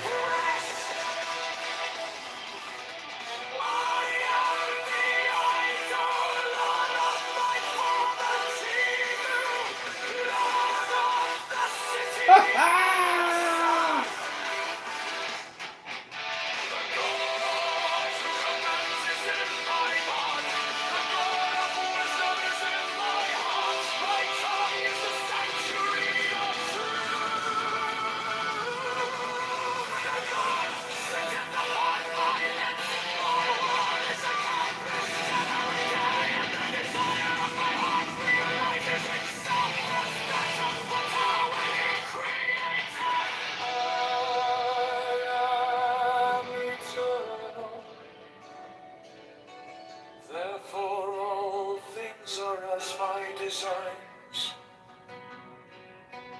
Therefore do all things obey my word. Therefore do thou come forth unto me from thine abode in the silence. Unutterable wisdom, all light, all power, Hermes, Mercury, holding by whatever name I call thee, thou art still nameless to eternity.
charioteer of the East, Lord of the past and of the future. I see by mine own inward light, Lord of resurrection, who cometh forth from the dusk, and my birth is from the house of death.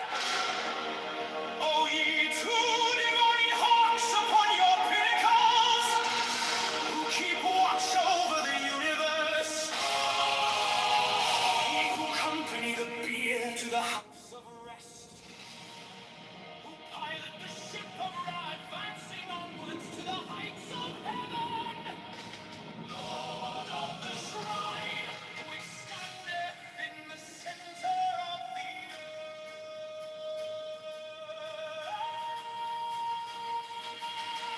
Behold, he is in me, and I in him. I am the charioteer of the East, Lord of the past and of the future.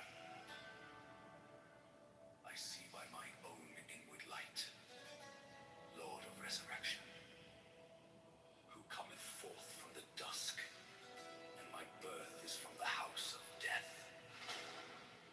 O ye two divine hawks upon your pinnacles, who keep watch over the universe, ye who accompany the bier to the house of rest, who pilot the ship of Ra, advancing onwards to the heights of heaven, Lord of the shrine which standeth in the center of the earth. Behold, he is in me, and I in him. Mine is the radiance, wherein Tah floateth over. The temple being in darkness, and the speaker ascended into his place. Let him begin by a ritual of the emperor, as follows. H vivo preocul, o procul este profani, bahlasti, pera. In the name of the mighty and terrible one, I proclaim that I have banished the shells unto their habitations. I invoke Tahuti, the Lord of wisdom and of utterance, the God that cometh forth from the veil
sitting in a bar, and we know more about the target than they know about us. That, right?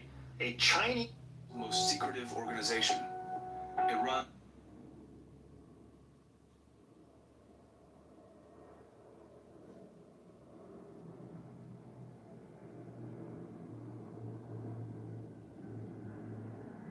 So I was on Piers Morgan a couple of days ago with a panel.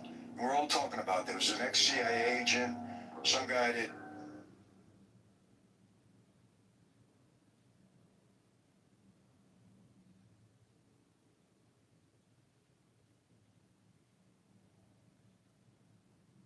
we know this.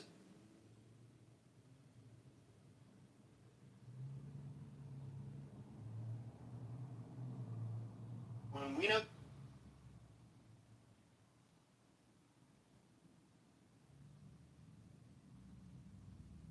Most secretive organization. It runs on a black budget, laundering power through offshore cash and shell company.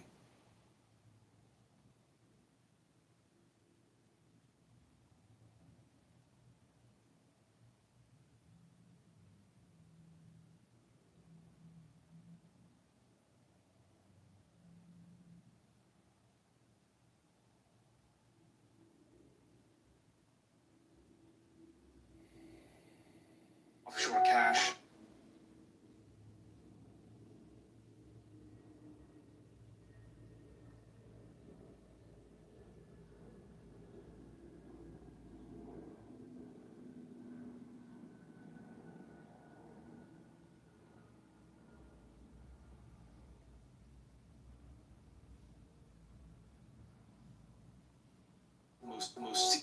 We know there's a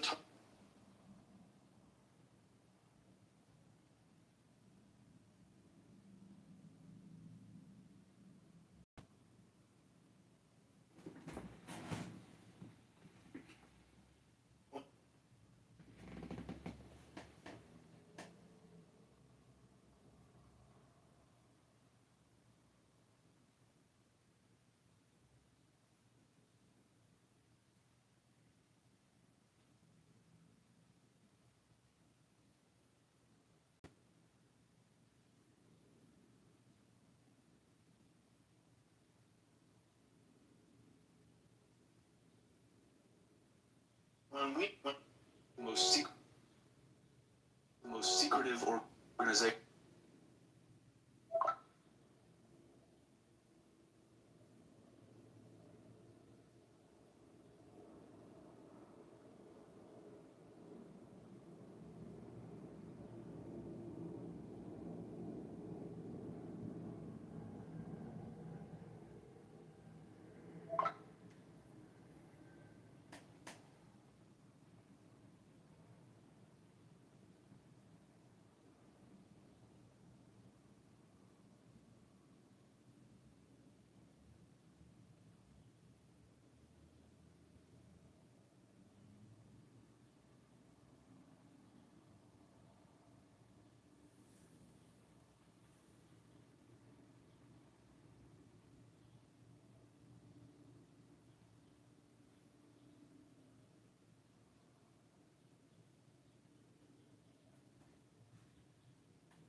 We know there's a target sitting in a bar.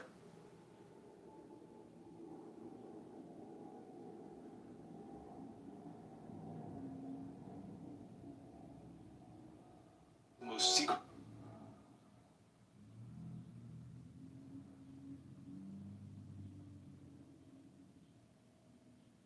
Most secret.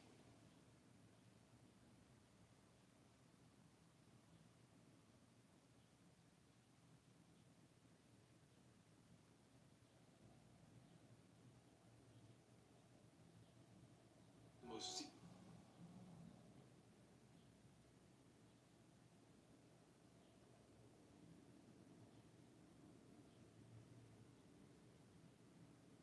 Most secret.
In a bar, and we know more about the target than they know about us, that's a scenario that we call information superiority. So we can walk in there and we can launch a surprise attack and basically pitch them on a cold approach. So I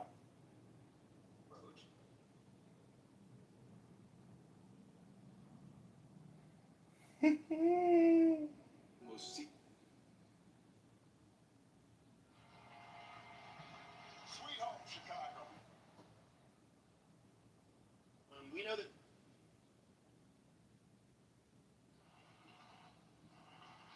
Please have a thank you, Lee, for that outstanding Most secret. introduction.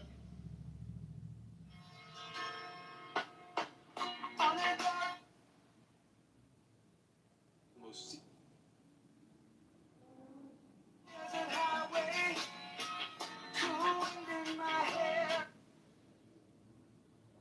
Most secret.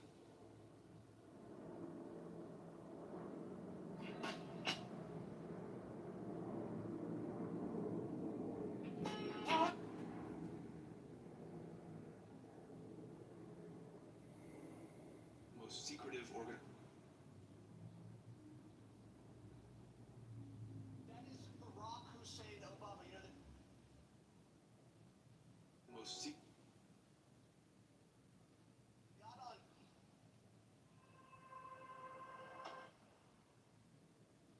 Most secret.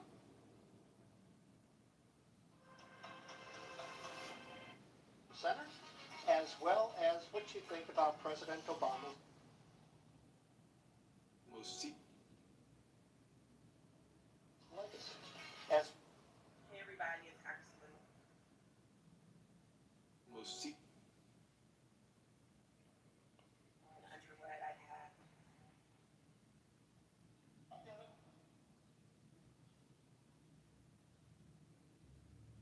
Most secret. I am not immune to anger or doubt. Most secret. Believe in checks and balances in our Most secret. government and an accountability that comes with an independent judiciary and robust. Most secret. Free press. You were doing the people's work. Most secret. Rescuing our economy. because the library kind of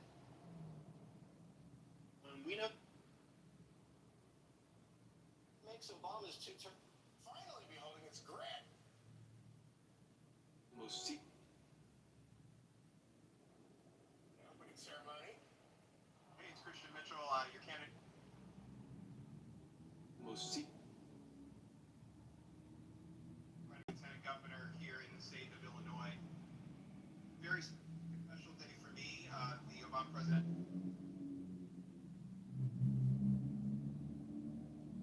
Most secret.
Most secret.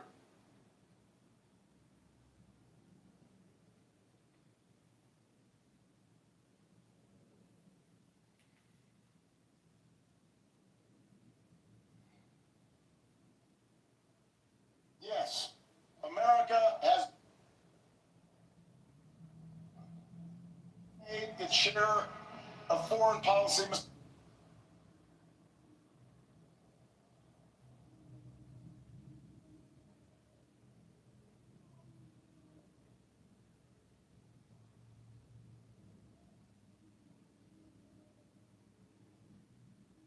There's been three great scandals in the 21st century. The first was the Russian collusion hoax that was prompted by Hillary.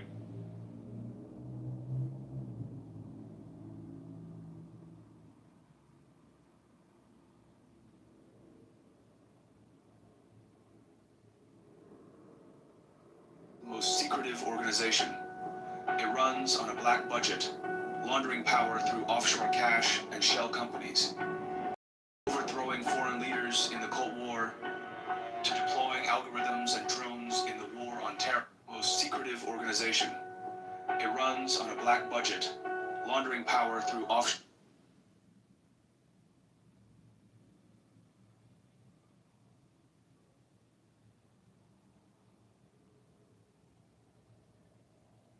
Most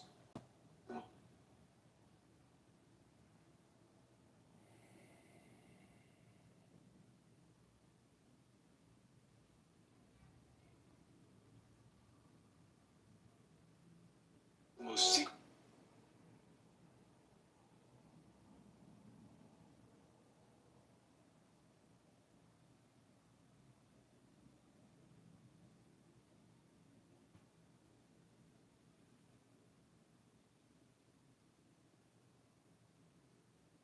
Most se-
secretive.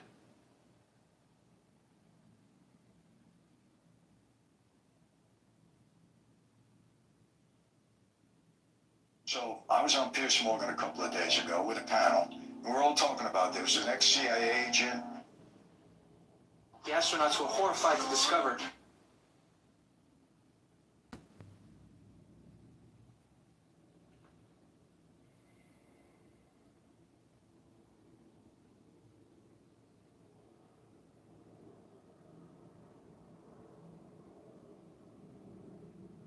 The most secretive organization. It runs on a black budget, laundering power through offshore.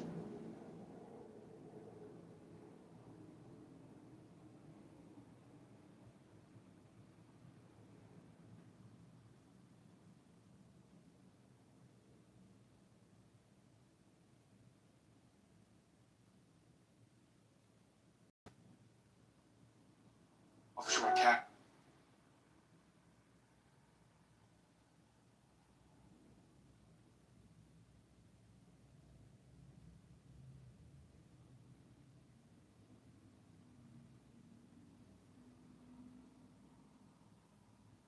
The most secret.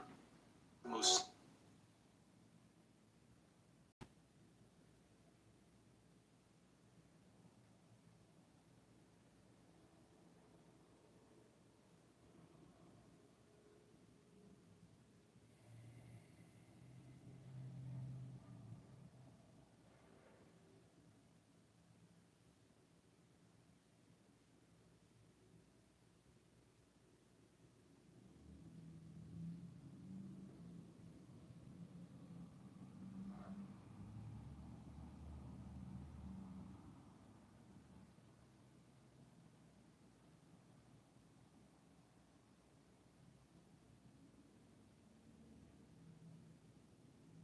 The most. We often say budgets The most. are moral documents, and that's true. But in this moment, this budget is true. Donald Trump will never know love like Michelle and Barry's. And something more. The most secret.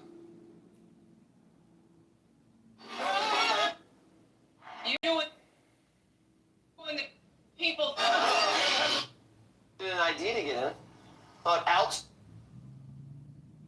The most secret. Outside the gates, different scene. Apparently, Obama stiffed the black subcontractors who built this stones. The most. Slab. People of all backgrounds. The most. They will see themselves. The most. In these floors. America will see. The most secretive organ. Itself. And Trump for today I'm in Chicago. The most.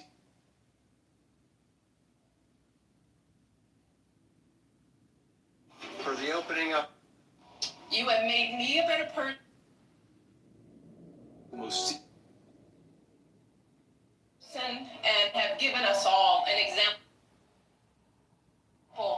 that we should. The most. We'd also.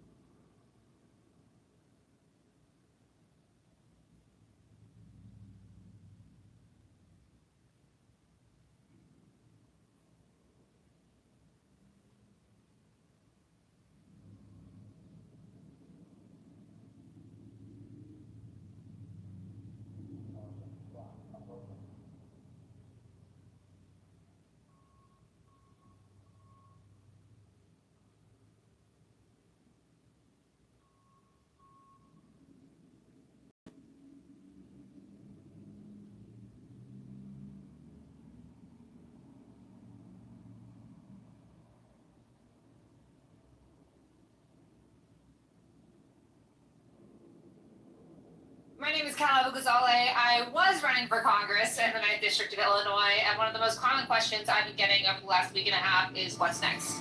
And the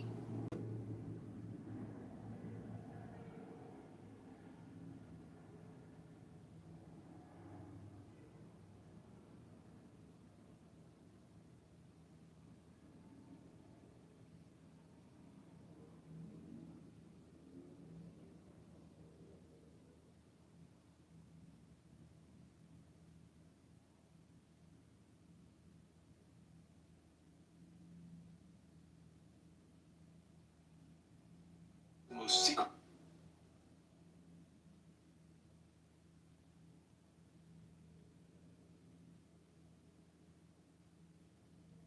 Most.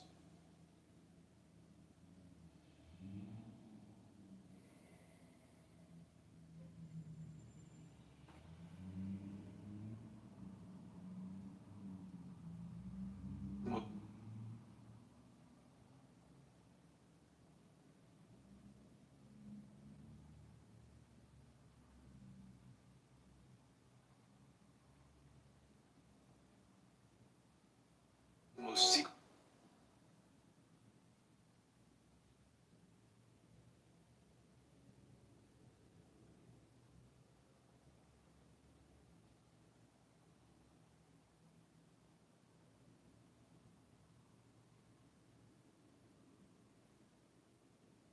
Most secretive. Most secretive organization. It runs on a black budget, laundering power.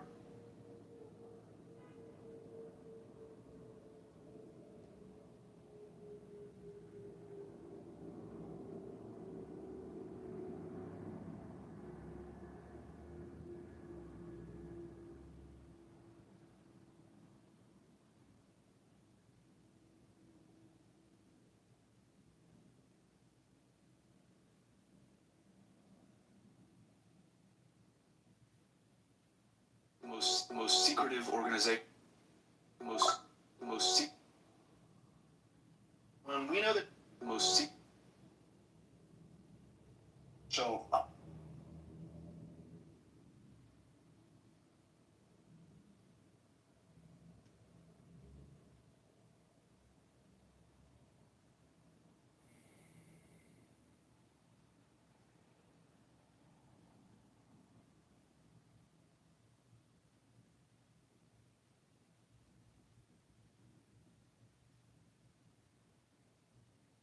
most secretive organization. It runs on a black budget.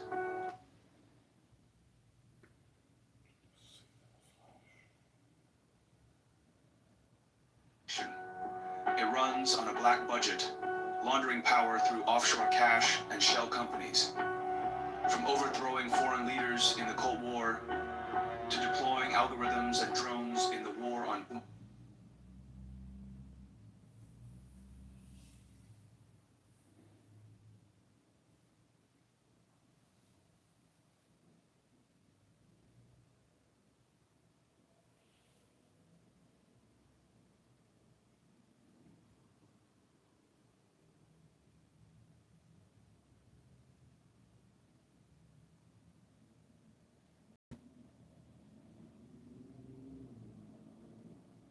most secretive.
most secretive woman in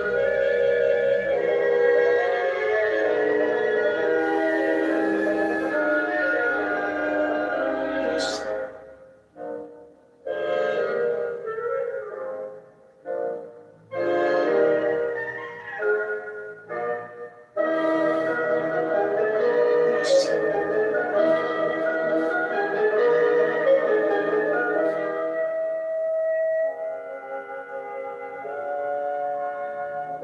most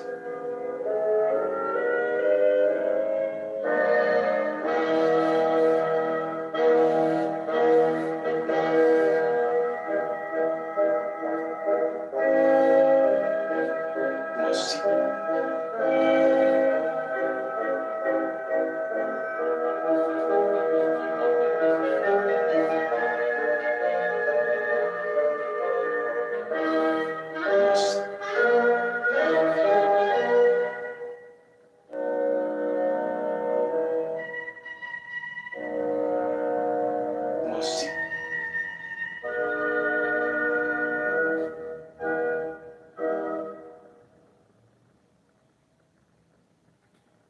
most most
most most secretive organization.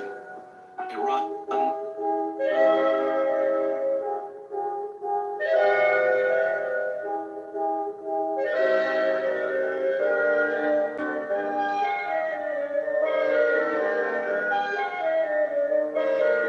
most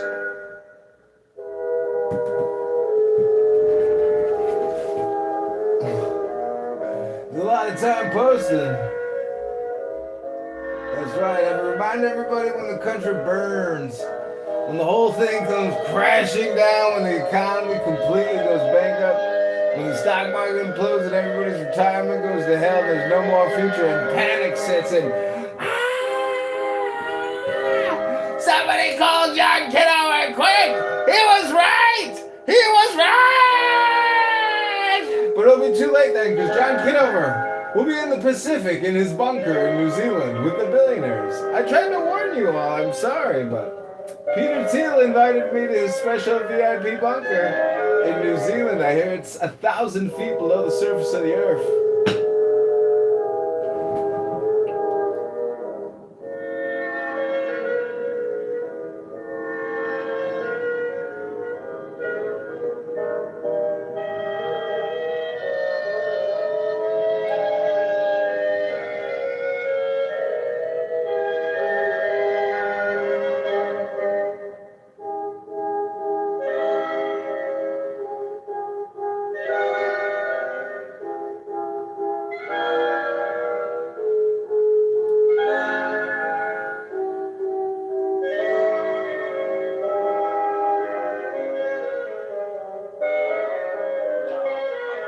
Have that bone in their body and they're doing it just because they think their partner wants it. It's awful. But just cuddle.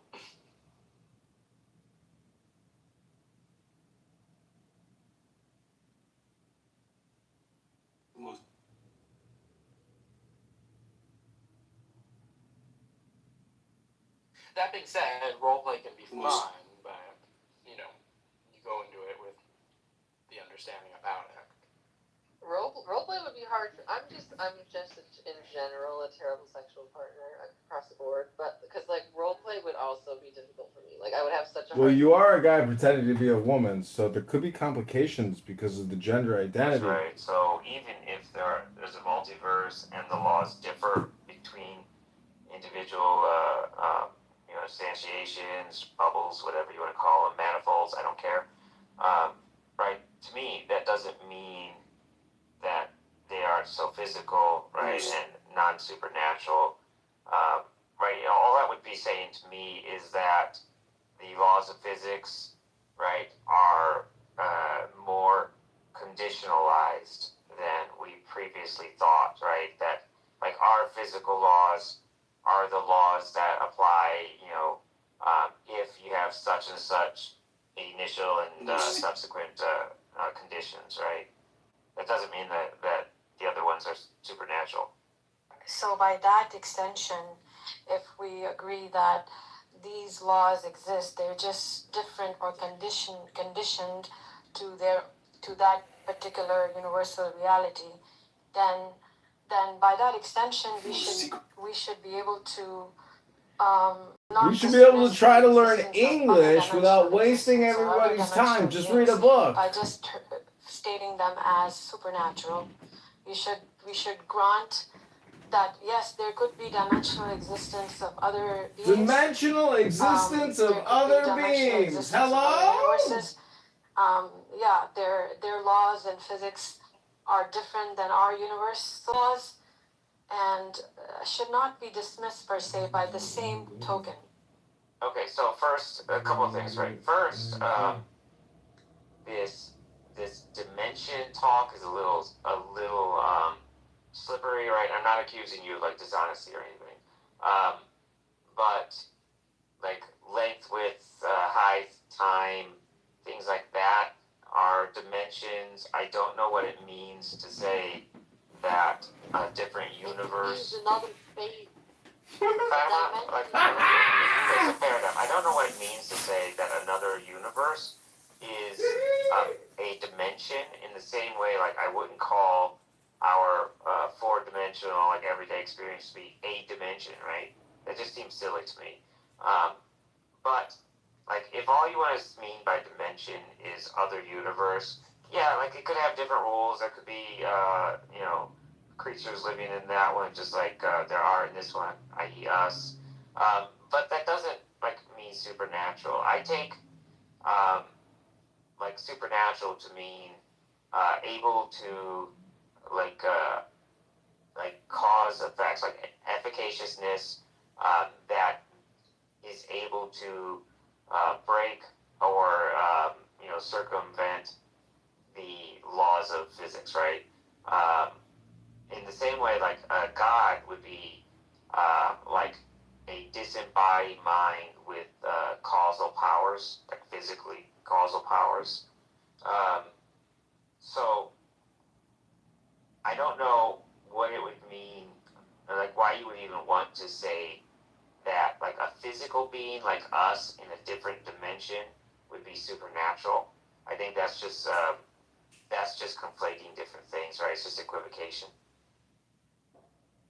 So you think I'm incorrect with equating what I'm hearing from you, which is because we exist in this universe, we have laws that are defined by this universe. However, if there is an existence of multiverse, they should have their own physical laws. They should have their own laws per se, and the exist. How do you say you're retarded without saying you're retarded?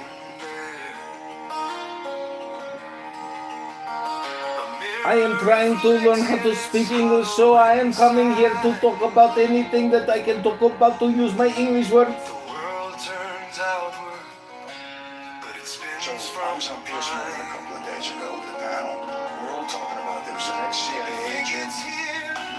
You think it's you, but every shadow swallows true. So I was on Pierce. Things are things 'cause we think they are. The mind's a mirror, not a star. In emptiness, they're all the same. The dance of nothing takes no name.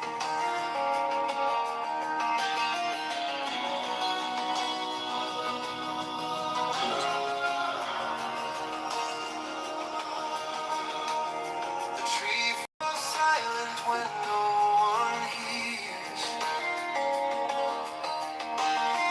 Time slips sideways, it disappears. A bird in flight, a thought half formed. Each one a circle where the void is born. Things are things 'cause we think they are. The mind's a mirror, not a star. In emptiness, they're all the same. The dance of nothing takes no name.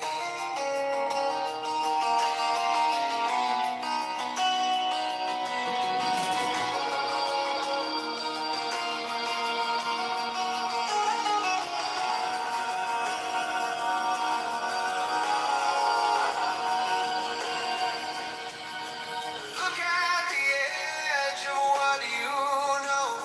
It's not an end, it's just a glow.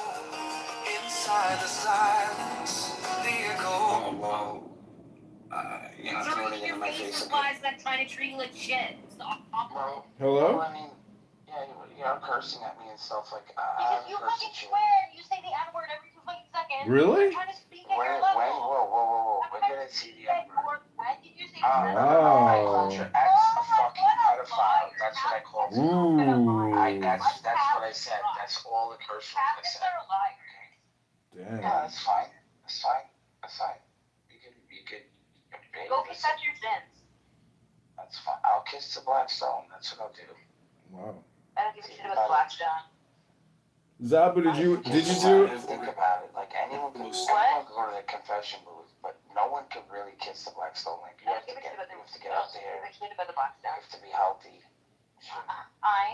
Yeah. What? I was just gonna ask if you did any squats today to work on that ass. I went on a 24-kilometer run. Or a bike ride. Wow. Well, that'll work that booty. Yeah. You should talk to Daniel. What's up, Daniel? What do you want to talk about? Do you want to talk again about my petitions for Congress for the 100th You know, time? there's a target sitting in a. Well, anyways, I just want to say, like, have you guys ever tried to use Clubhouse but, like, not speak the entire day and then just observe how other people behave? So, Hello?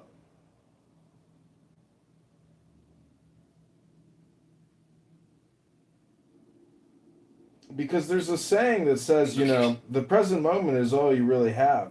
and you can't lose what you don't have. But the fact of the matter is, you know, if you're here every day, that's your presence and your awareness and your concentration. You could say it's meditation. You could say it's not meditation. But the point is, it's an opportunity cost to be here. Now, as the laziest person here who just clicks a button for a living, I mean, I have literally simplified my career to just clicking a link, aka a button. Many of you here are still so vigorously interested in having these never-ending debates and playing the same little game over and over and over and over again. It's like playing the same video game day in and day out, watching the same movie or the same television show forever. When do you finally hang up the phone and say, not today. I'm going to do something new with my life, something more creative than what I did yesterday. I'm going to push the boundaries of creativity. Have you ever thought about it that way? Hello?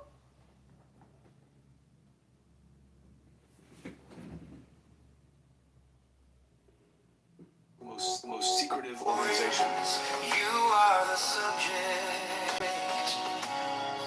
You are the thing.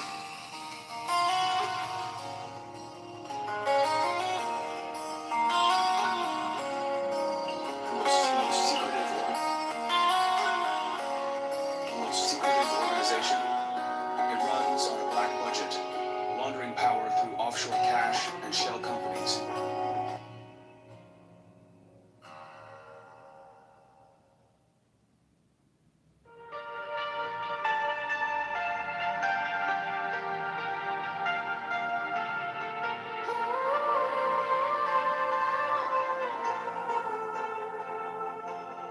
Let us live. Let us breathe. The most secretive organization. It runs on a black budget. No hate, no chains, no despair. Among the shadows, we shine so bright. We carry peace into the night. Happily there, we'll rise again. No hatred, no pain, no regret. Happily there, let the light begin. Among the broken.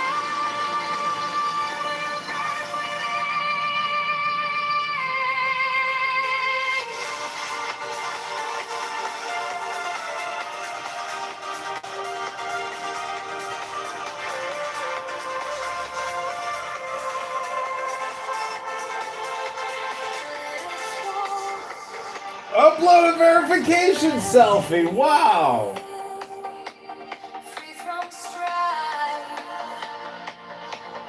No ailments. Getting censored on Instagram. They've deleted my account. Among the weary. Selfie verification. You've upset Obama. You can't say Obama's CIA.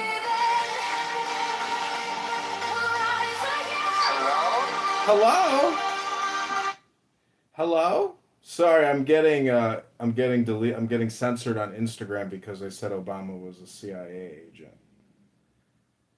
Of course he is. Why would he not be? It says it on his Wikipedia page. His first job out was working for Business International Corporation, which is a CIA analysis group. So it's right there on his Wikipedia, and I. Whether he likes it or not, he did work for them.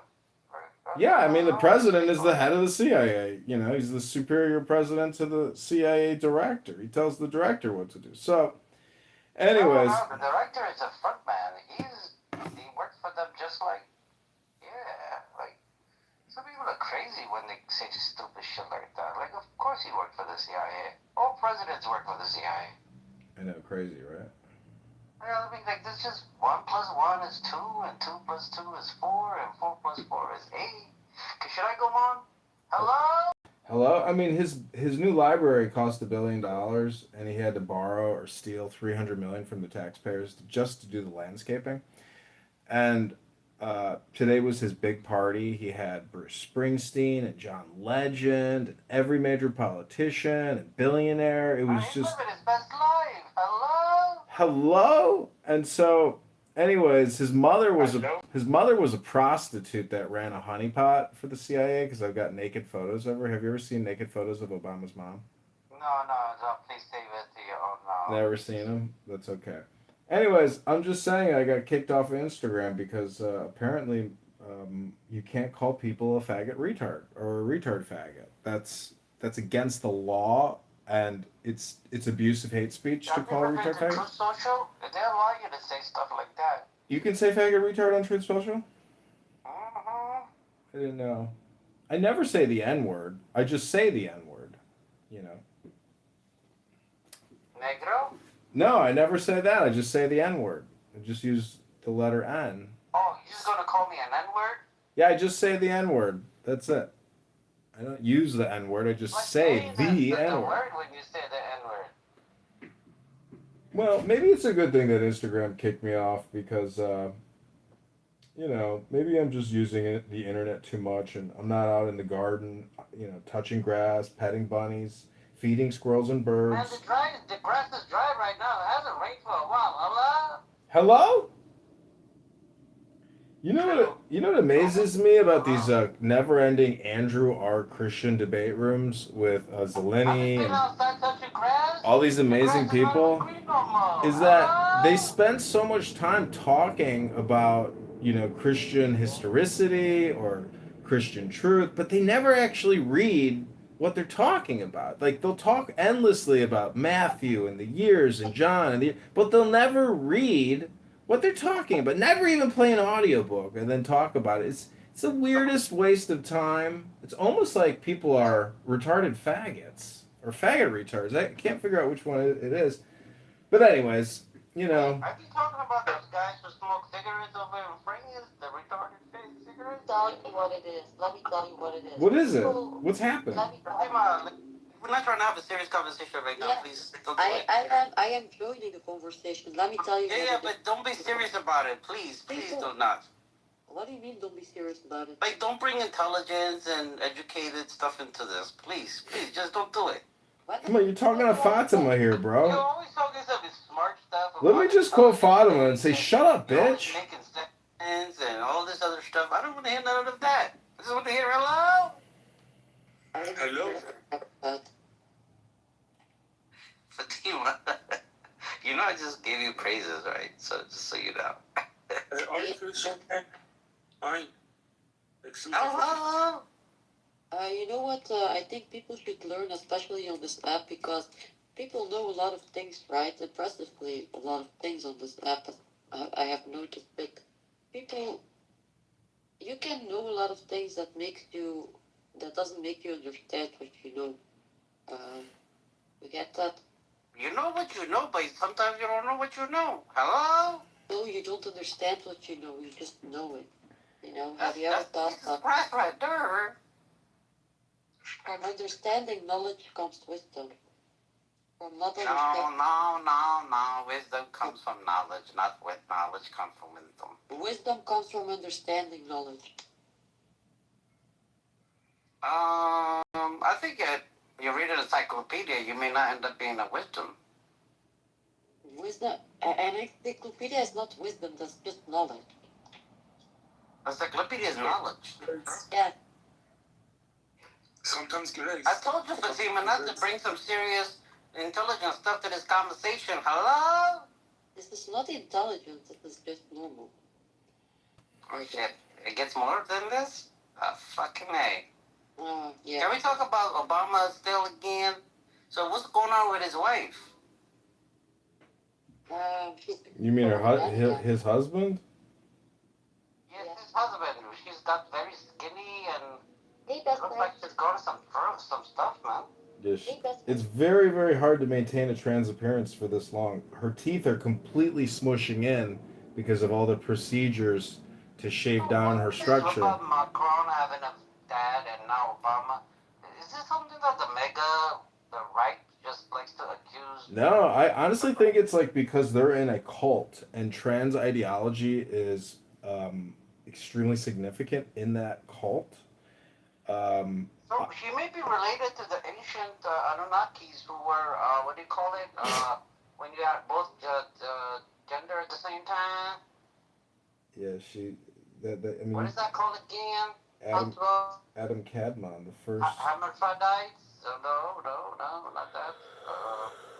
Both sex at the same time, like the gods of Greeks and stuff like that. What do you call them? See, what's interesting is. You're a smart person. Can you tell us what it is? Yeah, I've been telling it 3 times by internet, by the way. It's androgynous. Oh, yeah, Androgynous, yes, androgynous. Maybe she's androgynous. She's neither male or female, or female.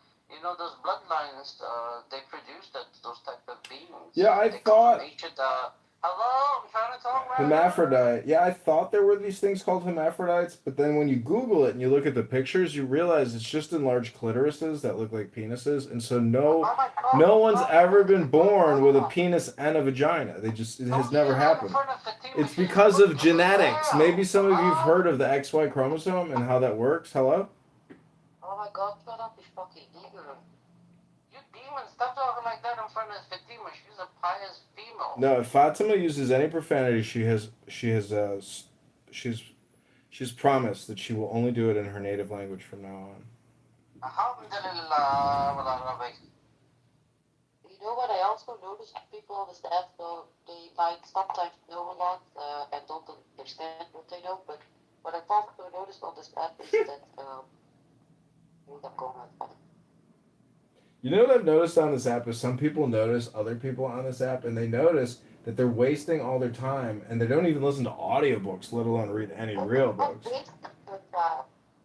You people are wasting your time because you are doing all the same shit and you are doing the same shit, John. You're always saying everybody's wasting his time, and you also on the app while saying everybody's wasting your time. So you belong to that group you are criticizing. Well, somebody on YouTube wrote, "Why would I vote for a libertarian when they ran all crimes and election tampering, war crimes like all the rest? V for Vendetta, we don't need a punk that never grew up. Kit Kat that."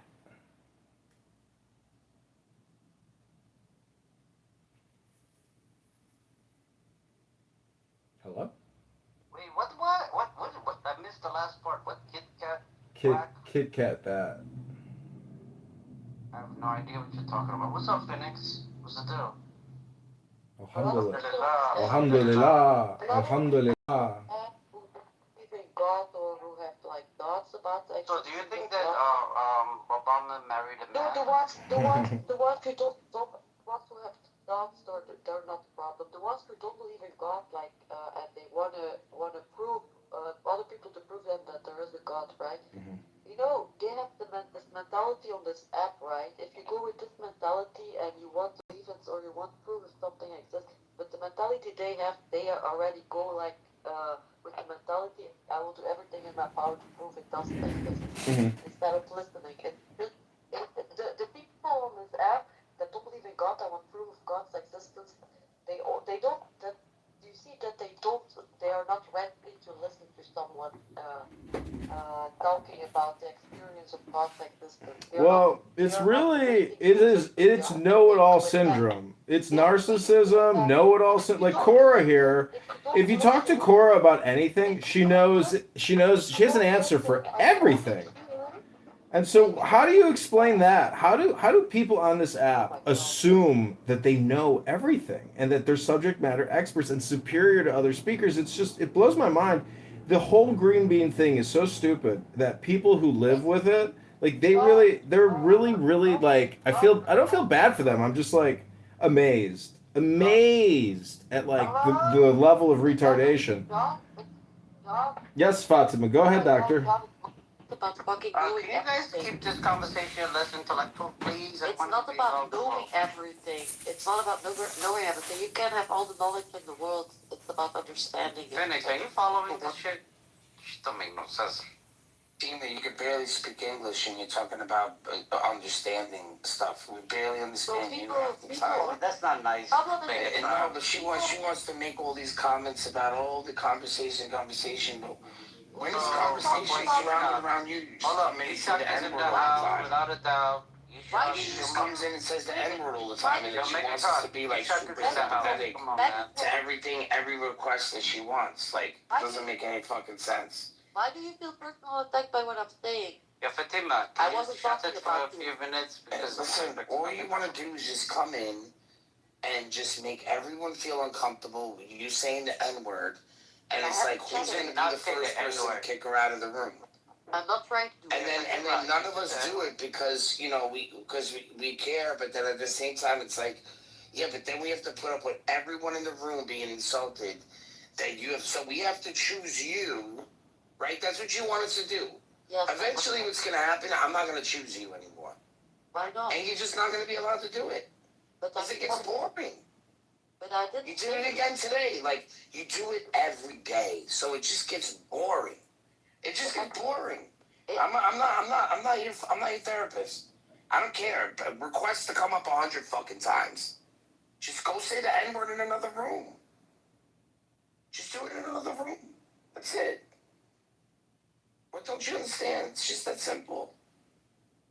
And then I have to put up with it just because I want. Like, come on. Like, if I did that, I wouldn't be allowed anywhere. Fuck, I'm not allowed anywhere, and I've done less. What? Because you. I don't understand. What the fuck? I have to treat you like you're my cousin or my sister or something, or you're allowed to say whatever the fuck you want?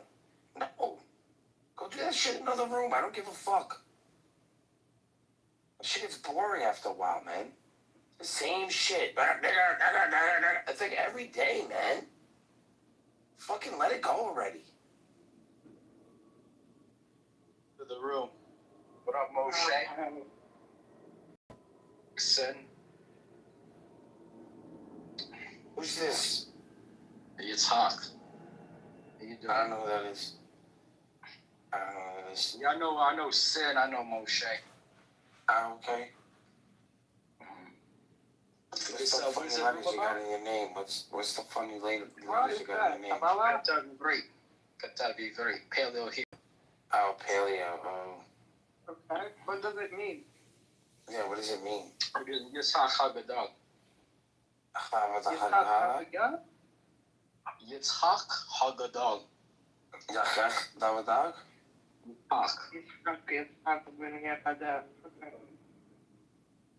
I can't hear what you're saying, Phoenix. Okay, what does it mean? What does it symbolize? Oh, it's my name. No, the picture. Oh, this is 231 dates of creation. So the Sefer, you ever heard of the Sefer Yetzirah?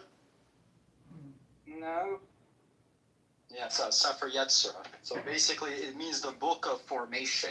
So HaKadosh Baruch Hu, the Ayin Sof, developed, created the whole universe with the Hebrew language. The Hebrew language is the built-in blocks of creation, basically. So that's what my picture represents.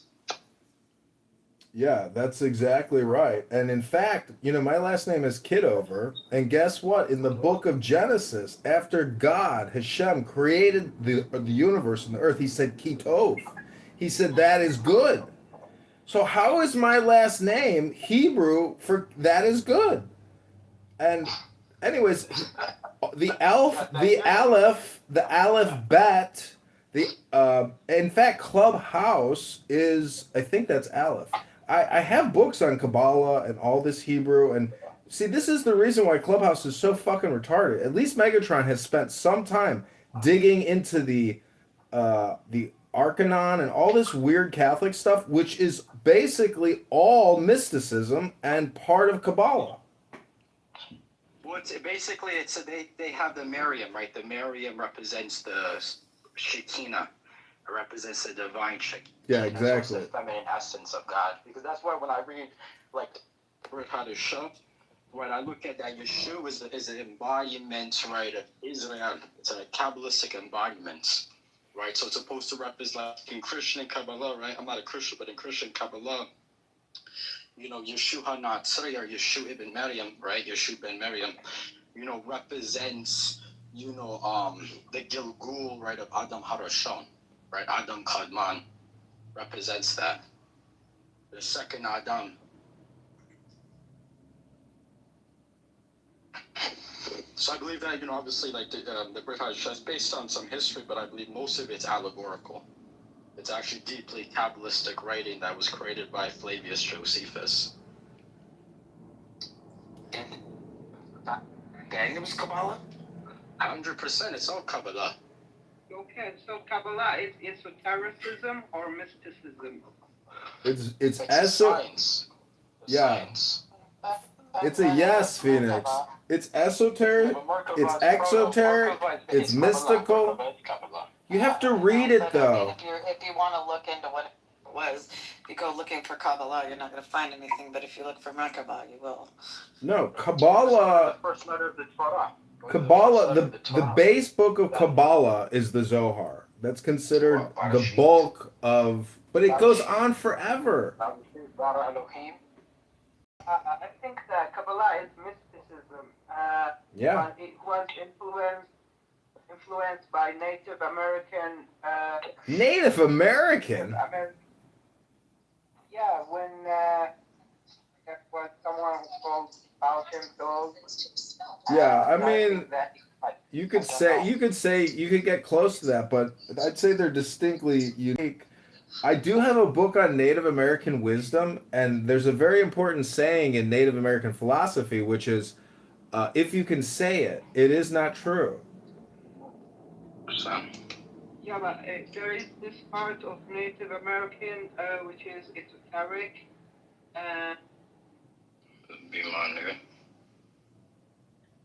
Esotericism is not in esotericism is in secrecy, but mysticism Did he is just not. say terrorism? No.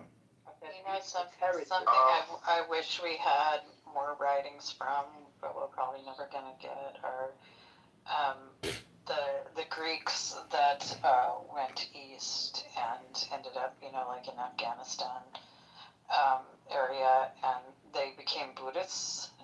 They even have found like stones or they've carved in Greek letters like the Four Noble Truths and things like that. Mm-hmm. It'd be really interesting to. Cora, there's 100 billion books out there. You're worried that you're not going to be able to access this minute little experience.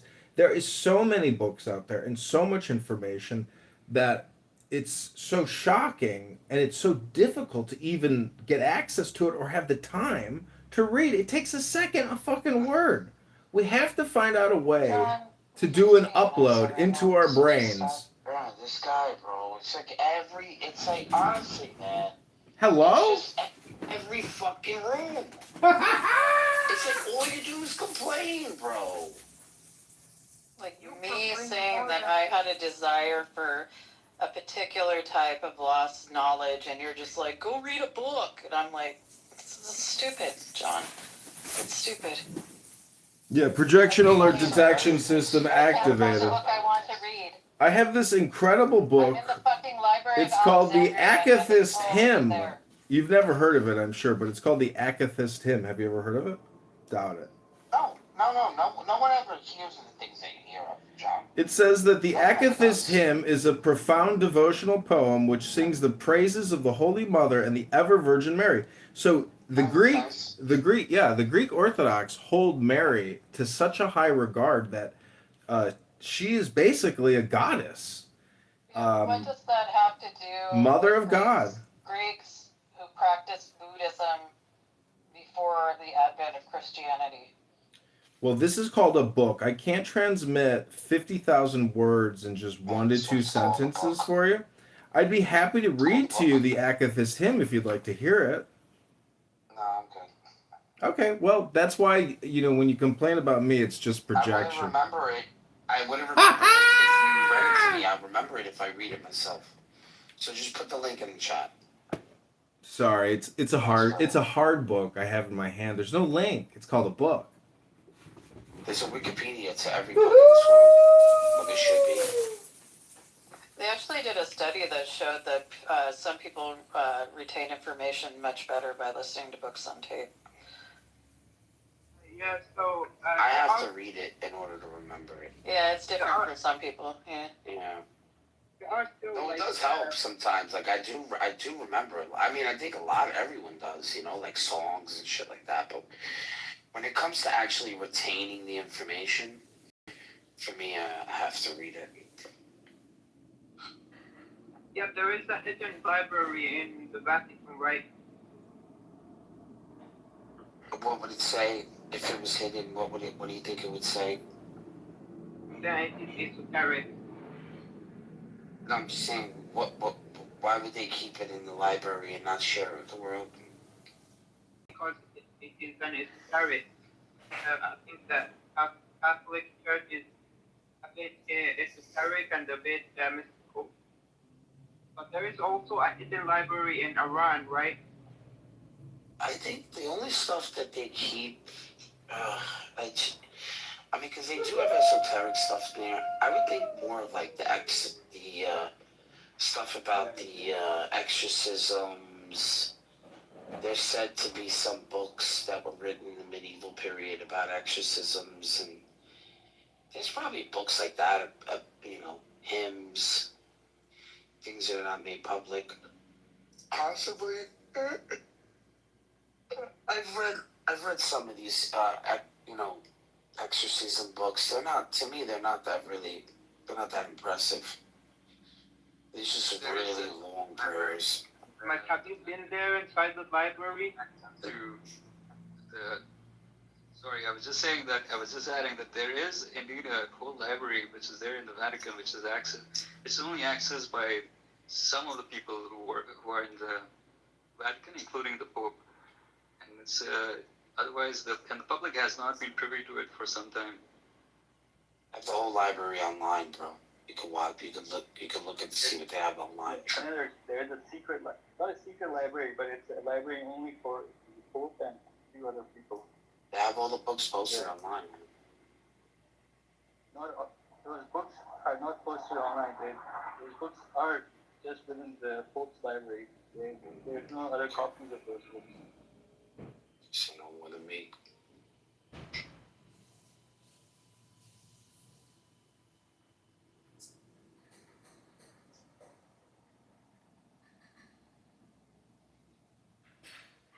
And also there is a hidden library in Iran. I forgot what it's called. But the two hidden libraries today are in the Vatican and in Iran. So it is not open source, right?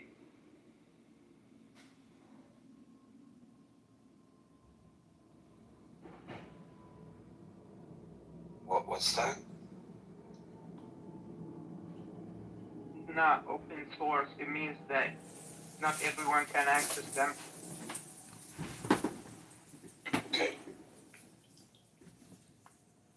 Okay, I'm gonna get you the link for this Akathist hymn, and I went to a Greek Orthodox church, and I met my wife 2 weeks ago there, and so this Akathist hymn is very special, and the introduction to it is like 30 pages, but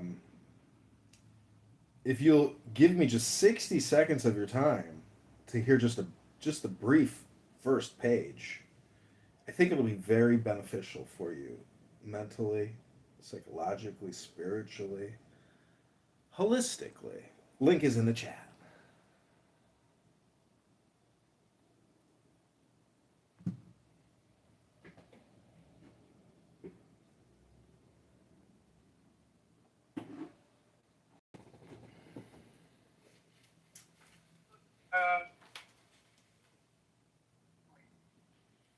Okay, moderators, do I have your permission to just read 60 seconds? Even Steve Appel gives me 60 seconds. Yeah, please, yes, read.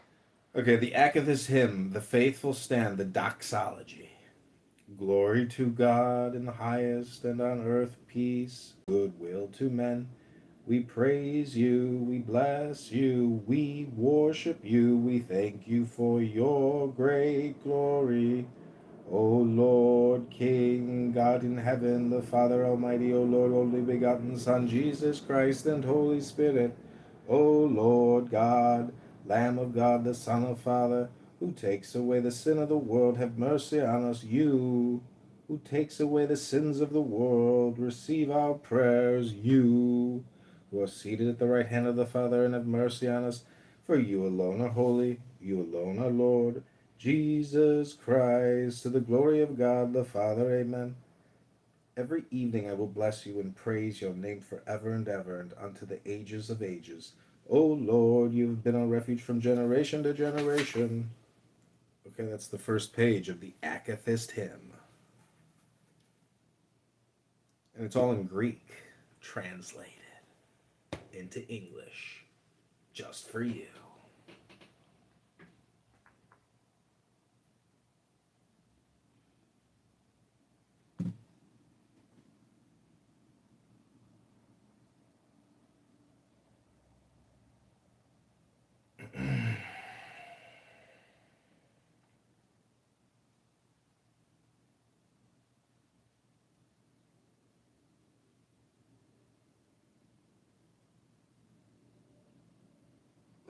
So there is a prayer that is Islamic, if you guys don't mind if I share it.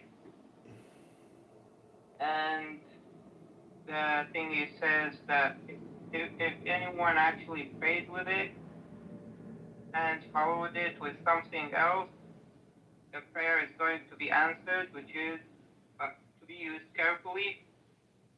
And the prayer is, O Allah, we call you with every name that belongs to you, that you have kept in secret within your knowledge, or you have taught one of your creation, or you have preserved in somewhere, and then you follow it with whatever you want, but it should be something good.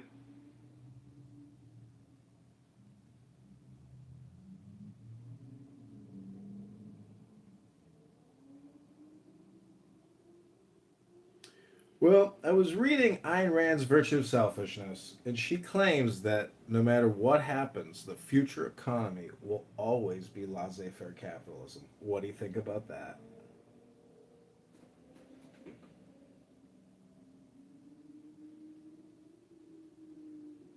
About capitalism? No, I'm saying that the theory is that the economy will ultimately always revert back to laissez-faire capitalism. Always. It's an all or nothing statement, I know, but other economies and other forms of altruism can't survive the competitive nature of laissez-faire capitalism.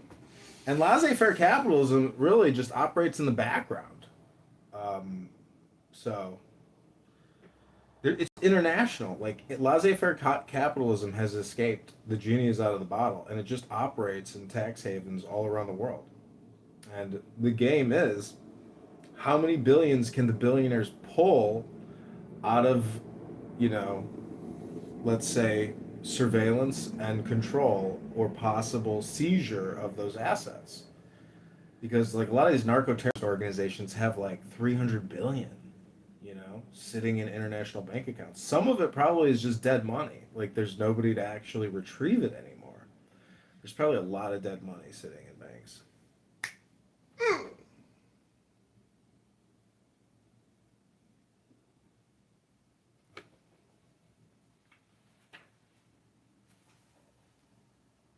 Let the market do whatever it wants. Okay, this is page 2 of the Akathist hymn. I said, Lord, have mercy on me. Heal my soul, for I've sinned against you. O Lord, unto you have I fled. Teach me to do your will, for you are my God. For in you is the fountain of life. In your light we shall see light. Extend your loving mercy to those who know you. Grant, O Lord, that we may be kept this night without sin. Blessed are you, O Lord, the God of our fathers, and blessed and glorified is your name forever and ever. Amen. Let your mercy, O Lord, be upon us, as we have hoped in you. Blessed are you, O Lord. Teach me your commandments. Blessed are you, O Master. Grant that I may understand your commandments. Blessed are you, O Holy One. Enlighten me by your commandments. O Lord, your mercy is everlasting. Despise not the works of your hands. To you belong praise, adoration, and glory, to the Father, and to the Son, and to the Holy Spirit, now and ever, and to the ages of ages. Amen. The symbol of faith, the creed. I believe in one God, Father Almighty, creator of heaven and earth, and of everything visible and invisible, and in one Lord, Jesus Christ, the only begotten Son of God, begotten of the Father before all ages, light of light, true God of true God, begotten, not created, of one essence with the Father, through whom all things were made, who for us men and for our salvation descended from heaven, and was incarnate from the Holy Spirit and of the Virgin Mary, and became man, and was crucified for us under Pontius Pilate. He suffered and was buried, and arose again on the third day according to the Scriptures, and ascended into heaven, and is seated at the right hand of the Father, and he shall come again with glory to judge the living and the dead, whose kingdom shall have no end. And in the Holy Spirit, the Lord, the giver of life, who proceeds from the Father, who together with the Father and the Son is worshipped and glorified, who spoke through the prophets, in one holy, Catholic, and Apostolic Church. I acknowledge one baptism for the remission of sins. I await for the resurrection of the dead and the life of the ages to come. Amen. The Magnificat of the Theotokos. It is truly befitting to bless you, O Theotokos, the all-pure and the mother of our God, more honorable than the cherubim, and incomparably more glorious than the seraphim, you, who incorruptibly gave birth to God the Logos, verily the Theotokos, we magnify. The canon, the first ode, the fourth tone, the hermos, chanter or choir, I shall open my mouth, and filled with spirit I shall speak to the Queen Mother, and I shall be seen gladly rejoicing, and shall sing with delight all her marvels. The Troparia, most holy Mother of God, intercede for us. When the great archangel saw you, O pure one, the living Bible of Christ, sealed by the Spirit, he cried out to you, Hail, O vessel of joy, through whom the curse of the first mother is loosed. Most holy Mother of God, intercede for us. Hail, O Virgin Bride of God, the restorer of Adam and the death of Hades. Hail, O blameless one, the palace of the only King. Hail, O fiery throne of the Almighty.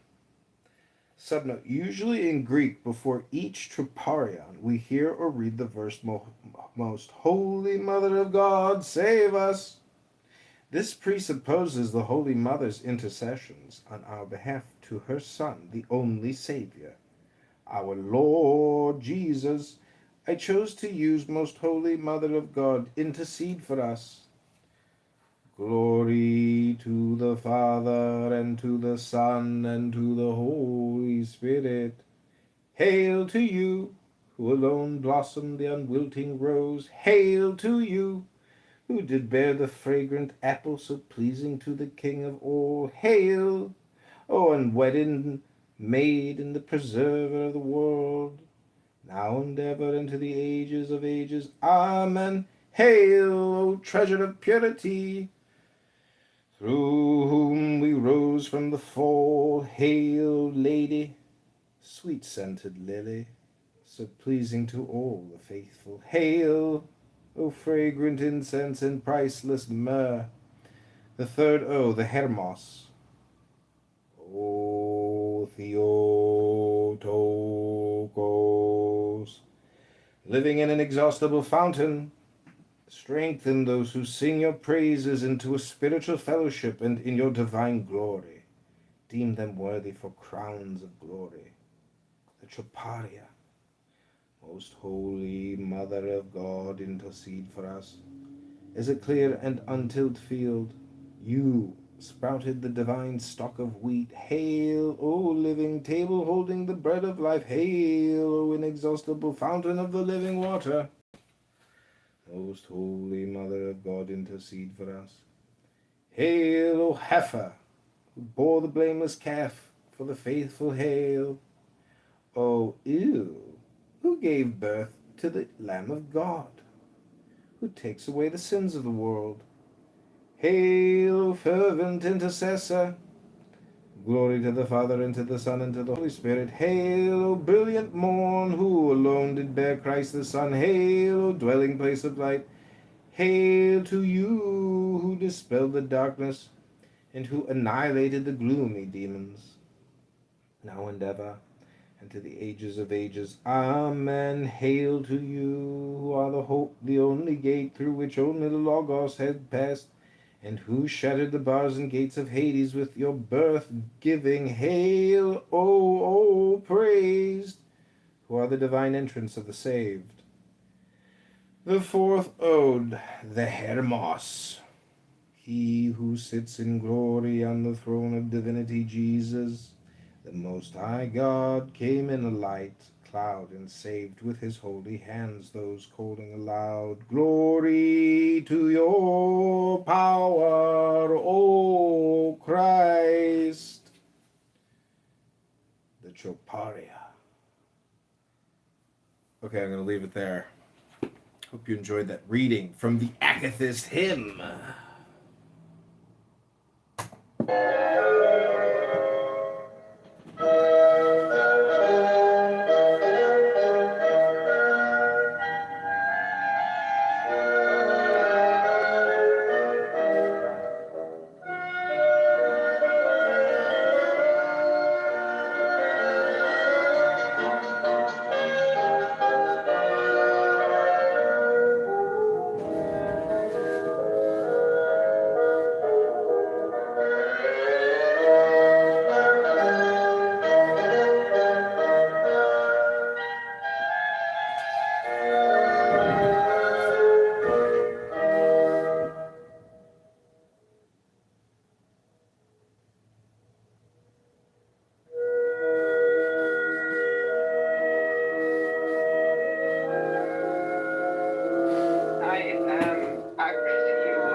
Oh, ask away.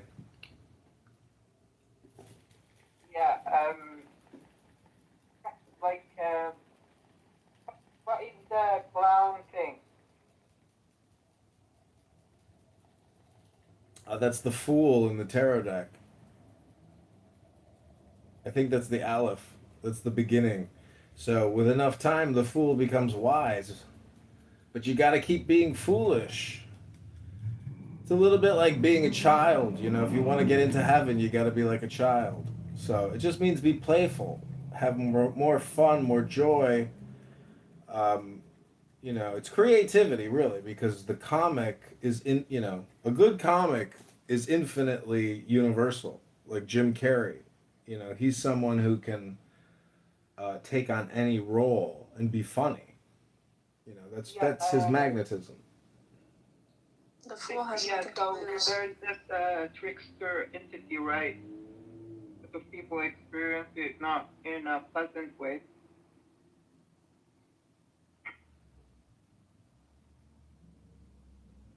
So some people are through their Organization. It something runs like on a that. black budget, They laundering go power through to offshore cash something and shell like companies. a From overthrowing foreign leaders in the Cold War that is to deploying not friendly, algorithms right? and drones in the war on.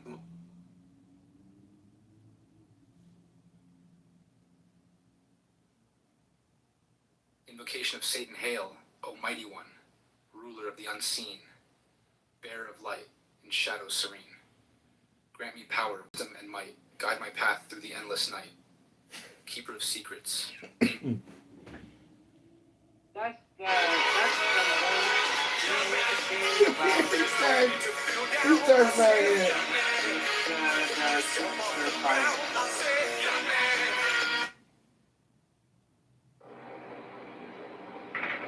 That's the thing though, it's a trick, right? It's not really as bad as it seems.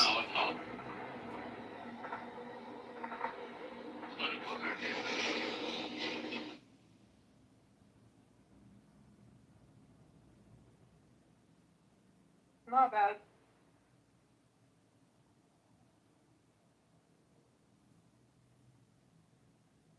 But most of the time, the people who the trickster actually make them a little bit uncomfortable are the people that fear craziness, right? Because sometimes the trickster symbolizes craziness and losing control over. Yeah, I mean, I've got the tarot deck right here. That's part of the Fool.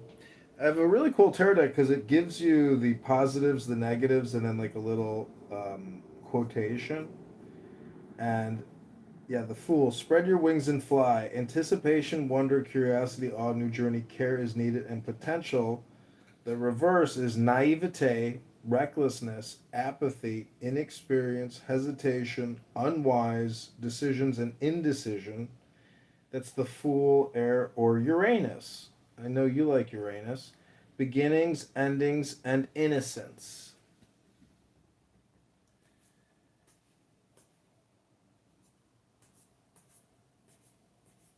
Hey brother, I'm a cop. Well, you're an Ace of Wands. Take action on your ideas. Will to create energy, inspiration, creation, force, strength, and gain. False start. This is the reverse. Vexation, cancellation, delays, misunderstanding.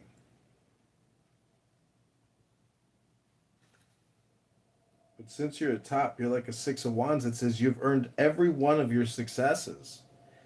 Progress, confidence, conquest, public recognition, and triumph. Reverse is pride of riches, delay, fear, apprehension, doubt, and being ignored. Do you find yourself ignored at times, Phoenix? I myself.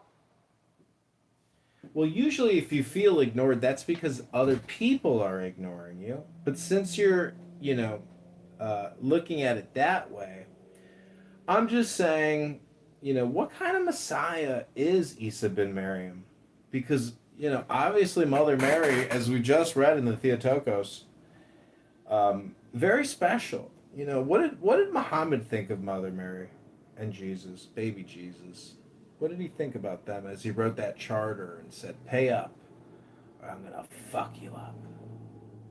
That's basically what the Constitution of Islam is.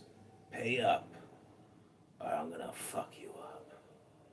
That's called mafia gangster doctrine. Join us, pay us, or die. It will be war.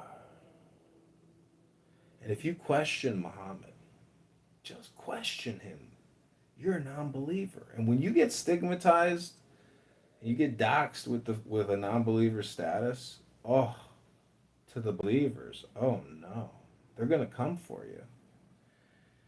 They're going to come for you. They're going to be very upset with you because you're a non-believer. It's not a non-believer in Allah. It's a non-believer in the divinity of Muhammad, the messenger. See, Muhammad is really just Hermes in Uranus. What I'm saying is Muhammad is the messenger, which is just a metaphor for Hermes, Thoth Trismegistus. Yeah, that's all it is. Why do you think they call Muhammad the messenger? It's just a metaphor for Hermes. Wait, was Muhammad a trader, a businessman? No, he was an illiterate pedophile. Well, Hermes would have to be a businessman, a trader, so like that, your attribute doesn't make sense. What are you talking about? Hello? Well, he was involved with camels and donkeys, which they go on trips to transport intelligence and goods for trading. It's all just a metaphor for the If you hermit. don't make an association with Hermes, you have to make sure that one of the attributes of Muhammad would be that he was a business trader. Yeah, that's part of the caravan legend. Well, you're now changing your story. Initially, you did not say that. You say he was just a nobody. Oh. Which one is it? Are you just making stuff up again? Hello? Hello? I'm saying in the context of 2026, he would be considered a scam artist today. But in the year 667, he was innovative. He created one of the very first gangs. He created a doctrine for gangsterism. Have you ever read the Dhammapada by Buddha? Because when you compare the Dhammapada by Buddha to the Quran, the Dhammapada is so much more intelligent. But the Quran is mystical. That's what people don't really see is people, Western Americans, hello, Western Americans do not, if you fear Islam, it's only because you don't know tarot. You don't understand the mystics, the mystical, esoteric, exoteric teachings of Muhammad. He was in a cave. He was meditating. He went within the dark cavern and he saw the abyss. And the abyss stared back at him. And then he said, I'm going to write the Charter of Islam. And he wrote the Constitution in 665. And he said, Jews, you're going to pay up. And if you don't join us, we will wage war on you. And it was at that time where my ancestors looked at each other and said, I think this guy is going to kill us. And they said, well, have you heard of Germania? Let's go to Germany. I hear they still have plumbing from ancient Rome. The Romans had plumbing. Let's go to Europe. So all the Jews in the middle of the night secretly gathered their belongings, their donkeys, their camels, their horses, their sheep, their goats. They went through the desert and made it to Italy. And from Italy, they went to Germany and settled in a beautiful river city called Berlin. And they said, we are free from that crazy guy, Muhammad. That was crazy. He was going to kill us. Thank God we're in Germany now where we're safe. They went to Andalusia, they went to Yemen, and actually today, like all the Arabic world, you will find if you make a DNA test that they have part of them that is actually from Jewish ancestors, more than like not to dismiss like the Ashkenazi, but today if someone made a DNA test, like a lot of Arab people, even including me, they will have part that is actually from Jewish ancestry, from Arabic ancestry, from even Persian ancestries. So today we don't have that kind of pride that you say that they are your ancestors, then I think that they are my ancestors too. So in a way, we share the same history. And I think that a DNA test is going to make it so people will discover that today we are really mixed. We are like unicorns of ancestry.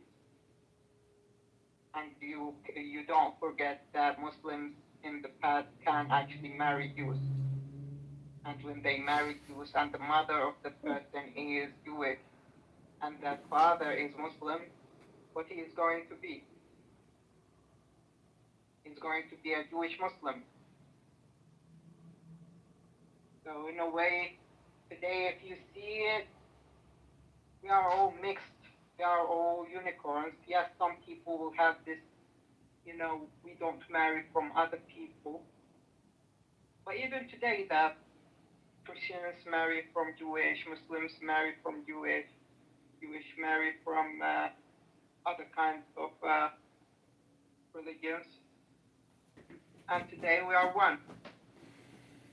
To say that this is my tribe, it is not your tribe. So if I have 10% like DNA, if I make a DNA test and it is 10% Jinn, then I call them my ancestors. It doesn't make sense. Well, see, a lot of people talk constantly about genetic testing and this categorization, classification. I'd just like to say, hey, let's read a book. Let's talk about the book club, book categorization, because labeling our bodies is one thing and understanding the history is another, but really it's the intelligence. Why do you think that kings and queens are intermixed with the religious order in their country? It's because they go to them for advisement. And a lot of time the priests are actually the ones suggesting war because they know philosophy. And strength is joy. So if you have a weak king who's unsure and unsure of himself, a lot of times back in the Middle Ages, whatever European country it was, they would go to their clergy for advisement.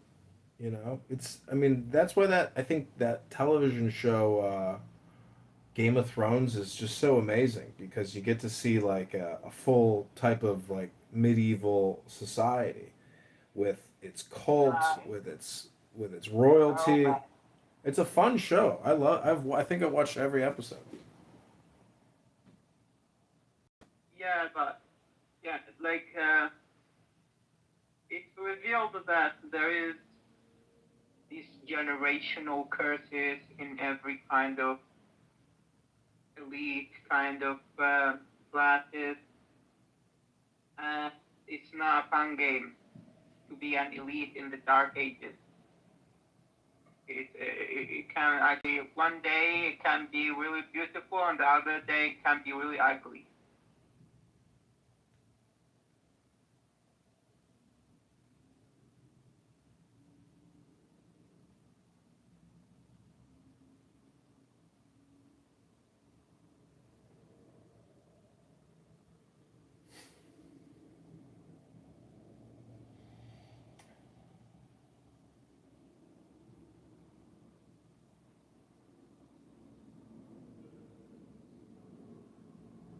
Peace, all about peace, and these things that happened in the past to bring them to our days for esoteric manifestations. Is going to ignite something that is going to affect the future negatively.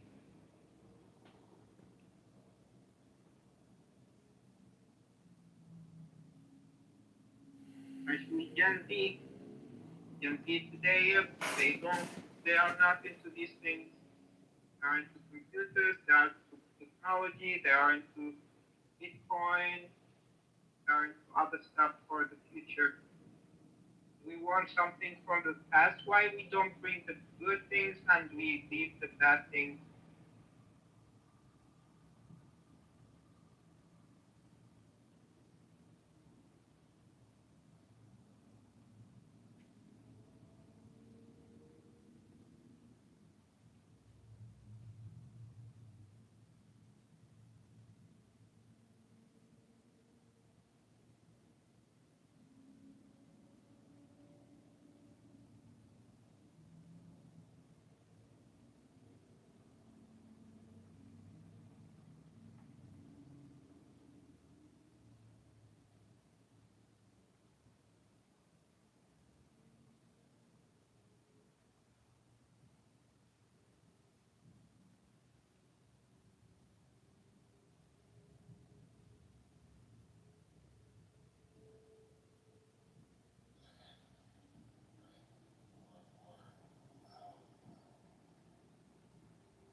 What's up, Daniel?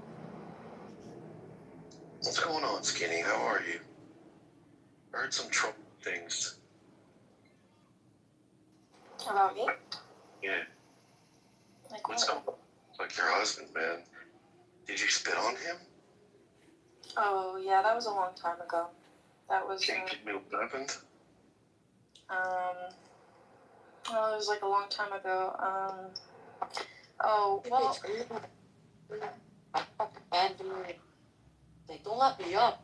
I have to this day. I have interest in they don't let me fucking up with their fucking god and stuff like that. Hello? yeah, that's fine for you. Of course they're not gonna let you up. It's like a censored ass room.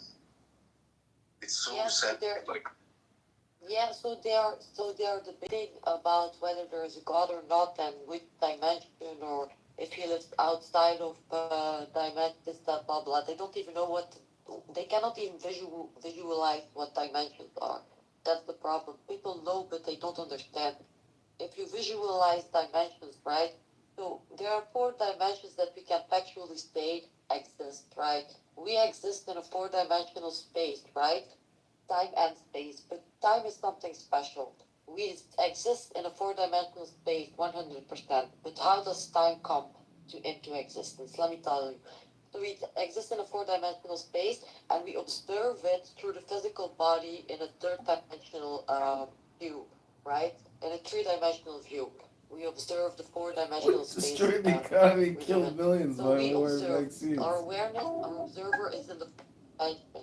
Our awareness, our observer is 4-dimensional in the 4th dimension, and it takes all. The mind is the awareness, so it's in the 4th dimension. The mind saves all what the physical senses are taking in, like images, feelings, and what they hear, and other stuff now.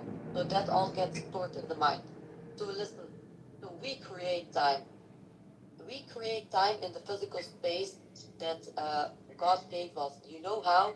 Because everything we perceive through the physical senses goes to the mind, and the mind stores it. So there's a timeline, and where there's a timeline, there's time. So we can go back, we can remember our memories, blah blah blah.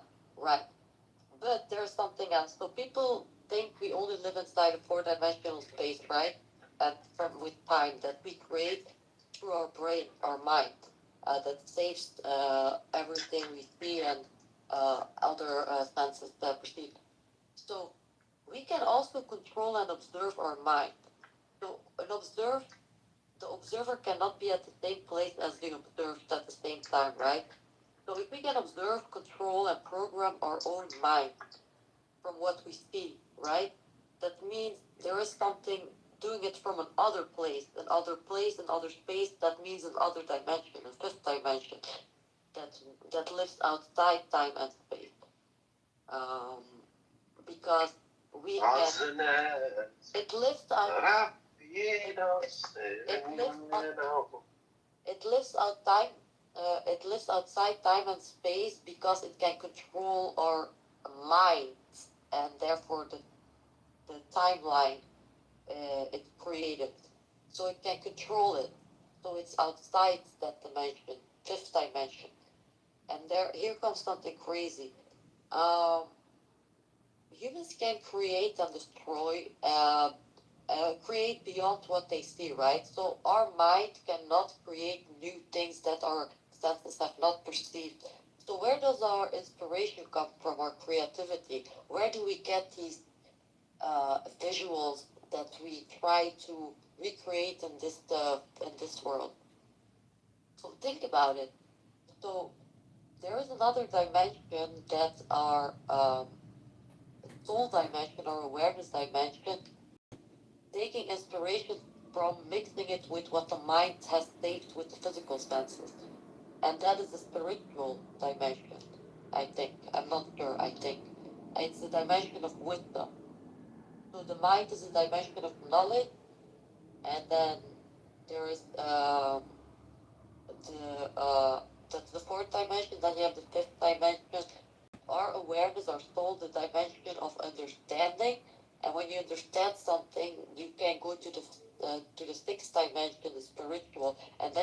wisdom or inspiration or creativity, and then we put that creativity from the sixth dimension into our soul, because our soul is what makes us all unique. Nobody has the same perspective in life, because even if we are at the same place being the same thing, we never have the same physical perspective. And also not mentally, we can be in a total different mental state. So we are unique. Our soul is, this is proof that, this is actually what shows the difference between us and other animals.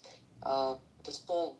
So the soul is something that is created between the fourth dimension, the mind, and it is also it's a mix. It's like in the middle. It's like, I don't know how to say it. I can visualize it, but I cannot say. It's like from the spirit. The soul is a mix of the spiritual dimension and a mix of the sixth dimension, the spiritual dimension, and a mix of the fourth dimension, the mind. And animals, they are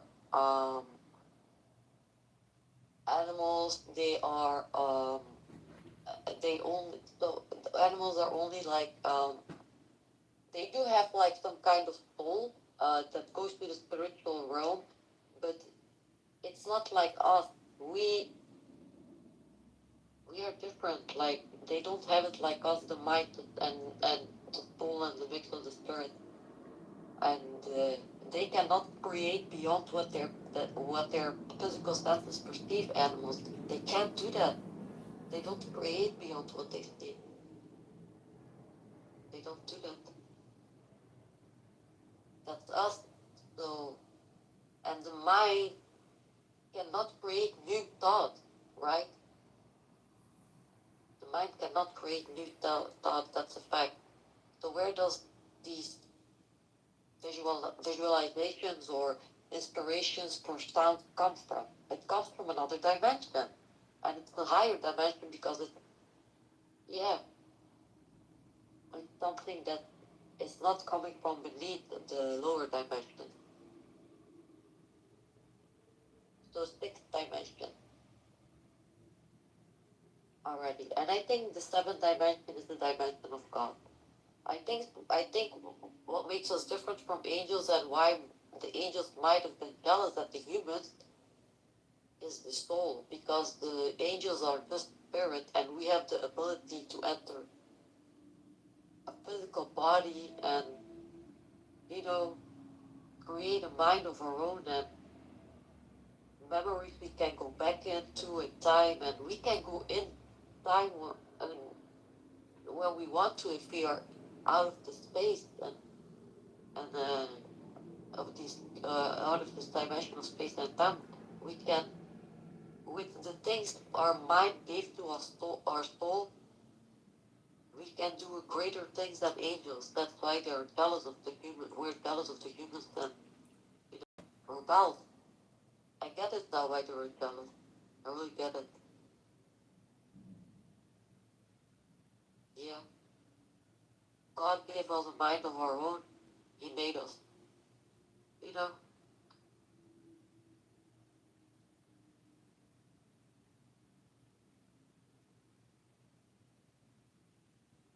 It's like God himself has a mind of his own. We too. Angels too, but it's different with angels. It's different.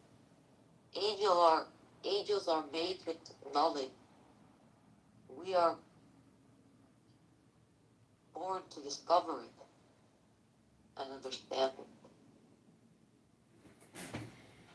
Isn't that fascinating? Well, I can't stop watching the videos coming out of Moscow as it burns to the ground, because eventually, I think the Russians are going to have enough of this, and they will maybe detonate a nuclear weapon. I can't see how the Russians at this point are going to tolerate their flagship city being burned to the ground without a devastating response.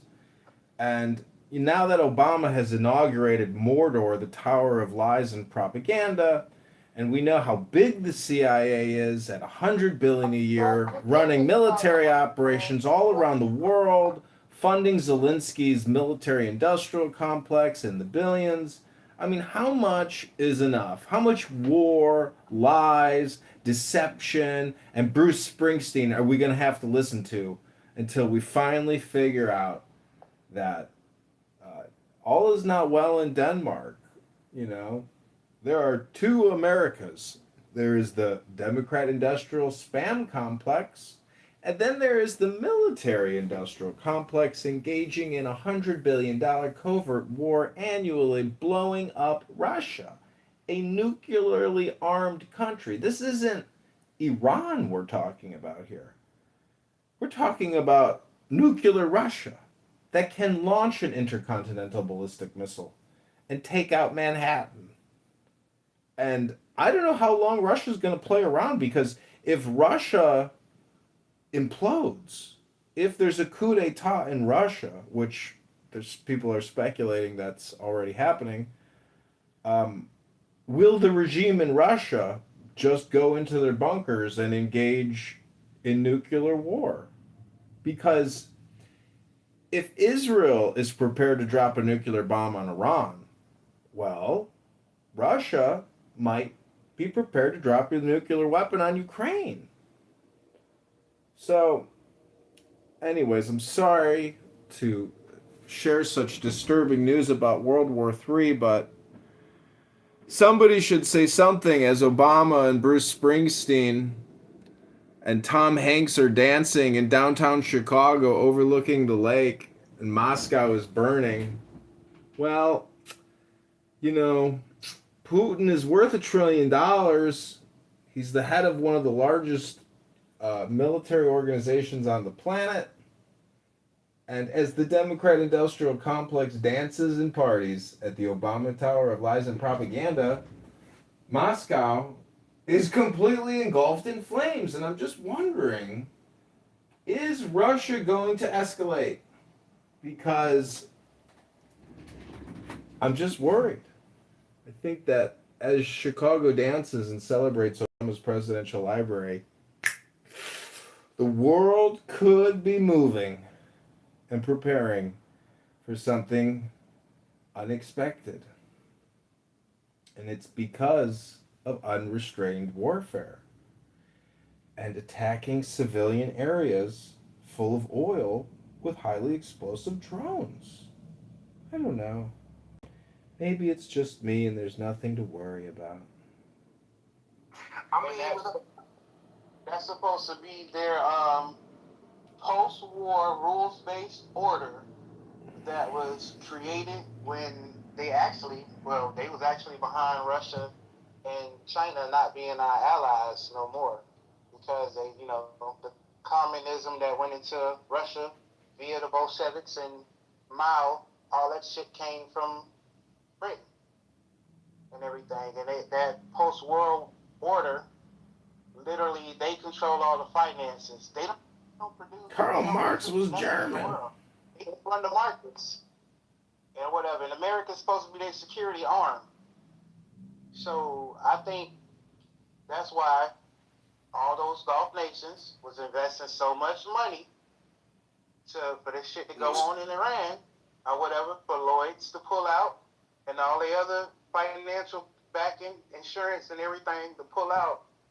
And they keep saying, there's something a lot of them keep saying. They keep saying sovereign nations, because none of the Middle East was literally sovereign. It's just been managed by someone, and Israel was supposed to be like the czar or whatever. And anything pop off, then we supposed to run to the fucking rescue. And he's like, nah, we ain't doing that shit no more. Matter of fact, fuck y'all whole system. Going back to what Meach was talking about earlier, when he was talking about Mr. Clay, because Clay got that from Alexander Hamilton, and that's called the American system. That's why FDR was arguing on the boat with Winston Churchill before the war. He was like, y'all system is bullshit. You don't bring up none of the fucking nations that you go into and extract these resources. You leave them without shit or whatever, and then you cause your little proxies and keep tensions going between them while you extract all the resources. That's not the American system. The American system is these nations that you Invocation of Satan hail, as you O mighty one. up, you bring them up. That was their big argument back then, and that's something that he's going back to. That was some shit that Kennedy was trying to get to before they offed him. Because remember, he didn't even want this whole thing about nobody wanting Iran going nuclear. Kennedy ain't want Israel going nuclear. They got popped for that shit. Well, Moscow is burning. Well, Barry Soetoro Obama, the CIA, scammer, is dancing in Chicago with Bruce Springsteen. They're connected. Moscow is on fire. Vladimir Putin is not Iran. He is a nuclear-armed major military power who can pop nukes overnight in a second on Ukraine, on Europe, on America. He can launch an intercontinental ballistic Russian Hellfire missile system and take out Manhattan and Wall Street in 30 seconds. And we're burning Moscow to the ground as if we're Napoleon. Napoleon is not in Moscow burning it to the ground. It's the CIA and their $100 billion budget with Voldemort Zelensky and his military-industrial complex selling fucking drone technology, unarmed and unmanned vehicles. This is World War III. Prepare for war while Barry Soetoro dances like a faggot in Chicago with his faggot Hollywood faggots. They would have fucking did it already. Would have been used. If you go back the last 10 years at all the world summits, the ones that Russia was kicked out of, and only Vladimir Putin and Donald Trump and sometimes Xi are the only 3 fucking world leaders that talk about denuclearization. So if they wanted to nuke a bitch, they would have been it. I'm just saying Moscow is burning and we are going into unrestricted war with Russia. Unrestricted war with Russia. Moscow is on fire. Hello? Hello? I thought y'all was playing a video and I thought Odin kept talking over the video. I was gonna say, Odin, you the fuck up, bro. Hey, me too, bro. I thought that motherfucker was recording too. Oh, y'all just heard that good. Man, that's crazy. I just heard the white man voice. I'm sitting here like, yo, am I high? Like, why the fuck? You think I would be doing that? You know I ain't that type of nigga. I'm like, Odin arguing with me. I thought it was damn. Damn, bro. Yeah, I know. See your combo though, but that was fucking funny. That was so I funny. had to That's come to the hilarious. phone like, oh, it's the actual person these niggas is arguing with. But it was because he wasn't responding to nothing Odin was saying. It was like fucking things like goofy.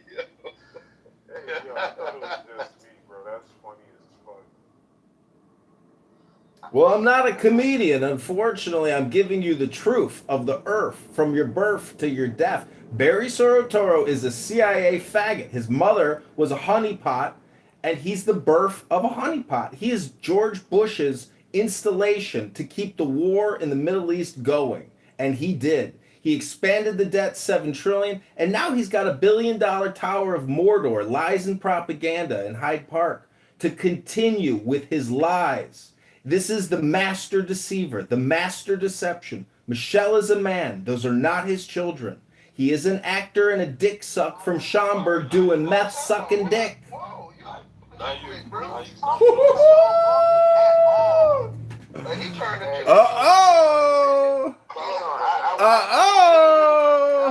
Do not insult my Barry. Do not insult my Barry. Also think about it. What's the only African nation that was brought forth at the G7? The same African nation that he's from. When they're making moves, the only African nation that they fuck with is Kenya. Everybody fucks with Kenya, and then he happened to be supposedly Kenyan. But we be looking past all of that shit, and if you look deeper into Kenya, and I say things are bad, but if you look into their government and how it works, then you'll see the play. Obama, bro, niggas actually like in real life, like actually think Michelle Obama's a man, bro. Yes, sir. You didn't know June is LGBTQ Pride Month? It's not part of the culture. It's part of a cult. Trans ideology is satanic cult worshiping. Order in the court. Order in the court. That's why I brought up that cult, but I don't think I watched the videos. I was looking at Michelle's baby pictures and her younger pictures. She looks like a girl, I ain't gonna lie. There's no pregnancy photos. Private birth at University of Chicago. No pregnancy photos. Not one. Okay, all right. Let's not. Yeah, because y'all doing too much now. Book, you a guest singer, bro. Like, I don't know. Like, clearly you tune it out and you don't care. But when people talking, like, we don't like really talk to each other. Tim, I got a quick question for you. What do you think about the Beyonce pregnancy? When we all saw her belly fold on TV when she was sitting down, you think that was real and she was never really pregnant, or you think that's bullshit too? Neither of them has anything to do with the other. I just want to see like the bullshit. Personally, bro, I could be wrong, but I thought that was just her dress folding. You ain't watched the video. I probably gotta go back and watch it. Yeah, so the theory was that she was never pregnant either. So the reason I didn't really say anything about, Michelle being because she very well could be, bro. If you look at Michael Laverne Robinson, which anybody can Google right now, and then you look at Michelle Obama, like, damn, like, these motherfuckers could be the same people for real. And then you look at the kids, like, how they don't look like either one of them. I know somebody's gonna say, oh, you don't gotta look like them, you look like your grandparents, your great-grandparents. Like, this ain't that. I don't know. It's just some funny shit going on there that could very well be true. I'm just saying, until we see otherwise, which we're never going to see, we're never going to see what she looks like naked, we're never going to see her medical records or any of that, we can only assume. And just like Lowe brought up Bridget McCrone, when Candace Owens was on her ass, like, she brought all the proof and all the documents, so it could very well be a thing. As a matter of fact, a couple months ago, we looked at all the first ladies, and all the first ladies look like men. Every last one. I was about to say, you go further. George Bush. You go back to the beginning of time. That's what you see. Like, if you go look at all the original first ladies, bro, you insane if you looking at them pictures and thinking those are women, bro. And that's why I made that statement earlier. If you look at, but George Bush loves Michelle. But the thing is that when you're having a conversation about all this, Obama dropping that, all the other presidents who had to find it interesting that they happened at the same time. And if y'all want to be, if we want to be messy, we can say he did it on private, but that's just me. Actually, but if you ain't, think about it. If you look up Barbara Bush right now, you can't tell me that that's a white man. And I'm really looking at Hillary kind of funny sometimes. I know she might truly be a woman, but I be looking at her and I'm like, she kind of like a dude. See, this is all meaningless nothing. The country is 200 trillion in debt. 200 trillion. Illinois is 200 billion in debt. Chicago is 60 billion in debt. Those are things that matter. What these fucking liars are doing, these politicians are spamming us with relentless bullshit. John Legend, and fuck, who gives a fuck? The country's broke, the city's broke. These faggots are dancing in the moonlight. They did this. They're responsible for this. Why you? What's around him? What's the? I love his energy. Thank you. You know John Legend and his wife when they was on that interview on the red carpet. And he is a little. Well, hold on, but they was talking about Obama. They was talking about what was going on with Obama, some sexual activities, and that nigga was damn near giving her the cue like, "Yo, you saying too much." Y'all remember that shit? Well, there's a letter that Obama wrote in college to his ex-girlfriend where he says that he makes love to men daily, or something about sexual relations with men. You can look that up. Tucker Carlson has a guy saying by Six Flags Great America, north of Chicago, he was sucking dick for crack, and he was a prostitute. And it was his wife didn't give birth to his children. They have a private doctor at University of Chicago. It's all a scam. He's a CIA agent. If you go to the Wikipedia page, his first job out of Columbia or Harvard was at Business International Corporation. It is a CIA front group bought by The Economist. The man is a faggot CIA born and bred. His mother, there's naked photos of his mother as a CIA honeypot prostitute. The guy is an actor and he's good at branding and imaging, but he is a deceiver. And if his husband is trans, it's because the CIA is interested in mind control, breaking gender, breaking sex, fucking people's brains up. It's a real program, MK Ultra. And the fact of the matter is, George Bush and his father, they assassinated JFK. And to this day, Barack Hussein Obama is a part of that legacy. The LBJ Johnson, who also killed Kennedy, thanked Obama right away today, said, your fucking library looks great. It's because they're all in cahoots. It's a giant fucking stage, and Barack Hussein Obama is a faggot dancer. Thank you. Finally, somebody with I'm sorry if I say faggot a lot. The country's $200 trillion in debt. Illinois is $200 billion in debt. If you can't say faggot, well, fuck it. Faggots. Hey, real quick. So look, listen. I'm gonna play this real quick, but it don't. You can't say faggots. Fuck it. Faggots. Actually, put the link in the chat, right? But this is the red carpet situation I'm talking about with John Legend and Chris. What happened? Pick it out, read it, and answer. Public place, you did it. This is the best or the worst? Okay, the best. Probably the Obama thing. John, listen. Oh God. Oh God. No. What is your wife talking about? I don't know. So, in that clip, right? So before she even started talking, John Legend, his face, he's sweating already. And then for your wife to say, talk about a sexual activity, and say, oh, the Obama thing, you come off and you say, you gotta look at the video. Like, nah, I don't know what she's talking about. Like, bro, that look crazy. Maybe it's really good.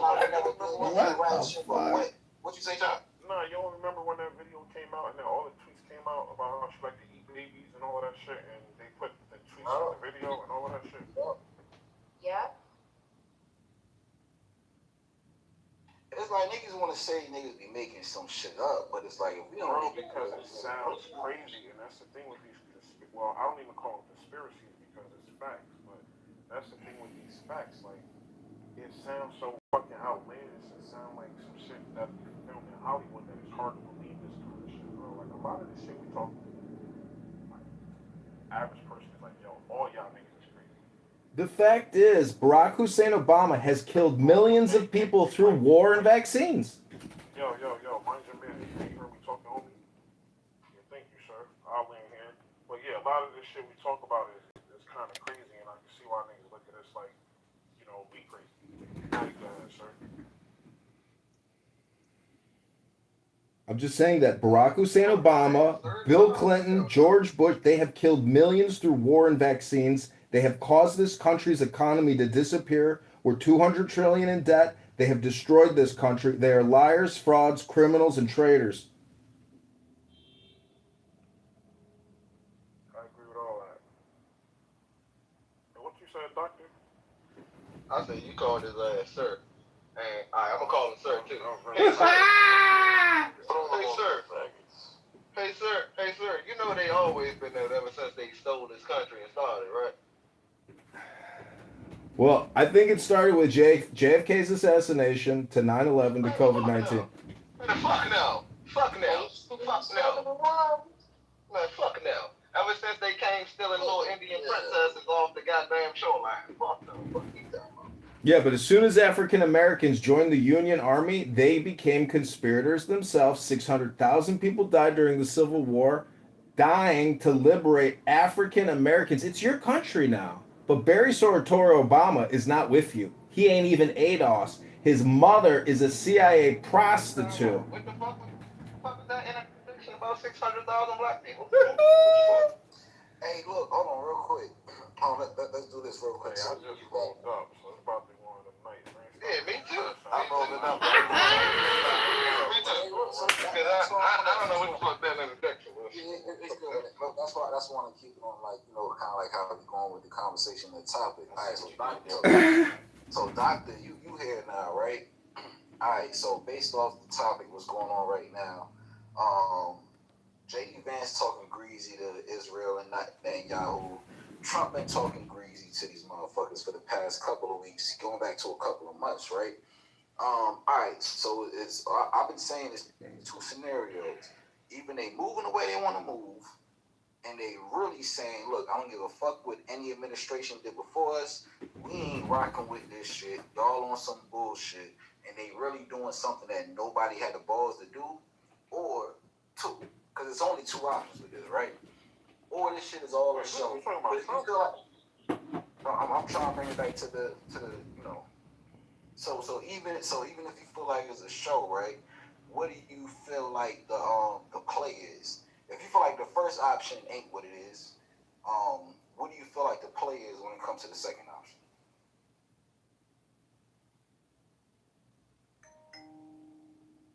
Who's that question for? Well, it's the doctor. Cause we ain't had too many opposing people that really don't fuck with, bro. Like, you know what I'm saying, in the room for the most part. So I ain't trying to make it like a whole echo chamber situation. I know he don't fuck with him, so I'm trying to ask him. I know he was just talking to him. Yeah, bro. Simple and plain. The only reason there's a quote unquote beef between Israel and Trump is, or Netanyahu, or Israel by proxy, is that they've come to the realization that there is no win. Like, the only win would be actually taking over Iran, and they're realizing that shit is not going to happen. The terrain is too fucked up, too treacherous. What the fuck are they about to think? You hear me? You feel me? So now he's trying to. Wait a second, sir. Sound like bro was about to get his bag real quick. I wanted to hear that. After I finish, y'all kick him out the road. Nah, he in the good. Go on, doctor. I don't know if he was coming up as a troll or not, but I think he heard something about. I don't think so. I think he just got passed. Yeah, I think it's a little bit rude. Yeah, got it. The thing is, that's it though, bro. And Trump is trying to gracefully back the fuck out, right? And save face to the American public simultaneously. Wait, back out of what? Back out of what? Out of Iran. You prove me wrong. Hey, just mute your mic and we'll put one mic on you. Pause. Chill out, man. Unless you troll, let me know now so I don't look stupid. Alright, cool. Go ahead, doctor. Yeah, doctor, back out of what? What are you backing out of? Out of Iran, period. Out of the conflict. And try to find a way to look like he actually got them to adhere to some of the things that he wanted, right?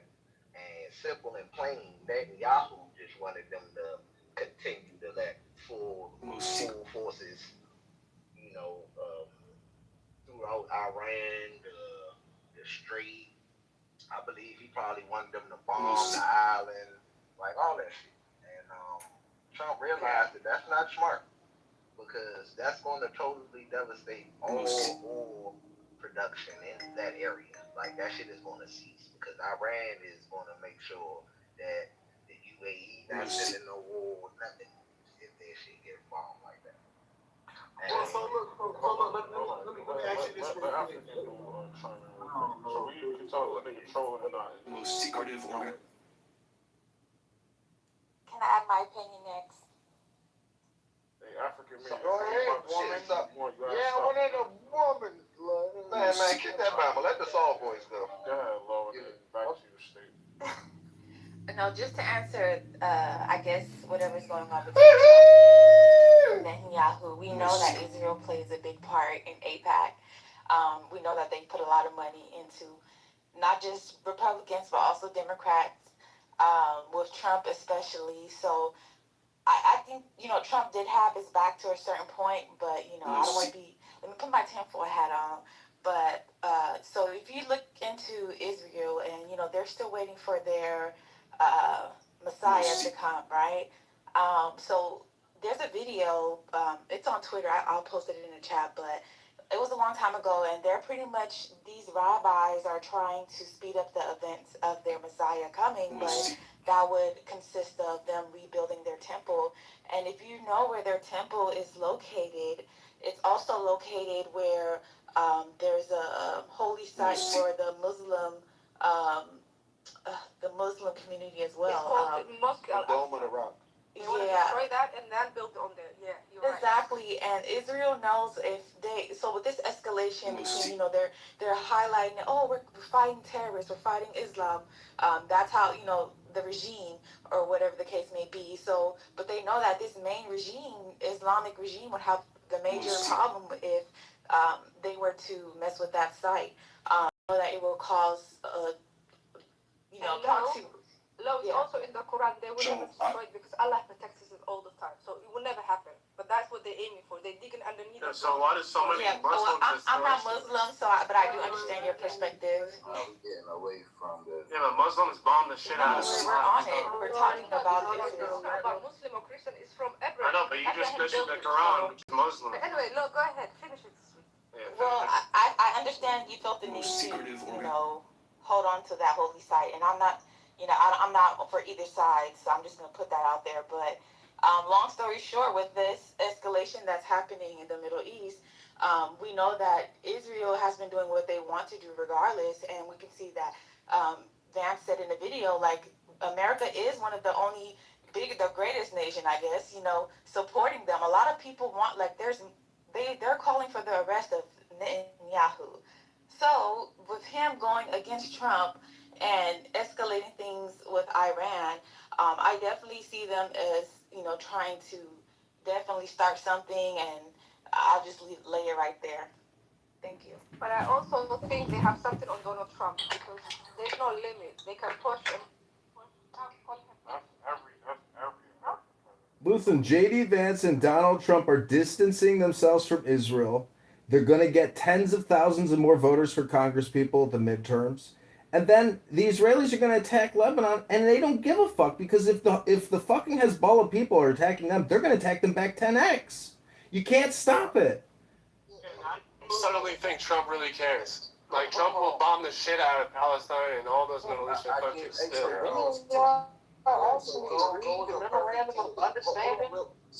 Real quick. So go and doctor, because I'm trying to get like opposing views, because for the most of the wrong, it ain't really been no pushback on just like, you know, what Trump doing. Right? So let me ask this question one last time, and one of y'all, whoever can come off mic, can speak and answer, but I want somebody opposing, right? That's you, bro. When it comes to him doing what we've been asking for, it's always the conversation of we too tied in with Israel. Every president that come into that seat, they kiss the ring, they bow down to these niggas, and now we're seeing what's actually happening, which is the opposite of what we're speaking about. So when you witness this, are you in the mind state of, okay, he's actually possibly one of the first to really do what we've been wanting to be done? Or you feel like it's a show and it's a play, but if you feel like it's a show and it's a play, what is the reason? How isn't he kissing the ring? I mean, we both just named it. I mean, I was gonna get into the temple like as well. That is one of the major reasons. That's the reason. Like, they want total control of the whole area, and they that's why when they made them, Trump put the press on them to stop bombing Lebanon and all that shit. That's when that shit really started. Fucking the friction really began. Like, bro, you were supposed to speak up. But he did that multiple times before Lebanon, because every time we hear Trump speak on Israel or Netanyahu, and he's saying like, this motherfucker don't know what he's doing, he's out of control, all this shit, it's always because he's doing some bullshit that we all as a collective would agree on is some bullshit, and you just wilding because you know who's behind you. Can I think are we not, hold on real quick, but are we forgetting the whole past going on, 6 months that they were totally in alignment with Israel? With all of the body? Exactly. So So what I was gonna say was, does it ever maybe like come to mind that maybe they just saying what the people want to hear? You know what I'm saying? Like Hope and change. It's all slogans. It's all spam. Consider none of it. like like now, like the times when he come out and say like Netanyahu doesn't know what the fuck he's doing, just that maybe it's kind of like a, do you ever think like maybe it's a read in the room type of statement? So let me ask you this question, Tim, right? So why this whole time we supposed to have been under Israel thumb? This the first time they want to make this play. Like it's the first time with Trump to where it's just like we gotta put on this stage play because shit they happened with Biden, it ain't happened with Obama, it ain't happened with all the presidents we know we done seen that have been on the same page with these niggas. Yeah. We saying for the first time in history, it just had to be Trump to where now we gotta put on the show and try. So can I let me yeah, I don't know how true that is, but do you so when Trump was running, would you agree that he was saying everything that pretty much we wanted to hear, and you know he was speaking like this America first? He was speaking to the collective unconscious of the herd. Yeah, exactly. But that's speaking to the collective. Hey, can I give you a straight answer? It's not about Obama, it's not about Donald Trump. Israel has touched on America, and there's no America first anymore. It's Israel first now. Okay, cool. So him running on certain things that's going outside of the conversation. I just want to get a real solid answer when it comes to every president before this motherfucker. Everybody that moved the way Israel told them to move, did everything they wanted them to do, and then now we're hold on, let me say this. We're finally seeing something that looked like a shift to where it's like, hold on, this nigga ain't really putting up with this shit. Yeah. If you say it's a part of a play, I would also want you to explain to me like why it didn't happen with Biden. I got you.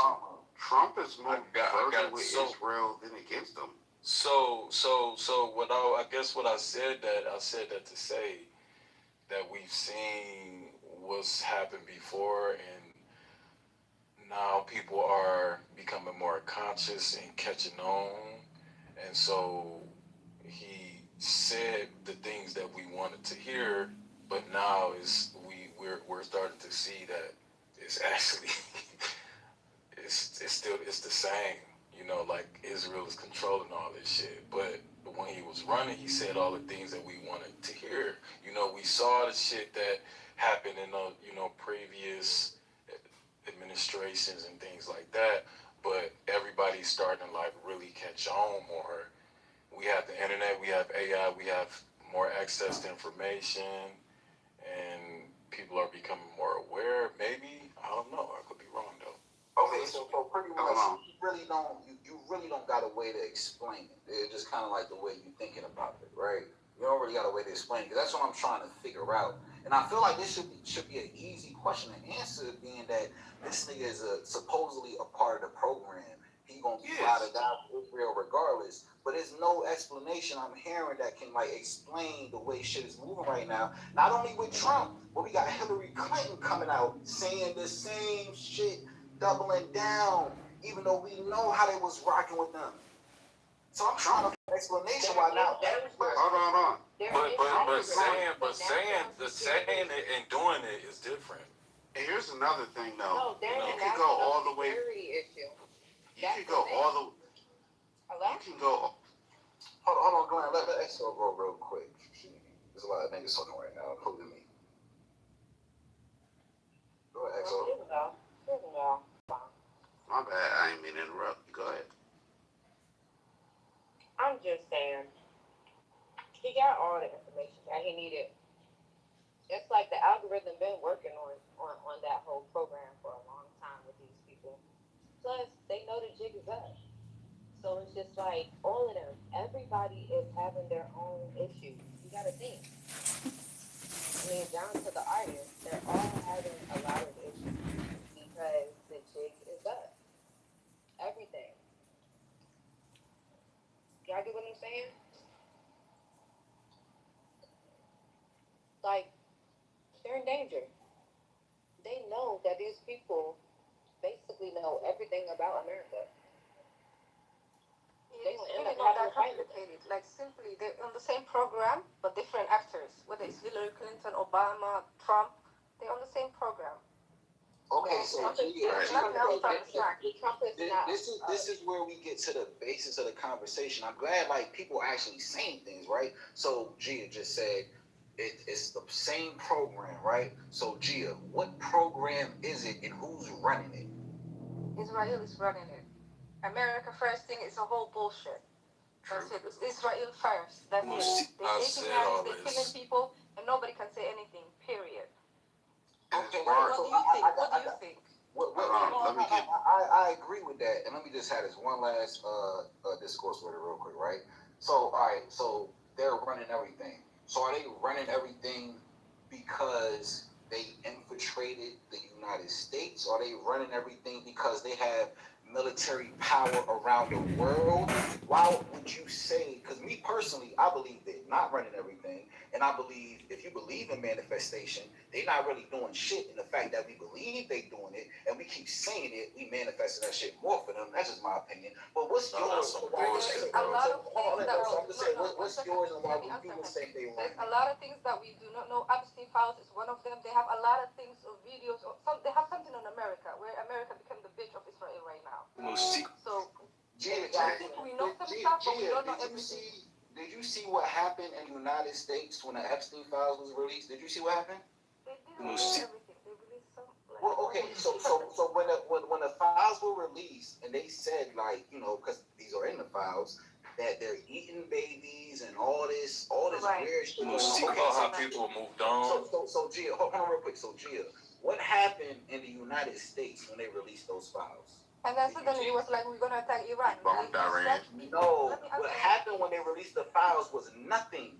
Niggas went back to their job. They started going back to work again. They started playing their game system. They kept going to the movie immediately. They distracted everyone with, we're gonna attack Iran because they said like, you know, they have. Nothing happened. I'm telling you. All right, real quick. We're dancing around the simple fact that the biggest contributor to our economy is the petrodollar, right? And the fact that this war is destabilizing world economic or trade, right? And Israel doesn't give a fuck because the bulk of their economy doesn't come from oil. The bulk of their economy comes from the tech sector. What they can do is afford to have this war. They don't give a fuck because their economy is not suffering. The reason Donald Trump has to make the deal is because our economy depends on the fucking oil business and the petrodollar. That's simple and plain, bro. Hey, doctor, so let me ask you a question real quick, right? So when the petrodollar was dismantled, because you know what it was, right? We on the same page? You there? Yo. I'm here. Okay, so when that shit popped off, and what was it, 22? When they said, fuck y'all, the petrodollar, we done with y'all not gonna be able to move like this no more. When did it get reinstated, or when did it come back? Because I might have missed something. I'm just seeing if you know.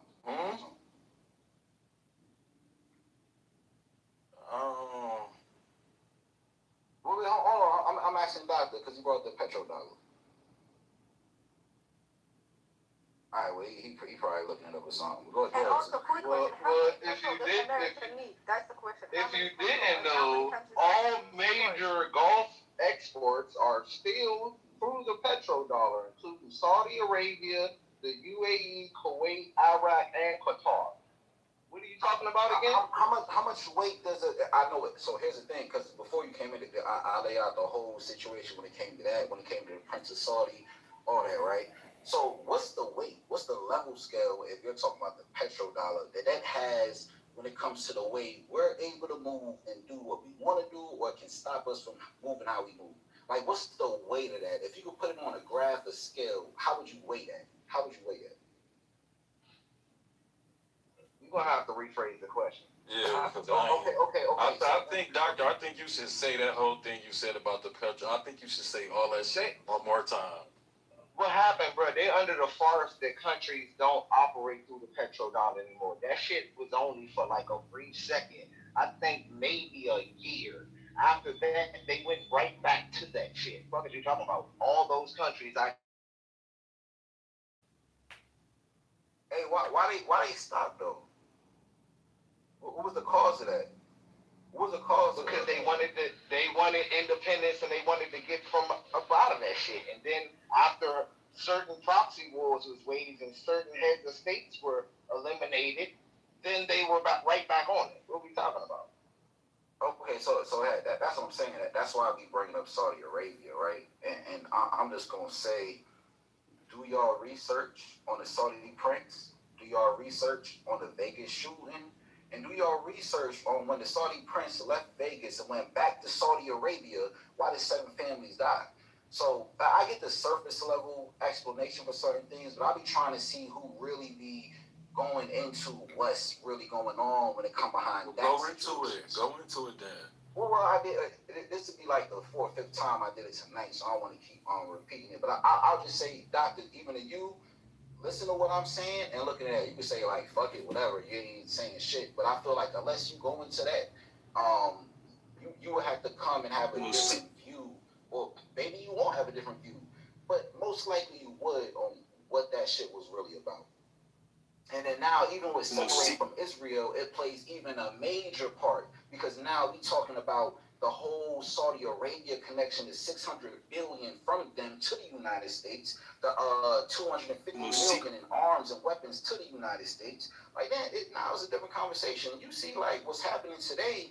Shit, I would say this nigga lined this up to move like this. The time he got in office, he just let them keep wilding out so they can give him enough rope to hang themselves. And that's what it is.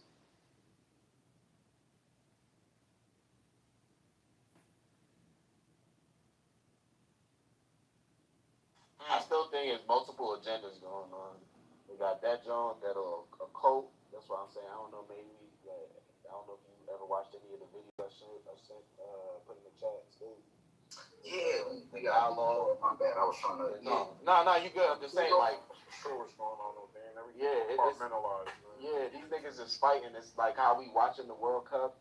So we see everybody. It's just like the NBA. Like we can look at politics as like the league, but every country got their own their own franchise, and everyone's fighting to be the champion. Because that move that Trump pulled, like even them saying that, yo, the UAE is the one they're literally calling the UAE the second Israel. They're the ones that's been dropping the bombs. They're the ones that dropped that shit on Qatar.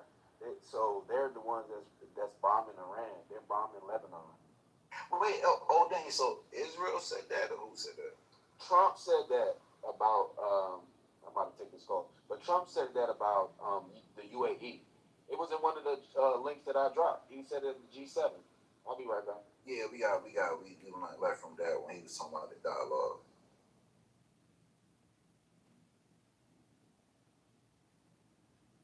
But yeah, they just be the questions I'll be trying to get answers to, bro. And I feel like at the end of the day, when people say how they feel, I feel like you should lead with saying, look, this is my opinion. And I think most of these conversations will go more smooth, bro. Well, why you not doing that? Why ain't do what? I've been saying why you not leading with that? I've been stating my opinion all night long. You just got here. You've been asking questions instead of being straight up. Because earlier, I don't know if you was here, the room was in one direction. Everybody was kind of agreeing on shit, and I'm trying to get niggas I know don't fuck with Trump or whatever the case is to lean in on the conversation and for them to have their opinion. Because the shit get weird when it's just like, all right, and everybody just saying the same shit. Like if you ain't hear me earlier when I said go, doctor, anybody I know oppose certain shit, like I just want to hear what y'all got to say about it. But I've been doing it all day since we had this conversation, bro. It's my opinion that all communication is political. All communication is projection. All communication is spam. And all communication is hypnosis. Barry Soetoro Obama, he pushed the vax on us. We need serious mass arrests in this country. The COVID-19 ZAV is the greatest carcinogenic event in human history. Millions of people died in 2020, 21 from the vaccine, not from some Wuhan fucking virus that Dr. Fauci and Bill Gates were building. No, it was the vaccine, you dummies. Hypnosis. Exactly. Dr. Fauci. Who funded the biolab? What the fuck are y'all talking about? What They go about to put COVID on Trump, or then we gonna need them to explain it. I'm very worried that the Israelis are going to attack Iran again. I'm worried that the Israelis aren't going to respect the deal that appears to be in process. A few seconds later, a shower of glass. The woman of the Statler Hotel in Hilton. Aussies for help with unethical experiments. These are the 50 most insane and disturbing CIA facts you No, but he did offer like different. This Johnson you know what? Never mind. Cause I'm high and I'm about to start defending Trump. Oh, so which thing we want? No. Wait. So that's the crazy thing, right? So what I'm gonna do is, and people that might be having a different view, I'll see if y'all do the same thing, right? What I'm gonna do is, we can play his actual words. We can play his actual sentiment when it came to the vaccine, because if y'all feel like it was some bullshit and it was pushed on us and it's propaganda, all this shit, whatever the case is, even Operation Warp Speed, I feel like people don't even really look into that shit. Because if you really look into that shit and you look at cabinets and everybody that's around, like, you would definitely have a different opinion. But how does it make sense when the president is coming on live TV and saying, I feel like you don't need the vaccine. I feel like there's holistic options. So if we listen to him say that, we play that clip, then we say that Aussies for help with unethical experiments. These are the 50 most insane and disturbing CIA facts you never knew. Number 50. The CIA Assassination Manual, drafted in 1952, states the most efficient accident. Like, what else do you want? Like, the president say, listen, you can take a holistic route, fuck a vaccine. Did he not say that? His action said otherwise. Okay, and the action you talking about is what? Operation Warp Speed? What you talking about? Yes. Because here's the one thing, you can't talk one thing and say something else. Like, your actions gonna have to align. Otherwise, either your actions don't mean shit or your words don't mean shit. Hey, Brian, so Operation Warp Speed was put together, structured, put in a package, all by Trump. That's how that went down? Operation Warp Speed. Operation Warp. Because I'm the one who brought up Operation Warp Speed. I wasn't bringing it to tie Trump. Aussies for help with unethical experiments. These are the 50 most insane and disturbing CIA facts you never knew. Democratic policies that had people forcing to distance, and a lot of red states were still open, like Florida. So I'm not even gonna dive back deep into it. I just brought up Operation Warp Speed because I don't recall Obama being a part of the vaccine. The vaccine program and the funding was launched by the Pentagon under the George Bush administration. Tens of billions a year in annual defense funding for biological and chemical weapon research. It's all bullshit. Barack Hussein Obama helped push it. Obama was a part of the manufacturing of the disease. We're not talking about linking him to the vaccine. That's not what anyone's saying. Like, those biolabs, the gain of function with Fauci, on all of those emails that came out that niggas just want to act oblivious to, like, that shit was manufactured in Ukraine. A whole bunch of biolabs are all along the borders, and they're released. Like, we did all of this shit the whole 2020, 2021, and 2022. Like, what are we doing here? Well, besides the vaccines, I think there's a. Go ahead. Sorry. Yeah, I also want to say that he was a part of the SARS-2 whole epidemic as well. And COVID-19 is SARS-2. So, yeah. It's just SARS-2. It's literally SARS-2 repackaged. And then the vaccine doesn't even have the whatever is in the actual,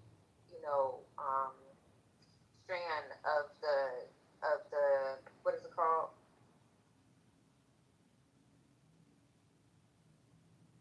Of the disease. like it's not even a part of it. Damn, I'm mad I missed her response to my phone died on my other line. But sheesh. I don't know how we can put this all on one person. That shit kind of crazy. Well, besides the vaccine, we know like they're trying to, because I think the guy. Unethical experiments. These are the 50 most insane and disturbing CIA facts you never knew. Number 50. The CIA Assassination Manual, drafted in 1952, states the most efficient accident is simple as so many ways. So I'm not secretive organization. Most secretive organization. When we know there's a target sitting in a bar, and we know more about the target than they know about us, that's a scenario that we call information superiority. So we can walk in there, and we can launch a surprise attack, and basically... So, I was on Pierce Morgan a couple of days ago.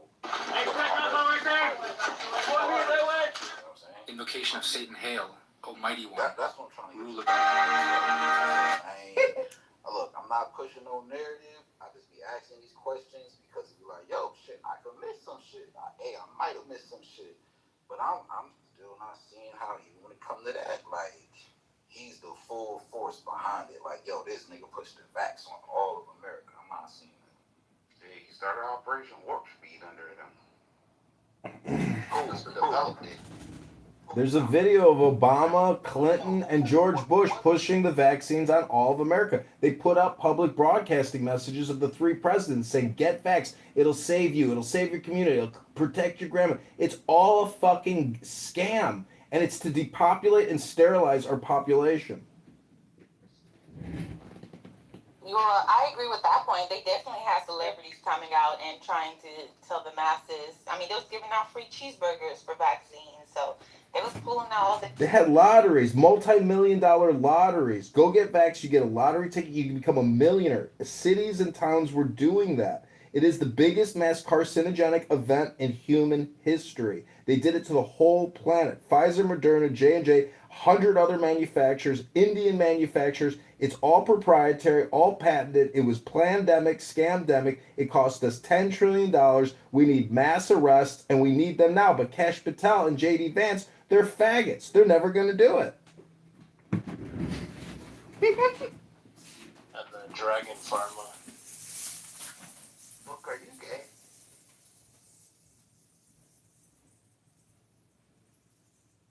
Hey, I ain't gonna hold you. That's why I stopped having these Trump combos a long time ago, bro.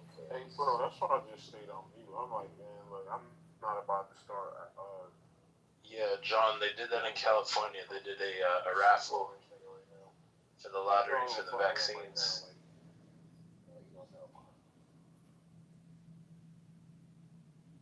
He the one that held off on giving a vaccine as long as he could. Who held off? He the one that started the program to develop it. He held off on giving it. He did. Hold on. Bill Gates was at the forefront. Him and Fauci were at the forefront. And Trump was the one that actually put it through as something for the government to develop. Hey, Glenn, let me ask you a question, right? Go ahead. Would you trust Donald Trump to perform any type of surgery on you if you was in a fucked up position? Would you trust him to do that? To perform a surgery? No, he's not a doctor. He's not a doctor. So as the president, when we see how Operation Warp Speed went down and who he leaned on and relied on was who? The medical professionals. So that's why I be like, bro, I be like, yo, hold on, wait, not even a doctor, not even a scientist, not even been in none of this shit, and y'all saying like, yo, he pushed. No, bro, he did what he was supposed to do. And it's no way to know everybody on that side, their background, whatever. I'm 38 years old. I don't want to settle or compromise. I have a degree, a good job, and I'm single. I just want to find somebody who's also single. My annual income is 500,000 yen. Why can't I? To get vaccinated or I'm 38 years old. I don't want to settle or compromise. I know people that was in that situation too that actually didn't take it and they brought them back in. Operation Warp Speed doesn't have to do with the mandatory, what your jobs require, like having the mandation as far as taking your job. I mean, as far as taking the vaccine. Did The vaccine? Yeah. Yeah, I'm diabetic. Alright, I ain't even gonna go there then. Yeah, I'm high risk. But anywho, that's beside the point. Like, I get if you have a problem with the mandate side of things, that's actually not on Trump. The mandate didn't come out till 2021 while Biden was president. If you want to put on for, Biden on the, with the mandate thing, you definitely do that. But we can't act like Trump didn't have a part in the vaccine when he's the one that pushed the government to develop a vaccine. No. So the part y'all leaving out, The part y'all leaving out is that the vaccine in question did not have mRNA in it, while the other two did have mRNA in it. That's the part y'all leaving out. I feel like, and I think if you really look back at what happened, you'll see that he gave niggas an option. Like even the shit that they was pushing, the nigga was talking about zinc, ivermectin, the nigga even said the shit about bleach, and everybody went crazy about that when it was a fact. The nigga said, he even said sunlight, bro. Like the nigga gave people options. It was pushed by one person and mandated by one person, and we're not gonna rewrite history. That nigga said there's holistic options for you. Every alternative that he gave is in medical journals of the past that actually fucking work. And the medical professionals that he had on stage that everybody was listening to ain't mentioned shit. Ain't nothing about none of the alternatives he gave. That man ain't fucking dumb. He had already researched that shit. He got medical patents his damn self. Trump got medical patents. Yeah, look it up.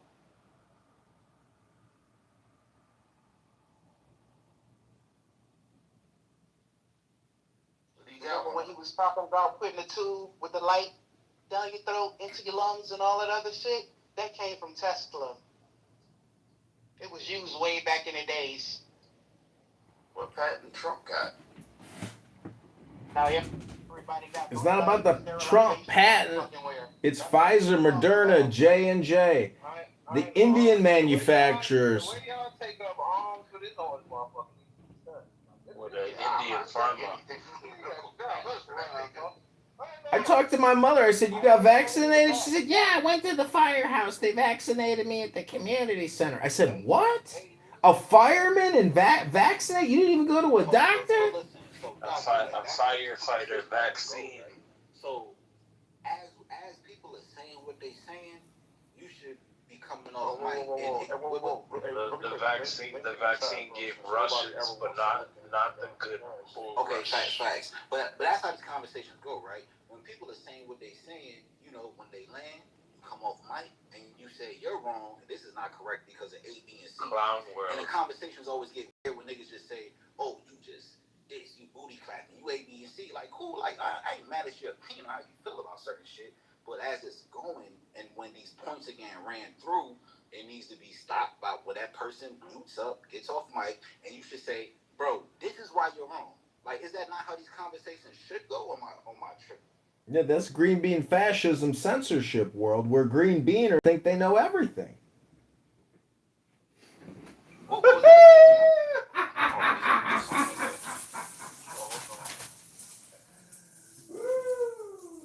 I don't know, bro. I'm just saying. That's why I be feeling like the conversations just be like a never-ending loop because it's like, bro, niggas been talking this whole time saying certain things, and it's like, hey, y'all just defending this nigga. Cool, you can have that opinion, but like, why do you feel like that? What was said that you feel like somebody is just defending him and just saying like, you know what I'm saying, whatever? Like, why is it? Because bro, you could teach somebody something. There's somebody that's saying something that you could be like, yo, this is why you wrong, and you can put them on game. So like, I feel like, is that not the better route to take than just come off mic and say like, y'all niggas is defending niggas? We all trying to get to a common ground and figure some shit out. So I don't know. What was on that link? Wait, I'm double checking that right now. I might have to take that back. I'm double checking it. We need to arrest Dr. Fauci. We need to arrest Bill Gates and Borla from Pfizer. Let's start there. Didn't Biden pardon Fauci? I was just about to say that. That's going to be kind of hard. Yeah, Biden did pardon them. Yep. Why he do that? because he knows that they're guilty, and Trump was coming after them. Not only that, like when Trump got into office, didn't he dismantle the us being a part of the World Economic Forum? He pulled us out of WHO and he started to break down the CDC. And the CDC. Okay, that's because Kennedy, Mr. Kennedy, he did a study, and he's been studying vaccines and a lot of the the medical issues, and he's been winning a lot of lawsuits prior to him being a part of the administration. And what he came up with was that Israel created a vaccine, which is what they did, and they administered it, but it only attacks people that are not a part of their bloodline or something. Like it has very specific people that that are in mind, or blood strands, or I don't know how technical it gets, but basically he said that on record. And this is when, when he got initiated into the administration, and Elon was, doing his thing with finding out about Doge, and getting down to the bottom of where the money is going. So I think that Trump is not not necessarily playing a game, but understanding more about what devil he's dealing with and how to deal with them and how far they'll go. So that's why I feel like he's switching up his tone, because it's like, okay, how far are you willing to go? Are you trying to like just kill everybody in sight in the Middle East, or are you just trying to like get Israel back and have an issue with Iran? Now it's leaking into basically the entire Middle East. Hey, XO, I agree when it comes to the whole situation, but for different reasons, right? Because when we see how the WHO is moving when it comes to the summit of the future, the path of the future, that Benjamin Netanyahu was able to walk into that New York building, even though he was guilty of war crimes, and the president at that time let him just do that shit on his own. When it comes to that, they passed everything using, and any of y'all can look this up. Listen to what I'm saying. They passed it using the silent procedure. The World Health Organization, they passed all this shit under our nose using the silent procedure, right? One thing that the World Health Organization would have been able to do is classify any pandemic or epidemic under whatever reason they wanted to. Don't believe me? Go to the World Health Organization website right now. One of those causes that they said they could claim to be a pandemic or epidemic, infodemic. So they said if there's too much information we don't deem to be valuable or true, that will put you in a state of a pandemic or epidemic. This is not me. This is just what they said. And why the fuck are we even wanting to be a part of that shit? And if we get removed from that shit, why does it have to be a play? Why can't it be like, yo, shit, we didn't fuck with that? We don't want somebody telling us that the information on the internet is just false and they get into whatever they get into. I don't get it. It's just like, this has just been asking for. Like, I don't know, bro. Hey, go back to when they said he had patents. That was, who said that? Who said what? Trump had the patents on the medical. It was a girl. You said what? Oh, was that low? That was me, and I corrected myself. That was Donald L. Trump. But Donald L. Trump and Donald John Trump have collaborated. Okay, yeah, because I like to be factual when I post links, and I'm like, hold up, like, let me double check that. Then I put the patent link in the chat, so anybody that wanted to search there. And then I put the original clip where he said what he said in the chat, and I was looking to see if he patents anything. So I correct myself also. Yeah, I was about to say, I don't see anything at the U.S. Patent Office with that nigga. Yeah, that's why I dropped the rest of that shit I dropped in the chat for further reading. See, Fauci's in trouble because he was actively engaged in covering it up. And he was funding through EcoHealth Alliance and to Peter Strzok. It's a big business. It's not, these weapon biodefense labs, they're offensive weapon lab systems, global, in 30 countries. As a taxpayer, you go into work 3 out of 5 days a year to fund the military industrial complex, the Medicare, Medicaid industrial complex, the judicial, legal, political industrial complex. You're a slave in this country because the country is now 40 trillion in debt. If you own a home, your property taxes over the next 10 years are going to be hundreds of thousands of dollars. The system is broken. It's upside down, and now it's become a debt slave economy. If we don't have politicians willing to file federal bankruptcy to discharge public debt and rein in the spending, it has become a communist slave state, not laissez-faire capitalism. It has become a communist gulag slave system. It's called altruism, socialism, sacrificing yourself for others. It's affordability is a scam. It's a spam. It's a communication spam. And the socialist, criminal, liberal, progressive Democrats are fraudsters, liars, and spammers. And if they'll take money from the ADL, they'll take money from you. And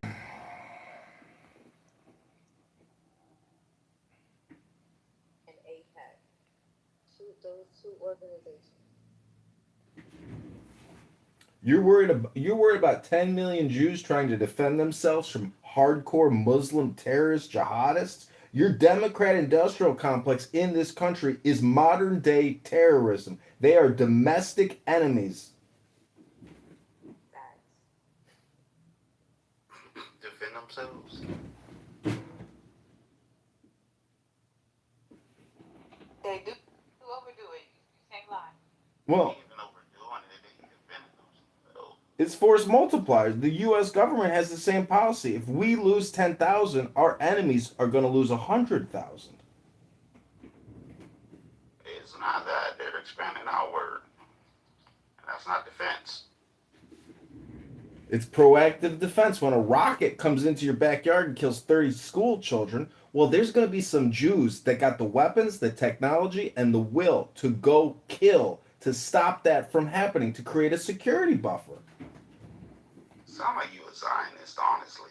Wait, but do you really think Iran has the military equipment that can reach America? Not Iran. They can hit Europe. Say it, tell it. He's been saying it since the 90s. Iran is 1 month away. They're 6 months away from a nuclear weapon. 30 years of that shit. Hey, Glenn, you know what else they've been saying since the 90s? That I don't even really got to worry about the United States. Like, they just like a little, you know what I'm saying? I can do whatever I want with them. You know what I'm saying? We had that old video when they recorded him when he went to, I forgot where it was. But that's why we asking these questions, bro. I'm not, like I said, I'm not even trying to take a stance. I just want somebody to explain their thoughts and feelings on what they feel like is really going on, being that now all of this Israel, United States connection, gang banging, we all for one. Like, why do y'all feel like, or whoever, I ain't speaking to nobody specifically, just like it's cap. That's all I want to know. Cause like, hey, it could open my mind up to something. But like, why do you feel like it's cap? You feel like it's cap, man? Yeah, like, let me say this. BB been barking up the tree for damn near 30 years trying to get somebody to back Israel on some shit. Trump is the first person to actually put some shit to it. Bombed them last year in the summer and said we completely took out their nuclear structure, but then somehow back when it came to the winter, that bombing that we did in the summer didn't end up paying out, so now we got to attack them.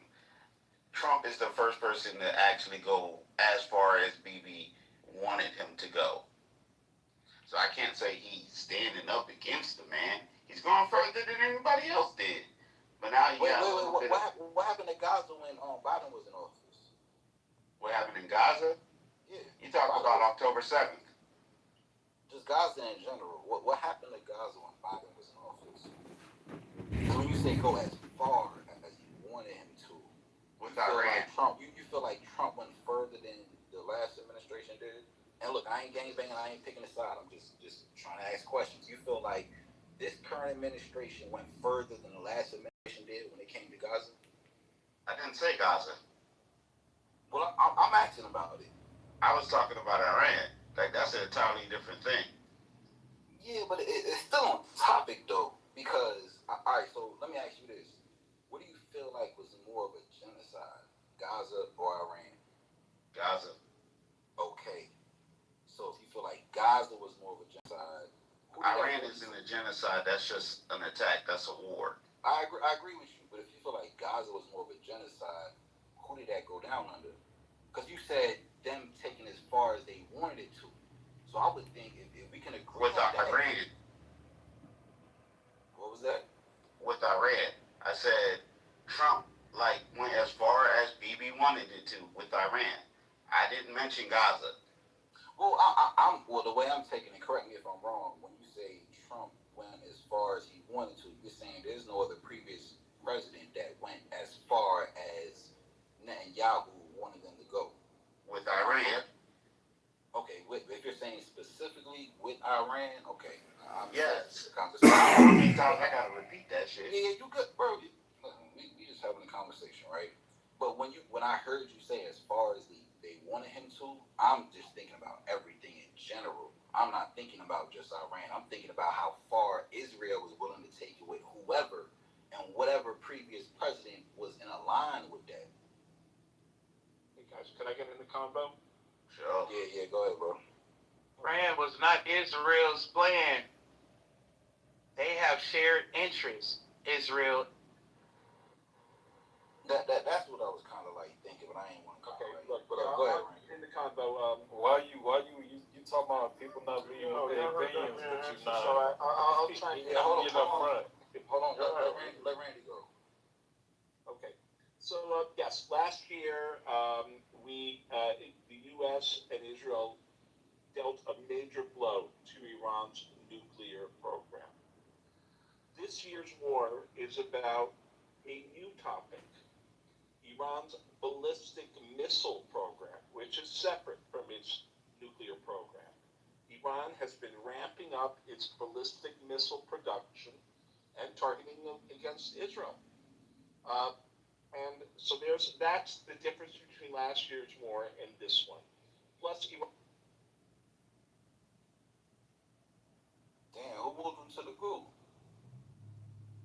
What the fuck is that?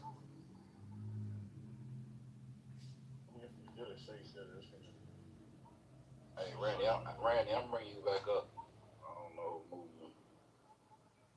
I don't see anybody in history moving you, so I don't know if you went to the audience on your own, but go ahead. He might have clicked it by himself by mistake. Go ahead, Randy. What are you saying? Obviously, somebody doesn't like what I'm saying and moved me to the goo. Well, we can see the history. Well, I didn't move. You can see the history. You can see that I didn't move myself. Chill out, man. Just say what you gotta say. I didn't move myself. That's cool. I'm past that now. So say what you gotta say. Okay. I was in the middle of saying.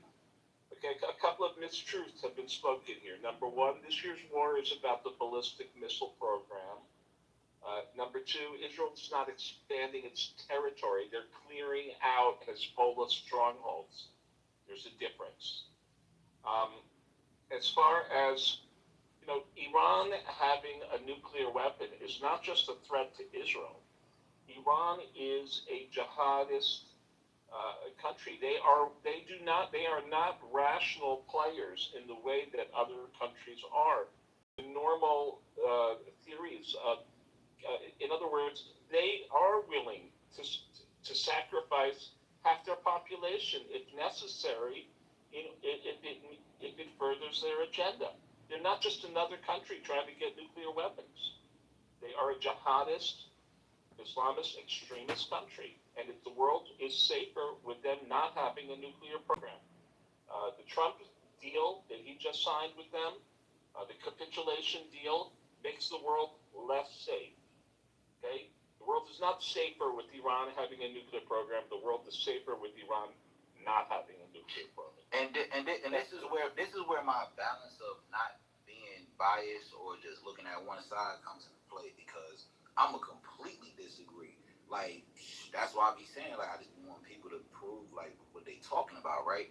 Bro, me personally, I have no belief that Iran had any type of nuclear weapons, no capability of bombing the United States, fucking United States, fucking Israel. I'm not going to believe that. Even if Trump said it, like, and he did, like, I don't believe it. I don't believe that. You don't believe Iran has a nuclear Hey, program? hold on. No, not at all. What country is at war with most of the Middle Trump's interest in anything nuclear over there in Iran is to obtain the fucking material to test the isotopes, because Hillary sold the fucking uranium-1 shit to Russia, and Russia passed it off to fucking Iran. I would That agree is with his that main more. interest when it comes to anything fucking nuclear in Iran.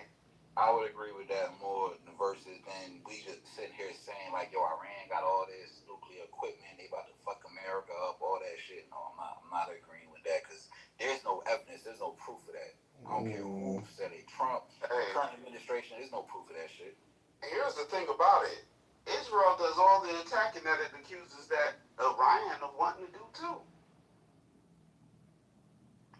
What I would say, just to kind of agree with Randy to a certain point, because I'm not biased, I don't think Iran is competition for America military, but I do know Iran is known to fund little terrorist groups, Hezbollah, the IRGC, the Islamic Brotherhood. They're funding group actively right now in Congo, where there are some Muslim terrorists, part of different organizations, like in Nigeria. If you guys recall, Trump having to bomb Nigeria because of what was going on over there. But I would say Iran is not as innocent as we are trying to portray. They're not innocent. Israel under Netanyahu has a lot to do with that too. Yeah, but here's the thing though, like They're not innocent at all. We just can't pretend that we're. My bad. No, you good. Let me just say this real quick, bro. Cause now I'm speaking on something that, as I was previously speaking, that you would think I would be on the same side, but I'm like on the opposite side with it. I don't believe it. I don't believe Iran has anything, and I believe if Iran had anything, they would have been did what they was. Ain't they chanting death to America? If they over there chanting death to America, why has they not went ahead and went through what they planned? Why have they not went ahead and went through and bombing us, bombing our allies, whatever the case is? Like, it seems like it's just weak. There's nothing going on, and it reminds me of 9/11 when we sit here saying these niggas got weapons of mass destruction, bro. And to add to that, why are they chanting death to America? Well, let me ask you this: do you think that North Korea has a nuclear weapon? I mean, I feel like anybody. I don't feel like they do. I feel like anybody that has a nuclear weapon, looking at how the world is being ran right now, and looking at who's in control and charge, if you really, No. The niggas gotta have something. Fully everybody man, else is well, something. hey, look, it's a possibility, right?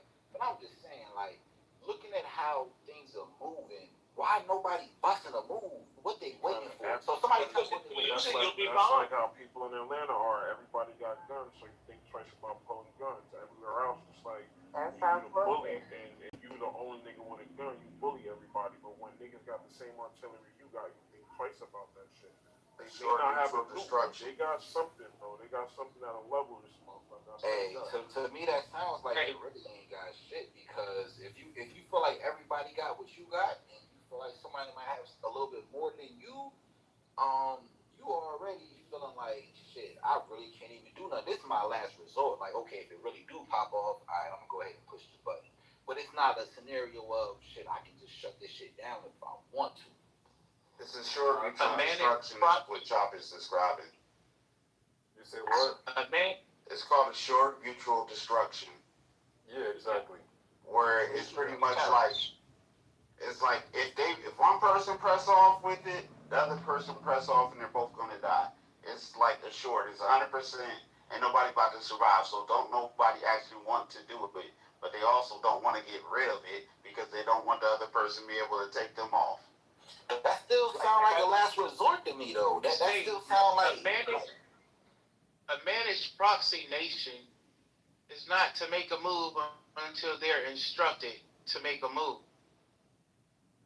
But everything changes once you have a martyr a system that praises martyrhood. In other words, North Korea has a nuclear weapon, but they understand mutual deterrence. They understand that if they use it, it's going to be used against them. Iran is the first country that believes in shaheeds, martyrs. They are willing to sacrifice half their country in the interest of advancing their Islamic resolution. Mutual deterrence will not work with Iran. They are different than every other country. Is that what Israel not? Right, so is what that's what I'm They saying. literally Strap bombs on themselves. They literally did that. So. Who literally did what? Just so I understand. I mean, you're sacrificing your own people for I don't know if you're a part of that. When did Israel sacrifice their own people? You're doing it right now because Iran has been bombing you guys, like literally, like it's still going on. Well, they're at war. Yeah, it's a war, but it's provoked. You guys provoked them. You guys just hit them. This last time, there was so many peace deals. Iran is funding proxies, Hezbollah and Hamas. It's time to get rid of the head of the snake. No, the thing about it, Israel helped with the funding of Hezbollah and Hamas. Hold on one second. You guys. Like I said earlier, the nigga is Zionist. Yeah, I'm just saying. Let's just call a spade a spade. Like, you guys have been the aggressor. You've been the aggressor, since October 7th. And that's the God honest truth. Okay, first of all, I'm not Israeli, so when you say you guys... You're a Zionist, though. Okay, first of all, you learned a big word there. By you saying I'm a Zionist, what does a Zionist mean? What? It means a person that believes... But I'm calling you that. He said it, so let's see. Somebody's called me a Zionist. Hold on. What does a Zionist mean? Hold on, bro. He said it, so let's see respond. What you mean, bro? Yeah, a Zionist is someone who believes in Israel's right to exist. I mean, personally, I think it's someone who believes in Israel. Yeah, well, Israel's right to exist at the expense of other countries or whatever. Oh, now you're not an altruist. Yes, other people are trying to remove their existence. So, I mean, they were at peace. October 6th, they were at peace. October 7th, they were attacked.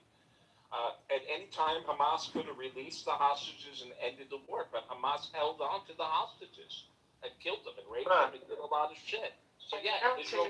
who helped fund Hamas. It's a complicated situation, though. It's very complicated, though. You just simplified it.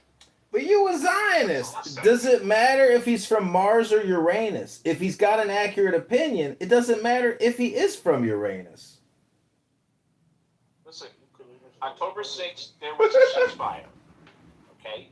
Israel left Gaza in 2006. Right away, Gaza elected Hamas. Hamas declared war on Israel and fired thousands of rockets into Israel between 2006 and 2023. These are facts. Now you can say, Israel had no... They have no military, though. But they had rockets. The thing about it is, this didn't start There were October 50,000 people in Hamas. When you say they have no military, they sure do have a military. They don't have a military. And there's 50,000 soldiers in Hamas. Okay. They don't have airplanes, but they have a military. You guys have America. And that's by the help of fucking Benjamin Netanyahu.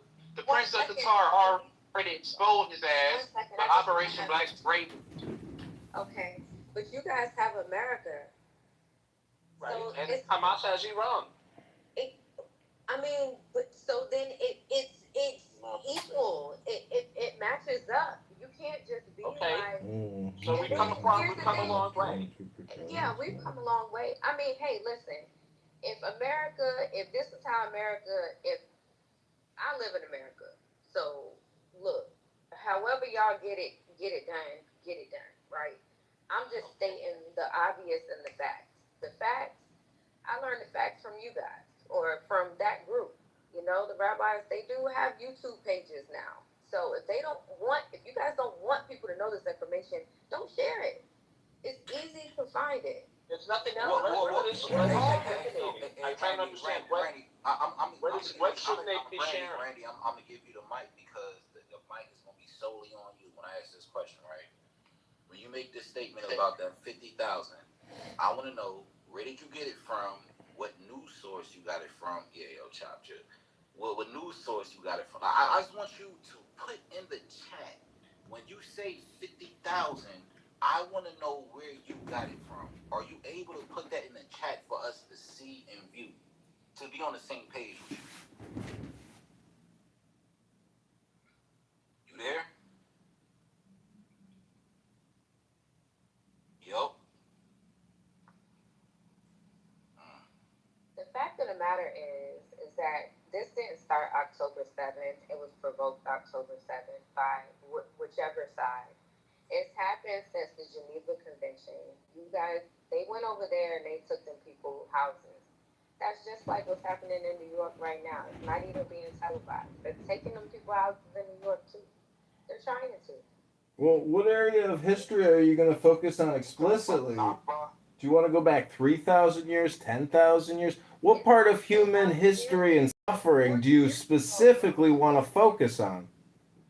No, this is like 1950s, 1960s. This is not 3,000 years ago. There's people still alive from it. Well, I hope you all know that black people's houses in New York.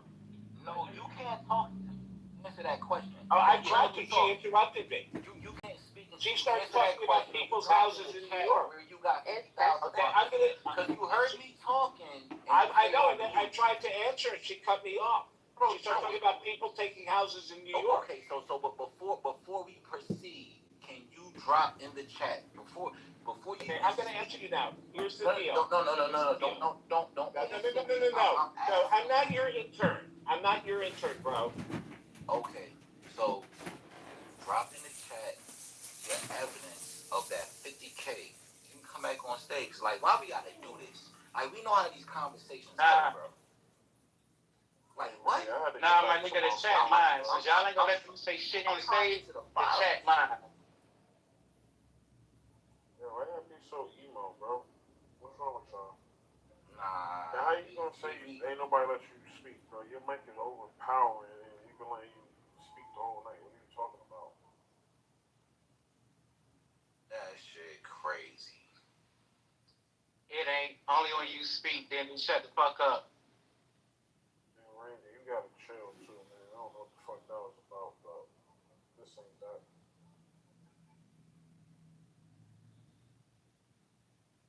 Hey, on another note, in the background, I was listening to Belly Gang at 21. This shit, alright, bro. A couple people dropped tonight's state. Tiara Wack, YG, and Pusha T. It's a couple people. I'm posting everything I was gonna speak about in the chat. Bro, just say it. The floor is open.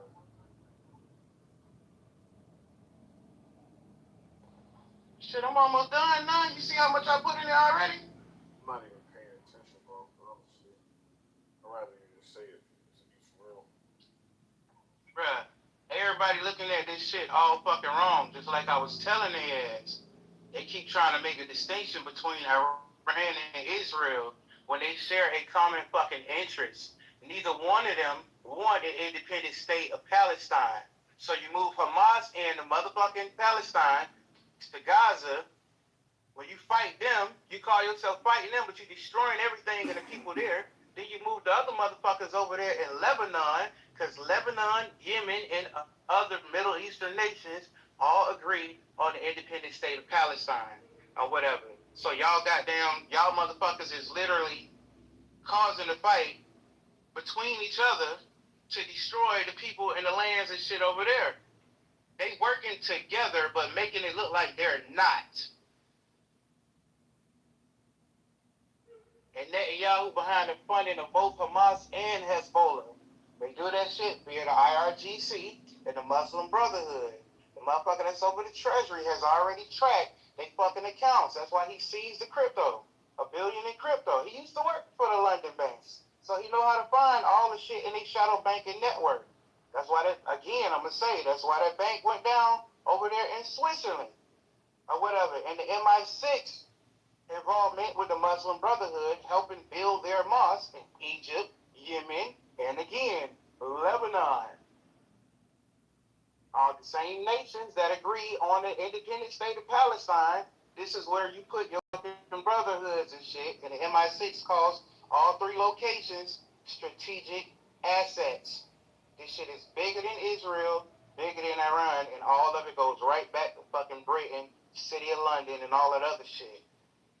Wait, did you say that Hezbollah is in Lebanon? Because I've been trying to figure out what's going on with the recent strikes over there. So you're kind of like putting something together. Yeah, Hezbollah in Lebanon and Hamas is in Gaza. But their money and shit coming from the same sources.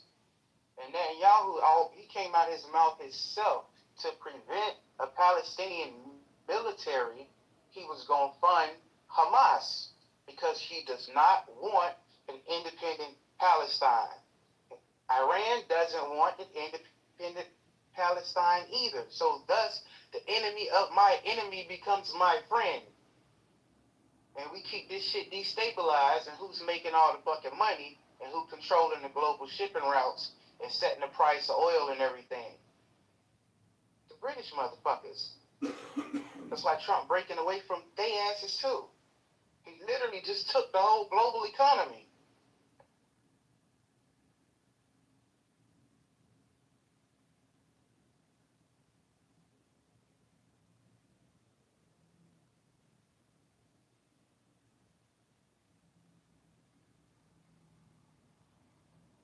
The British aspect that you mentioned, that's putting a lot together as well, because I know a lot of people were coming against their prime minister, whatever the guy name is, because he wasn't coming out to speak against Iran. But Britain itself, they've been having a lot of protests over there. People are talking about how it's the IRGC, they're operating over there as well. But shit, that's a whole nother story. All of that shit is. Remember when the king came over here and he visited like a few months ago, and he was talking about something that we signed with them. Yeah, the treaty, the two-pillar system, where they're post-rules-based order, and that post-rules-based order has come to a close. He was trying to face on this shit, however, but it's literally coming to a close because the guy over there, Starmer, he's saying it. Mark Carney, he's saying it, and everything. Without America, that shit doesn't exist. They was even talking about their military plans because they haven't made military plans in the last 30 years. They always depended on us. NATO was not going to get involved in none of that shit down there because NATO was only supposed to protect the lands of Europe. Even though they got a fucking navy, they ain't supposed to get involved in nothing else. Right. But the whole reason why America got strong is because a lot of nations wasn't being protected. And we said, okay, well, we'll protect you. That's how we got to be as globally big as that we are now. Like, but the fact of the matter is that the king they still have some interest in Canada, America, and Israel. And they want interest and need to keep interest in the Middle East because they just lost Africa. So keep in mind, Africa is receiving their independence as well. So right, but if they still want to have any interest in this, they have to play by different rules, not the rules, the game board that they established to run all these other proxies. They've been using America as a proxy, Iran as a proxy, Israel, every nation was being used as a proxy against each other. Britain, EU, they don't produce shit, but what, wine? Somebody mentioned the shit earlier, when your nation ain't producing and always depending on other nations. This shit is about more strong sovereign nations, and all these other nations can produce and sustain their own. They can make money and trade however they want to. That's what we moving to. Nations operating, trading with who they want to trade with, not because you say we got to. And you set the price on everything. Now we want to negotiate for this and that. We should have the freedom to do that. That's why a lot of the Gulf states invested so much money before this shit with Iran even kicked off. And when he's saying that, okay, they came to a deal, and he's talking about investment in Iran, the same Gulf states are the ones that's going to invest in Iran. No, here's the thing. The big thing that people are not missing that Iran is playing chess. So when they close the Strait of Hormuz, that is a big trade route for America, right? And they've already made agreements. So every time that we send a ship through there, we literally have to pay them money. We're going to be making Iran so rich, and they're already rich. But the fact of the matter is, they weren't going to allow us to come there at all. And we have so many different people so many different companies that ship through that strait. It's like, I think 30% or 40%. Yeah, but when you go back and look at how this whole post-World War rules-based order was established, and you look at shipping and maritime or whatever, that shit still goes back to Britain over 150 years ago and everything. Iran really wasn't running shit. Iran really wasn't running shit. They call it a choke point for a reason, because many nations depend on that choke point. That is a main choke point and everything. They did a deal with China already. Finances and everything is not controlled by them. You remember when people always talk about, oh, we're going to have a World War III because only these banks are not Rothschild central banks? That was some bullshit, because British took over that shit when they put in the clerics. When they on King Reza or whatever put the clerics in, they've been running since. That's why it's called an Iranian central bank, because it's connected to their system. There's only that SWIFT central banking system. They've been in control of it. Or I say they give you these people or whatever, and you really think they're running shit, but they not. In the background, this is what they call it. They call it a soft power. Just like King Charles was talking about, the soft power of leadership over America. Because in 1871, they came and took this shit back.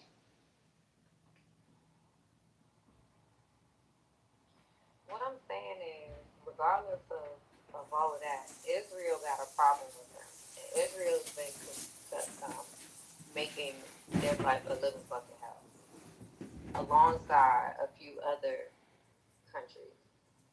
So that right there has already ruined the relationship between a lot of countries, specifically with America, because we did have a great relationship with Iran. But Iran, the Middle East can sustain themselves. They have oil. They have a lot of fucking resources. They have rare earth minerals that we need, that we ain't even getting from Ukraine. They have shit that we actually need to sustain us in the future. So it's not just about money. This shit is about land and what we need in order to, like, what are those things called? The fucking microchips and shit that we need from Taiwan and stuff. Like, this goes beyond that. So if we can't even get import and export through the Strait of Hormuz, which is 20% of the global importing and exporting, that's a huge issue. And now Israel has made it to where we now have to pay them to go through that motherfucker. So it's gonna cost people around the globe just so that they can get goods. Again, I'm gonna tell you about how the maritime structure was You set think up. that but it's not, because they're not gonna allow us The financial control of the Strait of Hormuz resides in the city of London. For the last 150 years, if anything pops off in that region, they only use the United States Navy. For the last 150 years, America has always had a presence in the Strait of Hormuz and that whole Gulf Sea region, because of who has the financial controls of the entire region. Well, Iran got control of it now, and that's because Israel keeps breaking their agreement. It's not. No, it's not because of Israel. It's because when America started bombing, who pulled out of insuring all the vessels traveling through the Strait of Hormuz? Who charges all the vessels a tariff premium on the oil? An actual double tax. It's not Iran. They don't make the money from that. It's not America. Starting that made Lloyd's elected and pulled the fuck out, and they have not come back. So now control can be given to the people of that region. And all the Gulf states are going to work on a sovereign status. That's what this shit really been about.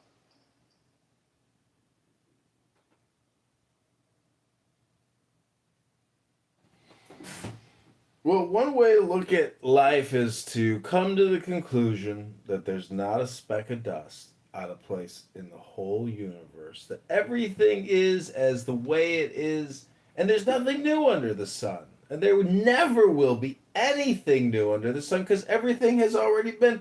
The question is, if you are coming on Clown House every single day and just repeating the same shit, well, you're the kind of loser that goes to a casino and plays a slot machine. Because the slot machine is just a blown up version of your cell phone, and you're putting money into it. It's no different. It's the same thing with Clown House. If you don't modify your experience, well, then you're just redundant, and you're a placebo. You're just doing the same thing over and over and over again. So how do you change the material world? How do you manifest? How do you make the subject into the object and the object into your subject? Well, it starts with a book. Any good book will do. Any kind of mystical adventure like Rumi or Lao Tzu or Confucius or any kind of philosopher. That's the real joy of life. That's how you get the strength you're looking for. That's the spam and scam that Barack Hussein Obama and his husband do every day. She sits there and praises him. Oh, Barack, you gave me the strength. You were always there for me.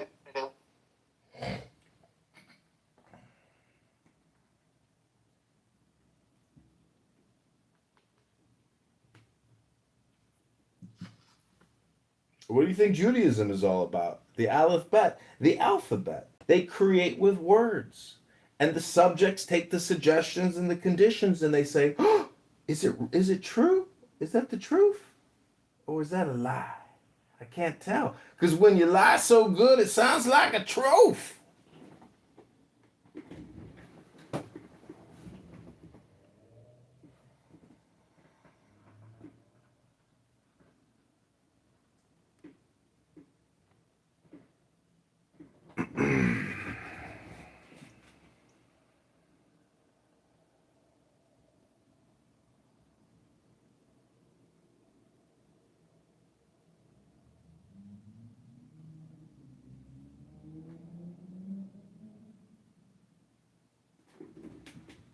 I done said too much. I'm going to the Barack Hussein Obama and Michelle Obama after party up in the private soiree zone in the library.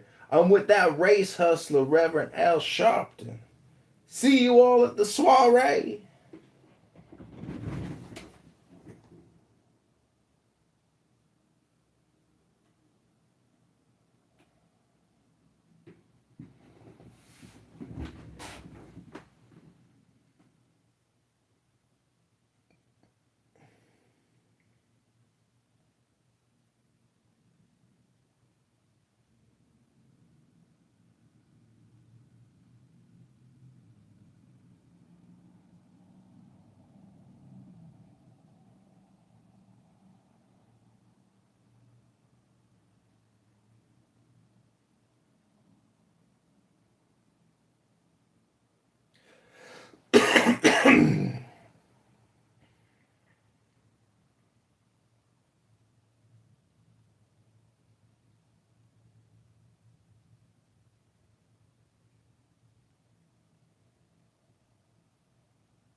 Y'all done yet?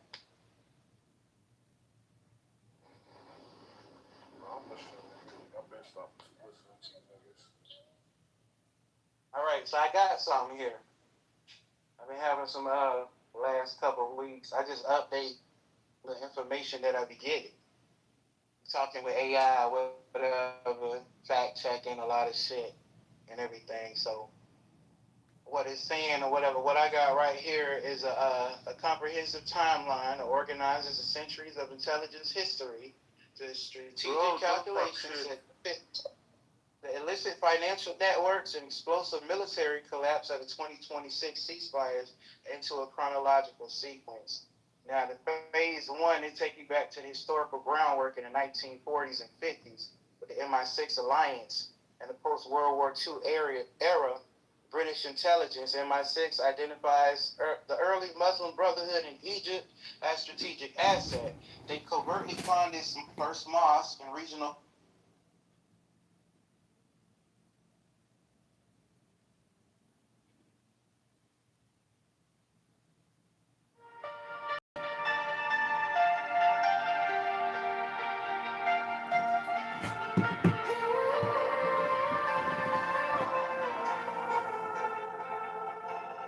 Let us live, let us breathe, free as air.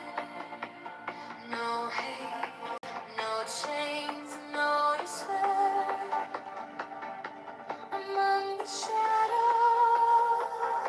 we shine so bright. We carry peace into the night. I believe it will rise again.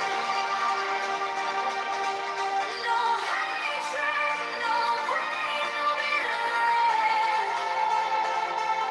I believe it. Let the light among the broken.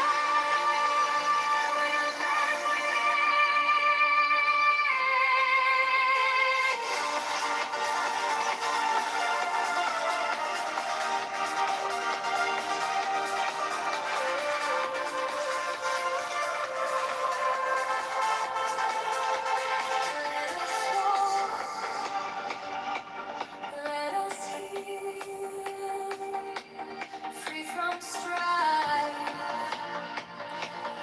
Wait on life among the weary. We'll stand tall, a gentle voice for one and all. I believe it will rise again. No hatred, no pain, no bitterness. I believe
Yeah, but why is politics and political action like a gay magnet? Oh well, they're all in Model UN, and they just really thrust themselves into their academics. Like you're telling me we can't get straight politicians? Tom Cotton. If you're looking for a get gay down because that's how they get the black people. They can't get you a kid, but get you a gay. Do you know how I know being gay is dangerous? It's a choice. It's not. I would choose gay every day. Why is it okay? Dual income, no kids, rich. Share the wardrobe, rich. You fall into every diversity, equity, inclusion shit. So easy to get laid. Like if I could just choose to be gay, be fucking hanging out with Peter Thiel, laughing about fucking SpaceX. Well, I have two theories on the only people who don't choose to be gay is because the environmental estrogens, the birth control, the water, like something happened when you were in utero, like in the womb. So maybe those people don't choose to be gay, but I feel like for everyone else, they're under possession or sway of some sort of demonic entity. Another round, correct? And that's why they have to like fight internally against being gay. But I think it has to do with what hormones you get in utero. I just said that though. Yeah, But you think for everyone? In utero, mostly. Well, I think some of it's child That's abuse. why pregnant bitches shouldn't use fucking fingernail polish and toenail polish. It's one of the fastest absorbing endocrine disruptors that a woman puts on their body during pregnancy is fingernail polish, toenail polish. One of the fastest. Yeah. It's like taking a birth, like it's like giving your unborn son birth control pills before he's born. So then. Well, you don't want to get pregnant before he's born. No, but Q, you were cooking. Keep going with that. I want to hear. I was busy with how. It does. So, but wouldn't that just be bad anyway? Even when you're not. So I stayed single a little longer. So, and I only had one kid because I really loved my career. It was crazy fun. So, sounds like you know, yeah, we were on every backlot, every studio. So you were living in LA? No. It was our offices were in Wilmette, and then our other offices were in Martin Grove. The two different companies I worked for that were in the direct film business. But Hollywood #1 came to us all the time. All the stars came to my offices. #2, we did our sales meetings right near Universal Studios. At the Registry Hotel, which is no longer the Registry Hotel, but that is where we had our meetings. But all the studios, Wined and Dine us, they would come to the hotel to promote all the new film that they were distributing. And so they would come and make big presentations to us. And then in the evenings, they would each have us for dinner, an event on one of the studio backlots. So we would be on the Western set, like they would take us to the Western set, set it up, and make us a Western barbecue. You know, with cowboy hats and then one studio had us. It was when Clint Eastwood had the film Pink Cadillac. There was a film with a pink caddy. And they had the Cadillac out there, and then Disney had us there. And at that time, Michael Eisner was the head of Disney, and we talked to him. I ran into him in the parking lot, and we did Disney a couple times. Once on the backlot for Down and Out in Beverly Hills, which was a movie with Nick Nolte at the time. And then another time, we came, and they had us for a party in the commissary. That's where all the actors eat. You know, on the studio lot. And the costume department rolled out costumes for us to wear for the party. It was crazy. You know, like poodle skirts and sweaters, you know. And so that was kind of fun. So, yeah, it was, you know, that's what I'm saying. I didn't get married right away because I was having such a good. So that's a little bit about in 87. So, and then right, that's why your son's a little bit younger than me. Yes, I had him in 90. He was born in 1990, and he went to Iowa, University of Iowa. And now he lives in Palatine. Oh, okay. But you're out of state though, right? Huh? You're out of state though. What do you mean? I'm in Illinois. Oh, I thought you were in Minnesota. No, my brother Bob lives in Minnesota. Okay. So are you in suburban Chicago or no? Yeah, yeah. Oh, Nobody's okay. Oh, so he's I'm in Buffalo. I don't. Listen, I'm not too concerned about being doxxed. I'm in Buffalo Grove, just so you know. But, because I don't cause trouble in any rooms where anybody would have to leave. Right. So, yeah. Some of your friends in Chicago. Who's here? I don't know who's here. Yeah. Hi. Hi, Yaya. Just say hello. Go ahead. You have a lot of friends in Chicago. Good. A lot of friends there. No, I said that's what I said. How are you gonna say shit against me when I'm the one who fucking said it in the first place? Okay, well, thanks for dropping by. What the hell? What the? These people, this is what always drives me crazy. I have a ton of friends in Chicago, and I'll go there in a couple months. But then my family who lives there, they all live in Deerfield. Oh, your family's here in Deerfield? I have a bunch of first cousins. I'm in Buffalo Grove. That's might as well be in Deerfield. You know what I'm saying? That's my backyard, basically. Oh yeah, I mean, my turf. My family. My brother has a home in Highland Park. We're Buffalo Grove and Deerfield. We have cousins in Glenview and Deerfield. That's the whole. That's the area. Lincolnshire, Buffalo Grove. Yeah. So very cool. So your parents are still in Deerfield? No, my parents are here in Detroit. These are. Oh, okay. Got it. These are my first cousins who grew up. They ended up marrying men who lived in. There you go. The Northwest Chicago. Yes. Of course. Okay, so you're in your folks live in the core area in Detroit. Yeah. Okay. So we have a lot of friends that in Detroit. Well, not in Detroit, but in the burbs of Detroit. Yeah. Right. So yeah, it's similar. Very similar. My sister-in-law's sister lives there. And we've been there quite a few times. So yeah, I mean, that's nice. And you live in the city, or are you also sort of in the burbs? I live in an inner ring suburb that touches the city. So I live 5 miles from the city limits. So yeah. From downtown is 20-minute drive. Oh, that's not bad. Yeah. No, that's good. No, my son has to work. He's hybrid. He works both at home and in the city. And so he has to take the train. Palatine has a really good train because they run late, in case he wants to do something in the city.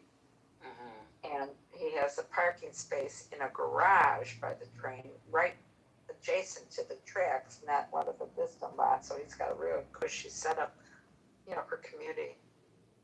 I wish we had that, in suburban Detroit, a train that went to the city. Oh, God, yeah.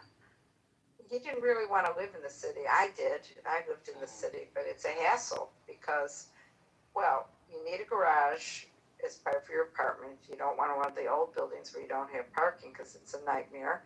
And because you can't leave your car on the street in the winter, and they'll tow it or whatever. So here he's spending extra on his rent to get a private garage here in the apartments in the burbs. So that he doesn't have to clean his car off, in the winter and stuff. And it's safer because it kind of likes his car in the garage. But it's a private garage. It's not like a building kind of thing. So there's nothing. So, but he works for the comptroller. Susan Mendoza.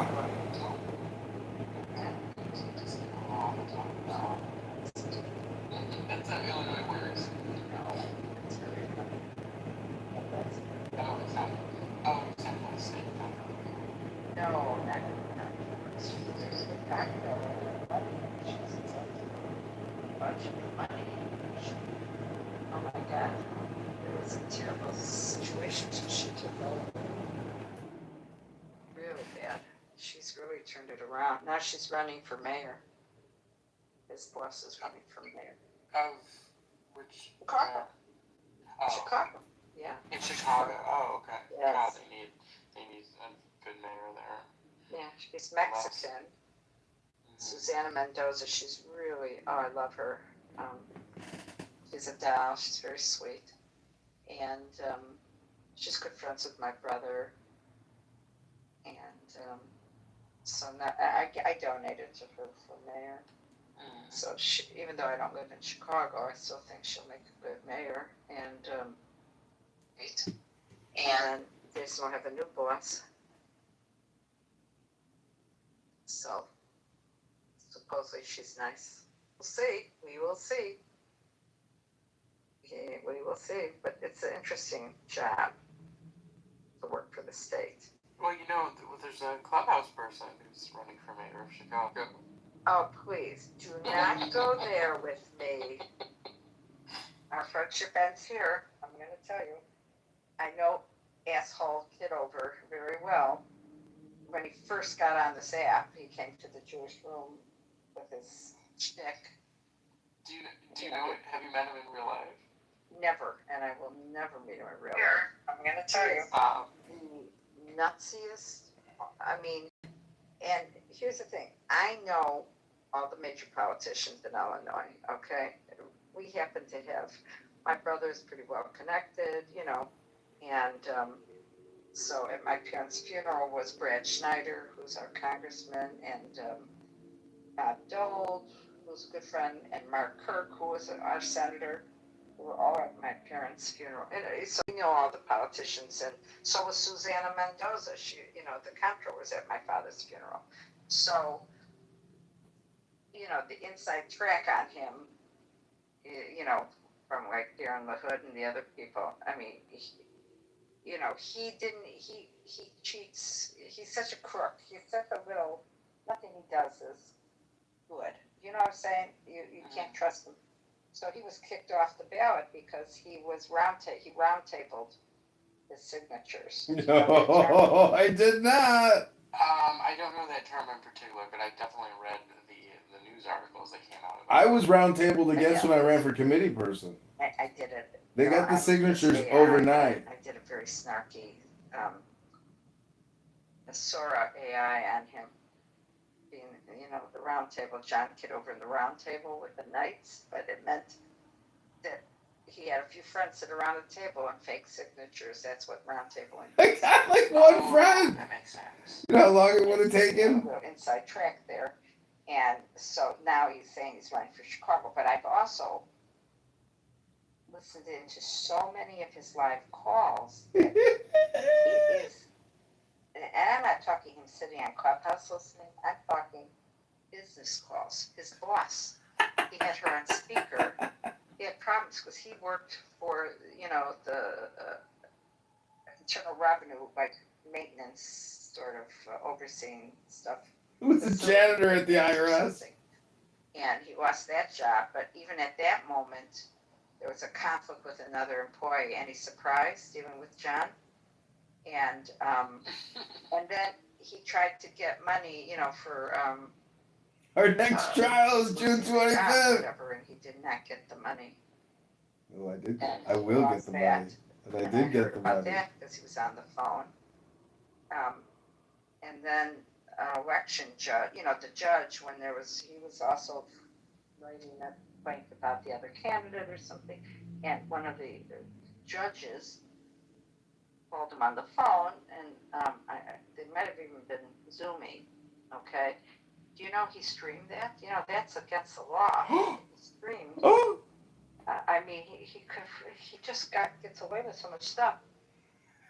Got away with robbery. Don't want anything to do with him because he will taint you. Do you know what I'm saying? Oh, the tainter! Except. No, I don't mean you. No. I didn't.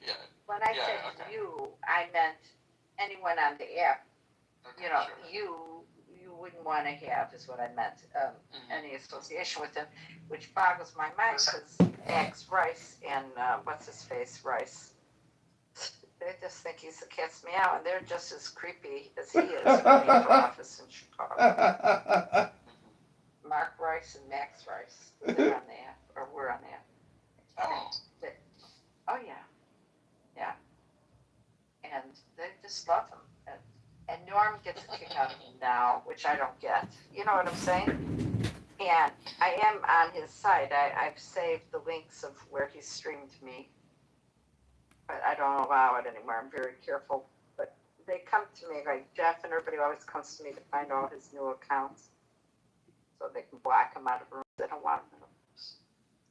Because he streams it all. It's all streamed. I mean, even if you're just joking around, all it takes is one wrong person to hear you say something, or somebody you don't like to hear it, and they're going to use it against you. You know, it's dangerous. So the thing is that no one listens to his streams, though. Well, like most viewed video has like 13 views or something. I understand. Yes, yes and no.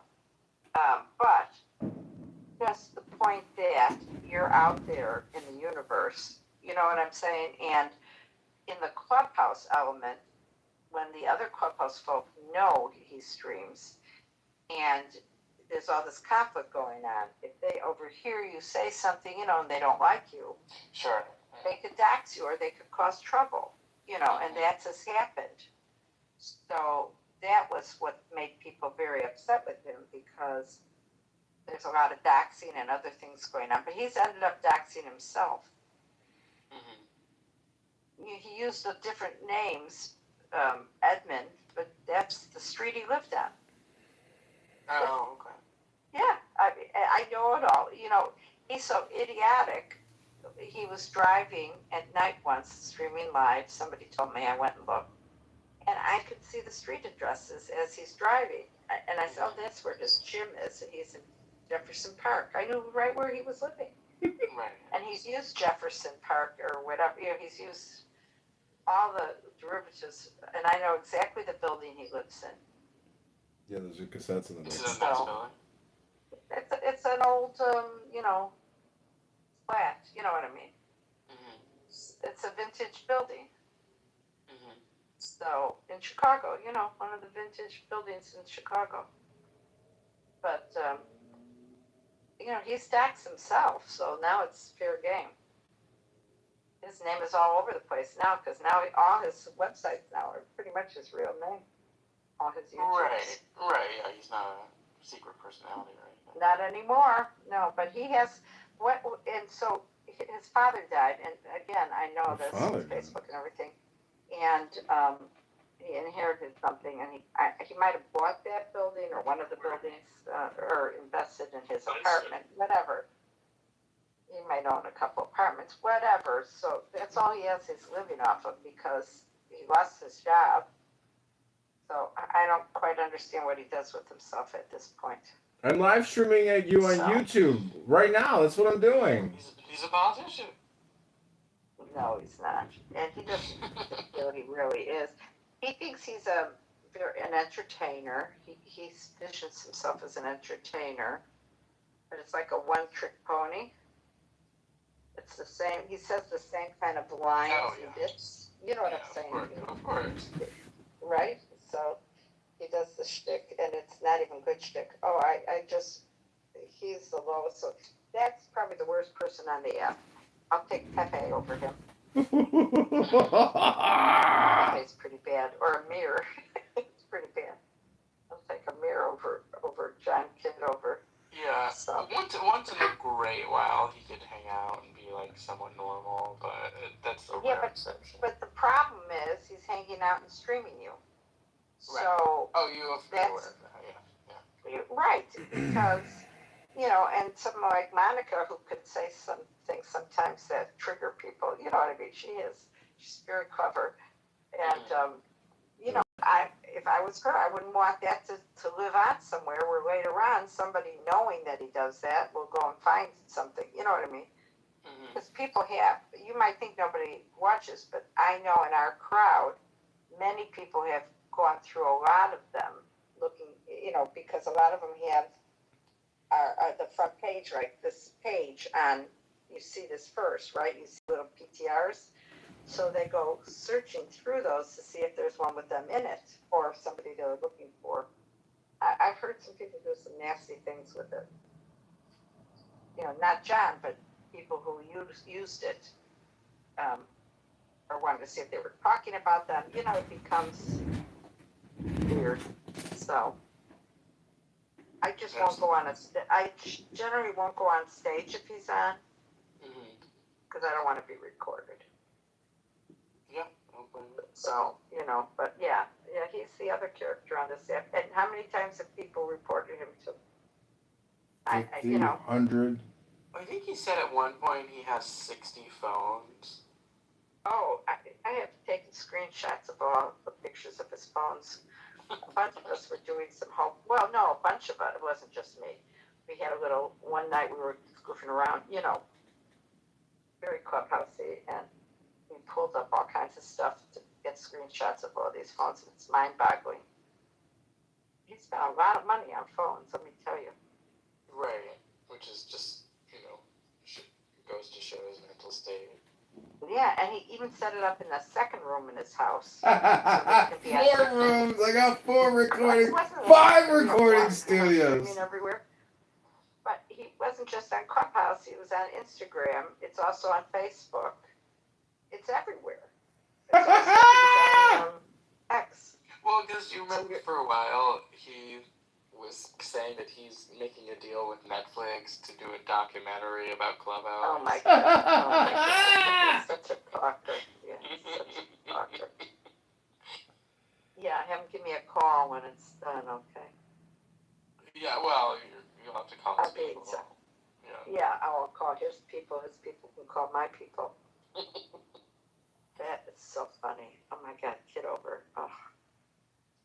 He's just, but his uncle was there's an interesting newspaper article. Remember, I'm a genealogist. Yeah, what kind of name is Kitover? I've never heard of a Jew named Kitover. Yeah. You know, it's a derivative. But the trick is, the funny thing is, you know, in those subscription programs like All Access, whatever, you get newspapers.com. And I looked up his family name in Illinois, and his uncle was really, the whole thing on him, really a character. Remind me to find it for you one day. I'll pull it up. It's really interesting read. His father has a Facebook page. He's deceased, but his mother, he's taken her to some political things. So we're on, a few of us in the room were on, and we opened up and there he is talking to his mom. He's streaming his mom. One night he was streaming some girl. He wanted to go over there, and she didn't want anything to do with him, so it was pretty hilarious. Another time, somebody, you know, one of his rental properties or whatever, was reaching out, and can you imagine somebody doing business with him? He's streaming it live. So, see, those kind of things are really serious, you know. Fully transparent. And I think in Illinois, I'm trying to remember the law. I can't remember right now. But certain states, he could really get in trouble if, you know. We don't like your podcast. He just thinks it's all funny. You're in big trouble, mister. But he spends 24/7 sitting in his office there. It's so weird. It's too bad because his mayoral campaign website looks pretty professional until you get down to the very end, and his email address is a Gmail account. It's like, why would you go through all this trouble and not get a domain? It's such pretend. The politicians know him, and it's such a pretend thing. You know, the politicians know me. He doesn't have a chance in heck, and you know, if he gets 100 votes, I'm saying it's a joke. It's a joke. Like you said, he's got all that campaign, but nobody's looking at any of it. Right. There's nobody watching it. Nobody even looks at the real politicians. And that's sort of an illness. There's nothing legitimate about it. Sort of an illness. Sort of an illness. Think about it. Yeah, I wonder what he really gets out of it. I don't know. It's in his own head. Do you know what I'm saying? He's like, Projection alert system has been activated. The projection alert system has been activated. I'm living rent free in your head. How does he perceive? No, how does he perceive all this that he's doing? Right. My God, if you did it, your mother would freak. A parent or a family member, if they discovered you doing that, oh my God. It's just, I can't believe I believe totally his mother has no clue that he has all this. You know what I'm saying? And that she gets recorded. She's like on a flip phone. I heard her on the phone. I mean, it's the weirdest thing. So it's not just recording Clubhouse, he just records his whole life. It's very bizarre. And it goes back in time. If you really go look, there's some old stuff. So, he's been phone farming for a long time. But I've done some, wait, I think I have PTRs here that I never deleted, which I should delete. I have Kitover PTRs here. I have like 100 PTRs here, but let me see. You're gonna laugh. I made some obnoxious ones on along here. Ready?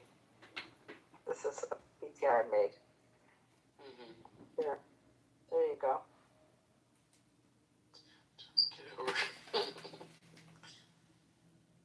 That's funny. Oh, hey, I told you, I'm pretty techie. So wait, I'll tell you, I have another one. Wait, let me find it for you. Hold on. you know Joby. Oh, yeah. You know she donated to his congressional campaign. She Michigana? She is.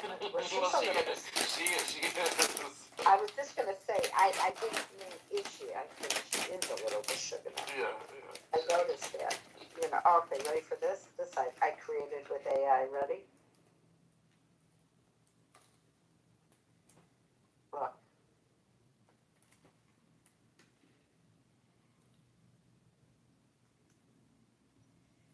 That's good. I think she was the one. On his hat, by the way. Oh, I didn't notice it. You definitely made him look a lot older, too. You like that? I thought I did a good job. Monica loves all this stuff. She loves it, because, this is definitely up Monica's alley. She thought it was funny. But she used to always wait for my PTRs. Monica always liked my PTRs. So, she was one of my biggest fans. But, Okay, ready? Here you go. Wait, okay.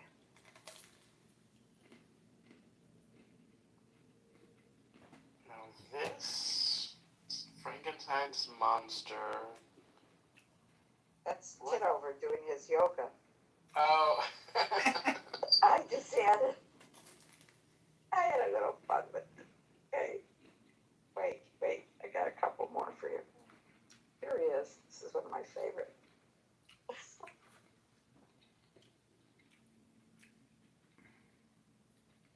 Okay, let's see. That's funny. I'm telling you, we had some fun. I mean, this was, I posted them, but as you can imagine, it was a little Clubhouse conversation with a bunch of people, Definitely captured the frumpiness.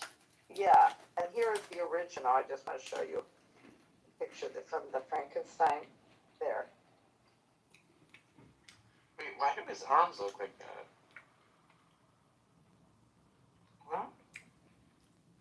Oh, never mind. It's his arm holding up his leg. I thought it was like okay. That's really gross, actually. I know. What kind of boomer am I? I'm a child. When it comes to Kitover, I'm sorry. He's like a playboy. You know what I'm saying?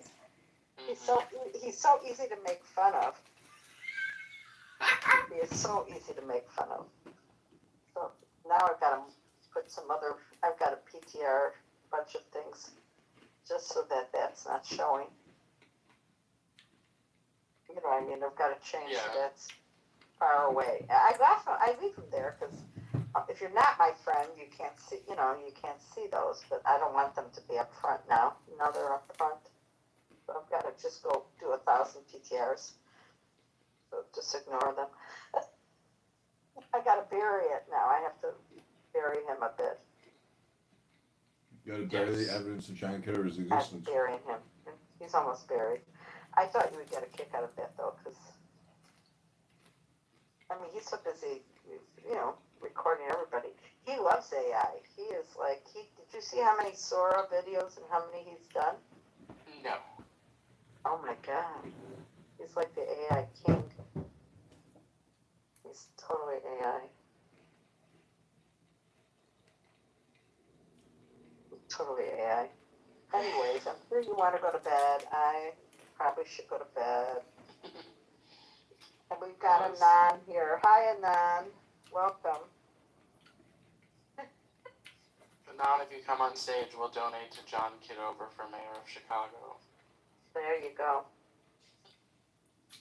All right. Well, I'm glad we get to Good night. Yeah, it was one-on-one, Elena. Yeah. Have a great night. Absolutely. See you next time. All right. Take care. Good night. Bye bye.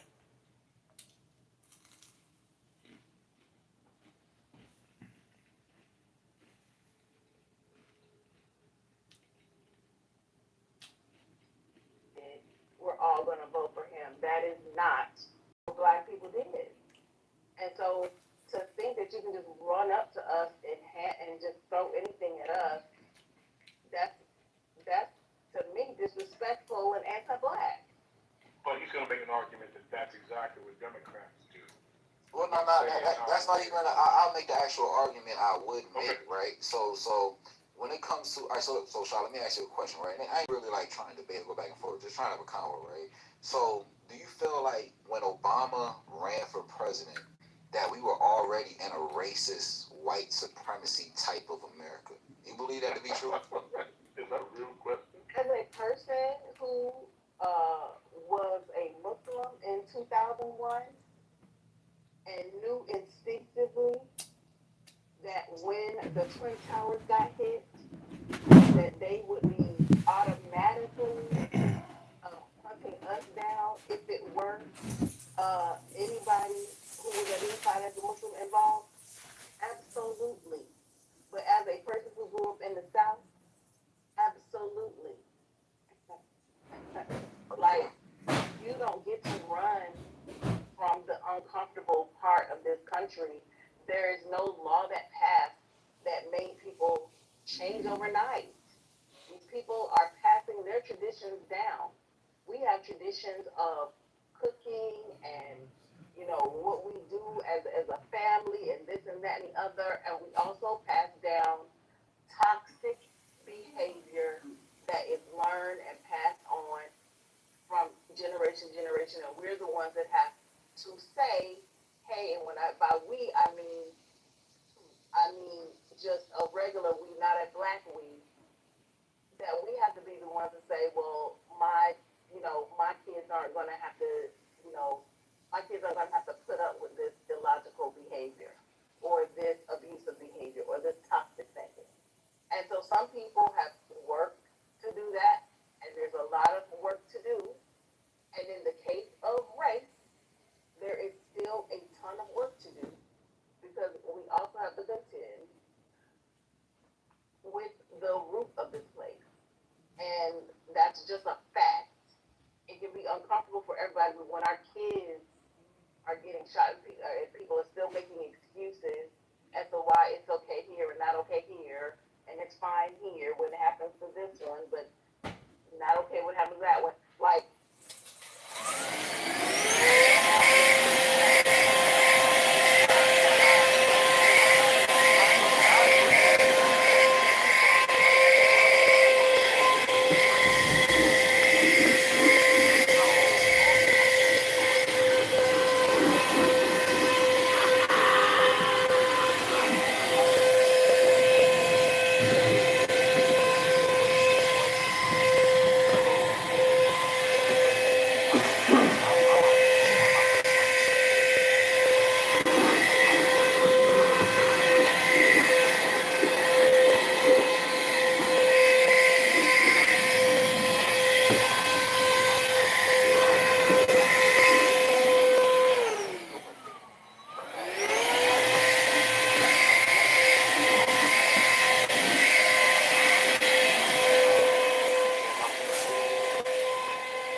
supremacy isn't as powerful as we say it is.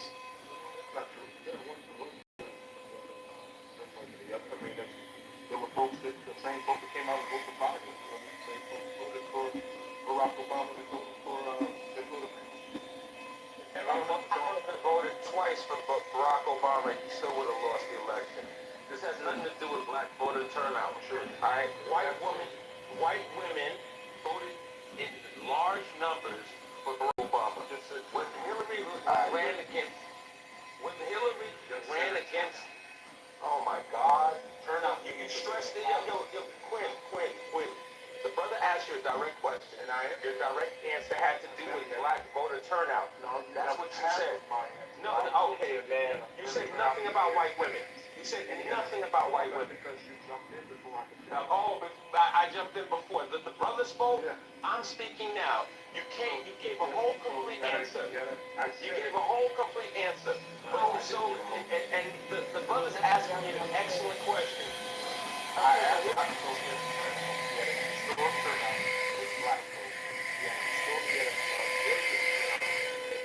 And with white women and college-educated white men. That was why he won. Keyword college educated. Right. Is that enough, Anthony, or did you want to expound a little more since you want to I just said historic term. How did we get in for 2 terms? In super racist. The same people came out to vote for him. The white racist people? Pretty terrible. But America's super You racist. realize it's white folks that ain't racist, right? Yeah, you realize not that? every white person is Maybe what not they're right, but enough. What's going on? There were enough white people who were voting for Obama that, and you can look this up. Along with a historic turnout of black people. They had Confederate flag buttons that would still, vote for Obama. These people were in a very dire economic situation, and things were not looking good for them. He got a turnout that was really interesting because, yes, even some of those, rednecks popped up and said, you know what, things are not looking good for us. And part of the reason why, I'm not saying a lot of them, but a good little number of them, to where their racism doesn't always supersede their material conditions. And some of them were really not doing well. And they said, well, let me do a shot in the dark, because this man is at least not gonna, kill us. He's not gonna kill us all. And we can also I'm sorry, Jimmy. Give it a try. We can also clear this up for, I'm sorry, Michael, we can also clear this up because I think this is pivotal. When black folks refer to white folks as being racist, so we thought we didn't necessarily need to say this, but we'll say it just in case for the slow people in the room. We don't necessarily mean that all white people are racist. We don't mean that at all. We're smart enough to understand that there are a good number of white people in this country who are not racist. But that's why I asked the question the way I did, and I said, you're asking that question with the understanding that we don't know that. Hold on. So we understand that. There were enough white people who were not racist who came out to vote, and there were enough of them that stayed home, apparently, or not enough of them came out to vote. So whatever that mixture was, there were enough of those people that came out, along with a historic number of black people that can't be overlooked. And he also won independence in the middle. So there's also a lot of people and a number of other people that we don't need to. You can go and look up the exit polling. It's very easy to do for both 2008 and 2012. Hey, but Quinn, I'm not the disagreeing. most pivotal thing is we're talking about is that when we say that, because you seem to be trying to imply that along with your co-host Ed McMahon as well, that we're implying that all white people are racist, and how could Obama win 2 terms if the country was so racist? Well, there's a good swath of white people in this country who are extremely racist. That's who we're referring to. We're not talking about everyone. Just so that you can go forward with this conversation so that neither of you have to say no dumb shit like that again. Go right in. Also, a fun fact about systemic racism is you don't actually need racist people to keep the system going. It's systemic. So unless you can have people who vote for Obama, they're not racist, but unless you're being actively anti-racist, you're still letting the system go as the system goes. So yeah, there was lots of non-racists voting for Obama, but the system's still gonna go. They ain't ready for that part, Mike. I heard a story when I was talking to some people, and they were doing canvassing. I think it was in West Virginia, and they knocked on the door. They were like, who are you voting for, in the election? And the woman was like, I don't know. My husband decides, and whatever. And she was like, is your husband home? It was a cleaning He's back stream there. for a moment. And she was like, hey, who are we voting for? And the person now, heard from the other word. It's a vibrator stream.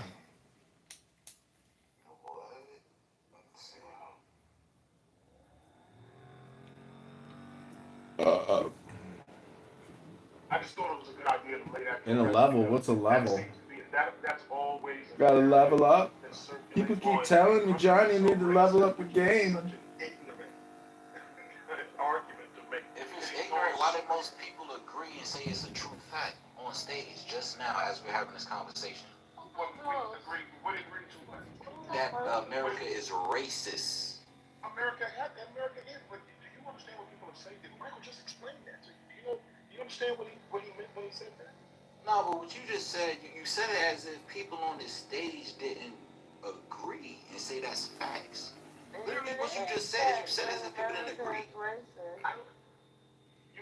It is 100% a fact that America is racist. So because Obama won, there's no institutional or systemic racism? I know Ed McMahon doesn't agree with that. I'm not saying that. Ed McMahon? I'm not saying that. I posed the question before I even got into what I was getting into. America is 100% absolutely racist, structurally all oriented around the white man. What's going on? We're trying to have a regular topic. You don't say nothing when he calls me Ed McMahon, right, Patty? You got nice. Ed McMahon! Different space. Guess what? I don't give a fuck. Okay? Ooh, shit. So State, why would you ask that question? Yeah, well, I don't know what to tell you. You put a hammer with a nail. Hold on, bro. To some people, everything looks like a nail. When Obama got in office, were we dealing with a white racist, white supremacy? Were we dealing with that type of America? That was the question that I asked. And I was speaking to I don't want to get her name wrong, my bad, but Shot.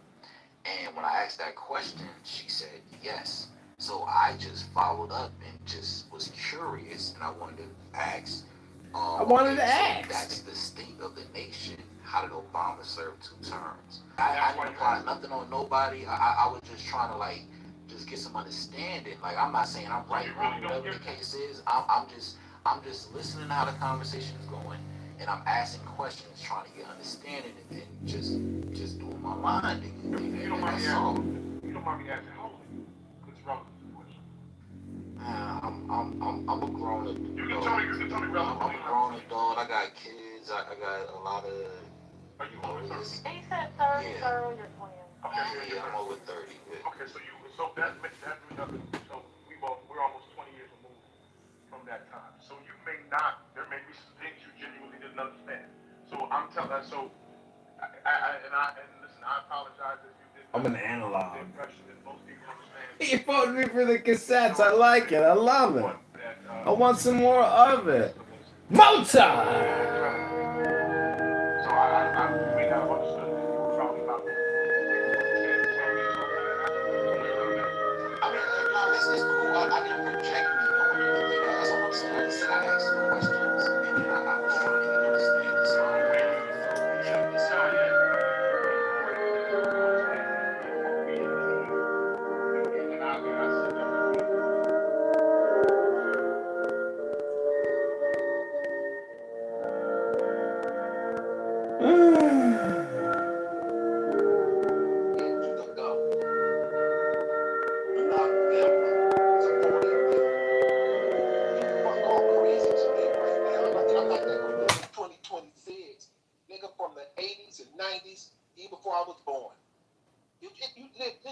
and still talk that dumb shit. He got a woman. He went to that country. He got a good one. Now, only part why I step on him, man, or step on any black man, if you date outside your race, talk about your race. That's the fun part. I date outside my race. I love women. I get a white woman, just a woman that I need in my life at that time. Is like, you know, fuck Chinese women, and fuck Mexican women, and just fuck everything. Don't get in your fucking life. But you got this knowledge of traveling. But I never disrespected the black woman. I think the white woman, I think the Mexican woman, I think I'm not dating the Mexican woman and saying what she's not with the black woman. And I'm gonna try to make her that. But then I'm with the shit. Ain't black women enough unconditional. It didn't work out. That's understandable. Shit happens. It's just too holy shit to make it. Yo, man, coke comes. Every country. Comes from every country. Coke is bad, but ain't no good coke. Just talk some shit. The man found love at race. And it's just like no one can give it some time. She probably didn't fuck over him to who he don't know at all. That's for a long time. But it can't happen. In a reincarnate. Oh my goodness. I'm going back on me. Go ahead, Claire. Don't be wrong. Yeah, I say this all the time.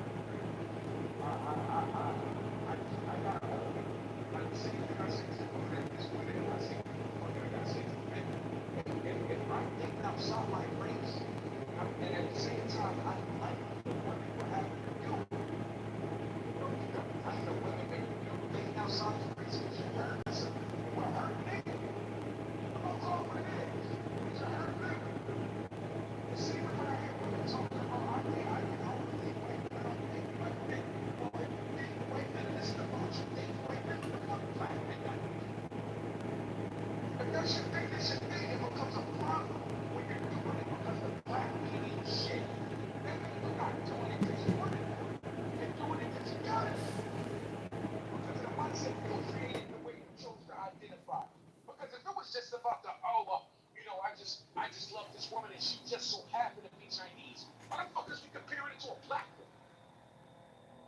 So it's a lot of, God damn it. Like I can't even bring it from that position because if we're saying, look, you know, like just find a good girl and this, that, and the third, regardless of what she is, as long as she's a good girl and cool, that's one thing. But if you're doing it under the impression you can't find no good black woman, that's a hurt nigga move.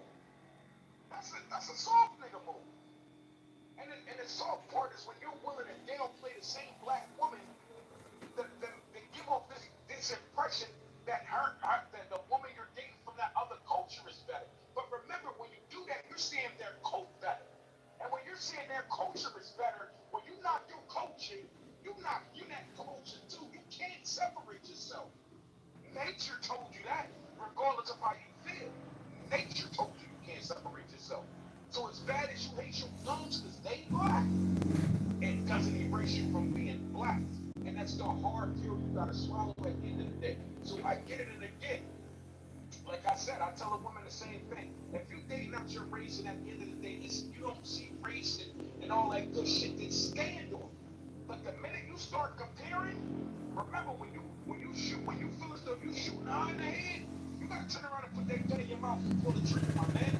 Because again, you're taking both y'all down at the same time. To cancel one out, they cancel both out. And we was taught that we was individuality thing. And in this individuality thing, we believe no different than one black man saying, if I made it, we all made it. Fuck no. Don't no culture move like that. I'm sacrificing my brain for Clown House. The founders of the app should be paying me for my sacrifice. Their gold scheme hasn't paid off, though. People keep sending me gold, but they keep deleting my accounts. I had to go through the whole Stripe Social Security verification system. Oh! Stole all of me gold. Goddamn murderer stole me golden Kronhos. I'm an angry leprechaun troll. That was cute. I very much so appreciated your passion. The passion was wonderful, okay? I really did believe that performance, okay? I really did. So what I'm saying is like, it's one of those situations where, unfortunately, when you're having conversations with people, you know, some of these people I've never been able to reach. So, they never like experience certain things, right? And I can tell you for a fact, as a person who's been out the country quite a few times, right? Like, the whole environment is just different, right? This whole American culture is just fucked up. It's goofy at this point. It's not it. Like, Projection alert system has been activated. Notify all the leprechauns who stole me gold. And that's just the reality. It's a failed process. Like, they done count so many different things, so many different variables. It's convoluted love.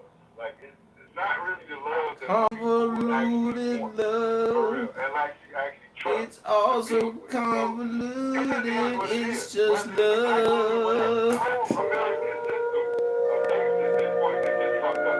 Mozart, this motherfucker.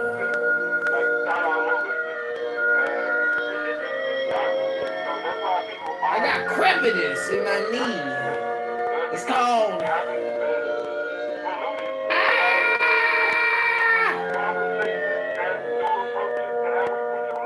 I got arthritis in the knee. How do I get rid of that arthritis in my knee? Oh, you don't like my 30 streams of bullshit? Why are you here watching me? It sounds like a you problem.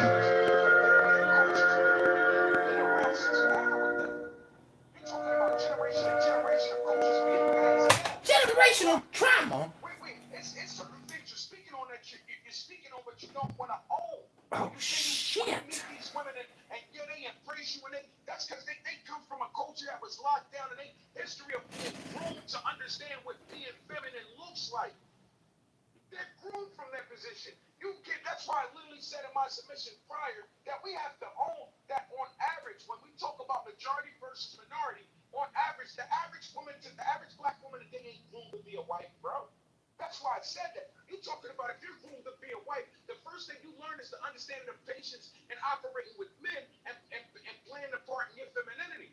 When you go to these other countries where these women are groomed to be wives, of course they groom to be fully in their femininity. And that's something men aren't used to. I say it all the time. When you get off that plane, it's almost like you got to recalibrate your brain to lock back into the bullshit. Absolutely. So clear. So you know that feeling. So you know that feeling when you walking through the airport and you realize you're back in America and you almost feel like there's something like damn, back to the bullshit. Yeah, you know that feeling, bro. You know that feeling. But I bet you don't know it, boy. I promise you. When you land back in Atlanta and you about to go back home and you see that loud ass, so angry ass black lady who at work yelling at people and shit, and you realize like, damn, I'm back to rude ass entitled America. It's just a level of just entitlement and just rudeness and like, I don't know, like you say, they was taught to be feminine off top, right? But I think some of these women have the capability to be feminine, but they choose not to be until you unlock certain things, till you do certain things, until you quote unquote prove yourself. That's when they go all of a sudden. Now I can agree with that. I can respectfully. Like some of these people are actually great women, but they just choose to be a piece of shit for a while. They want you to be patient until they Wait a minute. But again, even when you say they choose to be a piece of shit, and it's hurt, and as bad as it hurts me to say this, and I'm not gonna lie to you, like when I've seen women that actually chose to be ignorant, think it's cute to be disrespectful and shit like that, the first thing they say is that the men like you. So I mean, shit, I need them because again, if they're so ignorant, disrespectful and rude, and we got their own, like, this is what the men that operate like boys get a pass at now, because them the ones that actually keeping that shit alive. You understand what I'm saying? So if we had that conversation, because some women really think they encourage shit like that. Like if you look around and see who's encouraging, it's the rich encouraging the rich. I never seen encourage no ratchet shit. I never seen stand-up women or women that entertain that type of bullshit. Well, clarity, how about... Spaces for the toxicity. Well, clarity, how about, I think you got to broaden your mind. We're not the only group. It's the ones that you just focused on the more. Amari, when you go... When I said we the only group that next time you come... space for toxicity, you said we're not the only group that creates space for toxicity amongst each other? No, we're not. We're not the only ones. There's other groups that do it too. You guys got to broaden your mind and look at others, but you choose not to look at those other groups. But I can rock with you when you say you think that's us. But my thing is, Amari, next time you slide to the Atlanta airport and you look at that loudmouth black woman, how about you look over across in the next gate and look at that black woman sitting with her boyfriend holding her hand? They're at peace. There's one. How about the next time when you sit there and you see that black woman cussing or arguing, or that dude cussing or arguing? Why don't you turn away from that and look at the black woman that's getting hugged by her boyfriend while they're walking? Why don't you look at that one? Unethical experiments. These are the 50 most insane and disturbing CIA facts you never knew. Number 50. The CIA Assassination Manual, drafted in 1952, states, Nazis for hell. In a wheelchair, and she had his baby. And he got a bang, he got a PI off. But that black woman got back. Why don't you focus on that woman? That woman that stuck with him. Whether he got shot or he needs surgery. Or you old enough to know, or you seen black woman that has been with her husband and he needs a kidney transplant. And she's still with him. She didn't leave him. Okay, I can do that. I hear you. And I'm open to looking at other things. Don't get me wrong. I see other stuff. But my thing is, if we want to like really wake this up for real, I'm gonna say this, right? And I'm gonna say this, and then you can respond. Why is it that our women are the only women that we hear they look like summer, they need a man that can handle it? Like I don't know if that makes sense. It's being a stick. Like that's a real stick for them. Like they need to be handled. And last time I checked, you handle animals, not humans. First of all, that's why I said you gotta see it. You ain't never heard a woman say, he can handle me. Yeah. Let me tell you, I'm riding on the train in the UK, going from London to Liverpool. 3 women on the train in front of me. 3 women. One woman said, "Honey, I don't know. It's just some of these men. If you can take on me and my attitude, be good. I need a man that can handle me. I actually found one. It's a white woman. I travel. I talk to other races of women. It's something that you not go. They going through the same. It's in another country. They're kindness women that go on their husbands and they go with us. They wear pants going to work. None of that skirt walking behind. They no more like they used to put your pants. The one who's supposed to walk behind you. They ain't doing it you no more. They not. The Israel said, you all are just stuck in this room. The most secretive organization. Keep constantly it runs on a black budget, laundering power through offshore cash and shell companies. From overthrowing foreign leaders in the Cold War to deploying algorithms and drones in the war on Invocation of Satan Hail. His marriage, we don't know. Life is like a ladder in the hen house. It's short and it's full of shit. You gotta deal with it. Simple. My skin is numb to this shit. Invocation of Satan Hail, Almighty One, ruler of the unseen. Hear y'all say that though, man. They hear you say, we're the only ones, we're the only. That tells me right there, you're the only one in this circle. You can talk to others. Go ahead, Clay. Right. And I'm not saying it's wrong, but I say we're the only ones on average. about the minority versus majority, that now we enter the real game. So when you say, oh, it's happening over here, it's not the majority. When I say it's happening in America, and I say, we're the only ones, I'm talking about for the majority versus minority. Maybe I need to be more technical. Because when I approach the majority, just like you gave him a, maybe turn around and look at that black woman holding hands and kid, that's not on average. The woman, I mean, you gave beautiful scenarios, beautiful. But if I place it on a scale of majority versus minority, every man in here that would speak would expose that would be the minority of which you would see on average. Now we're talking about what we see on average. So it shifts the dynamic of the conversation. I'm not saying it's not happening everywhere, but when I say we create the safe space and we're the only ones that got the biggest group that create the safest space for the wildest toxicity. Facts. So again, it's not. I'm not disowning the fact that we're targeted. I'm not disowning the fact that we're manipulating and maneuvering. But at some point, if we can't own the major problems, then by default, speaking for the minority is not going to affect the majority. It's not. At some point, somebody's going to have to drop a ball that's going to send a shockwave mentally through this shit. That's going to wake some shit up on some real shit, bro. But I'm not negating what you're saying when you say it's everybody. Yeah, but they're not as affected as we are. We're so affected, we're infected.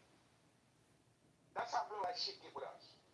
So we can play the game and be like, oh yeah, we can focus on the better and the more positive. But when you're the spokesperson for negativity, when your culture is the spokespeople, when it's time for all types of bullshit, when they drop everything that ever goes left on your door at your front, and majority of the time we accept it and start pointing the finger at each other, then by default you have to acknowledge the negativity from the majority level versus the minority, depending on where we place the situation at. Because we ain't gonna get. I hate when we get it. We're in an alternative conversation where, well, it's only in the ghetto. No, the fuck it's not. It's just the more you climb that ladder, the more indirect it get. The more you drop down the ladder, the more direct it get. Are you willing to own it? That would be the question I would have to ask before I even build within that conversation. But I can be going. I'm not saying you're wrong. I just keep leaving the door open for us to understand. It's so many fucking variables for us to start trying to act like we can cancel out a variable. For help because there's too many variables we can fall before. Everyone's making valid points, but I think the issue is everything that you say could be true on both sides. What you're doing to get the results that you want, and that's what I'm going to always lead with, because it's like, okay, this is true. So what's stopping you from getting what you want? And so the PhD said, well, I'm not going to Africa. So I didn't say you had to go to Africa to find a good woman. You agreed that there's some good women in America. Why can't you be with them good women that you want?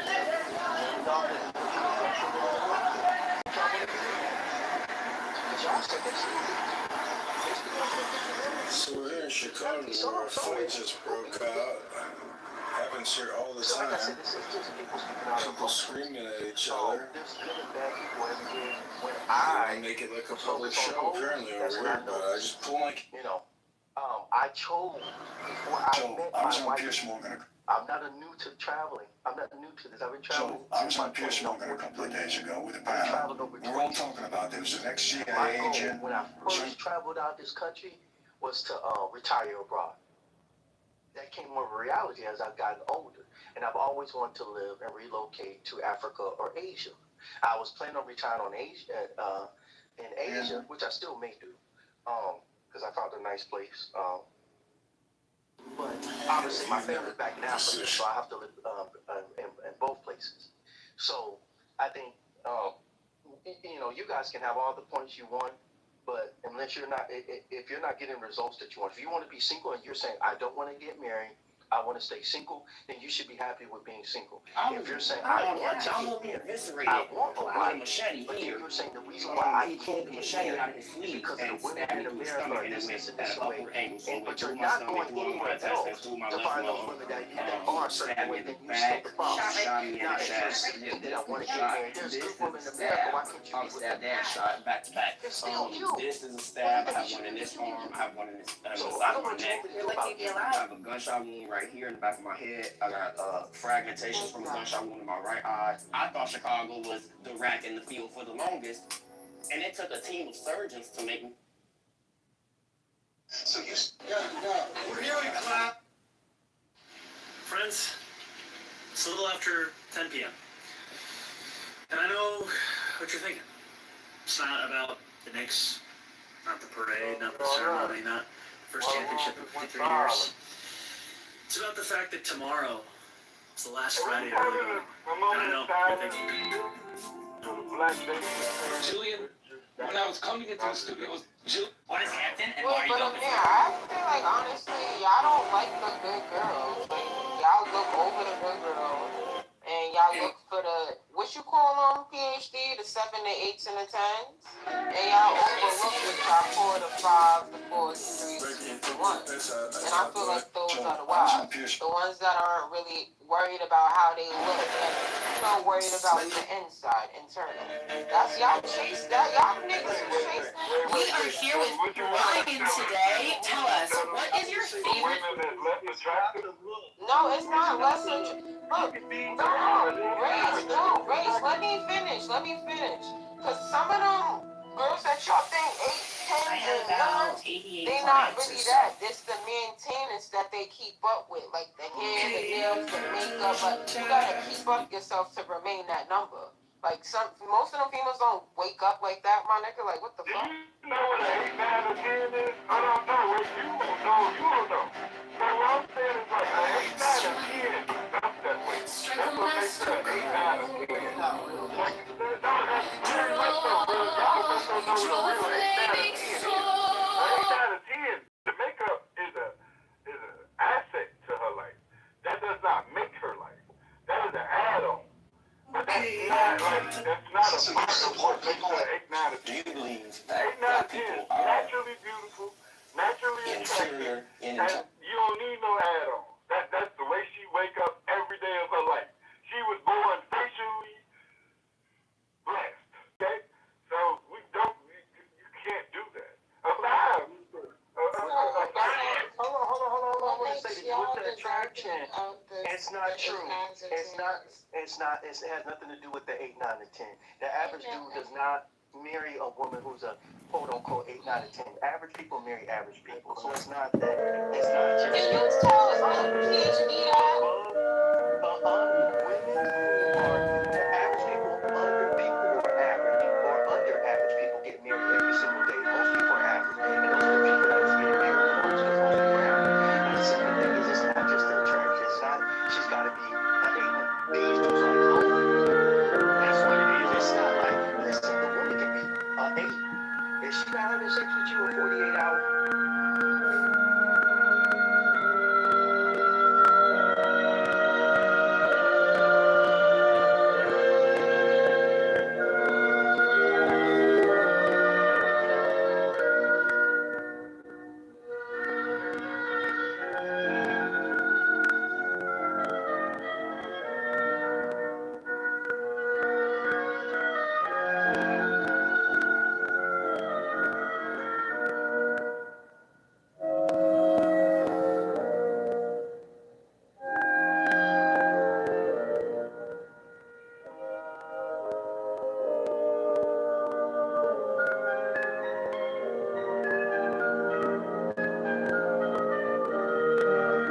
Okay, madam, look at you.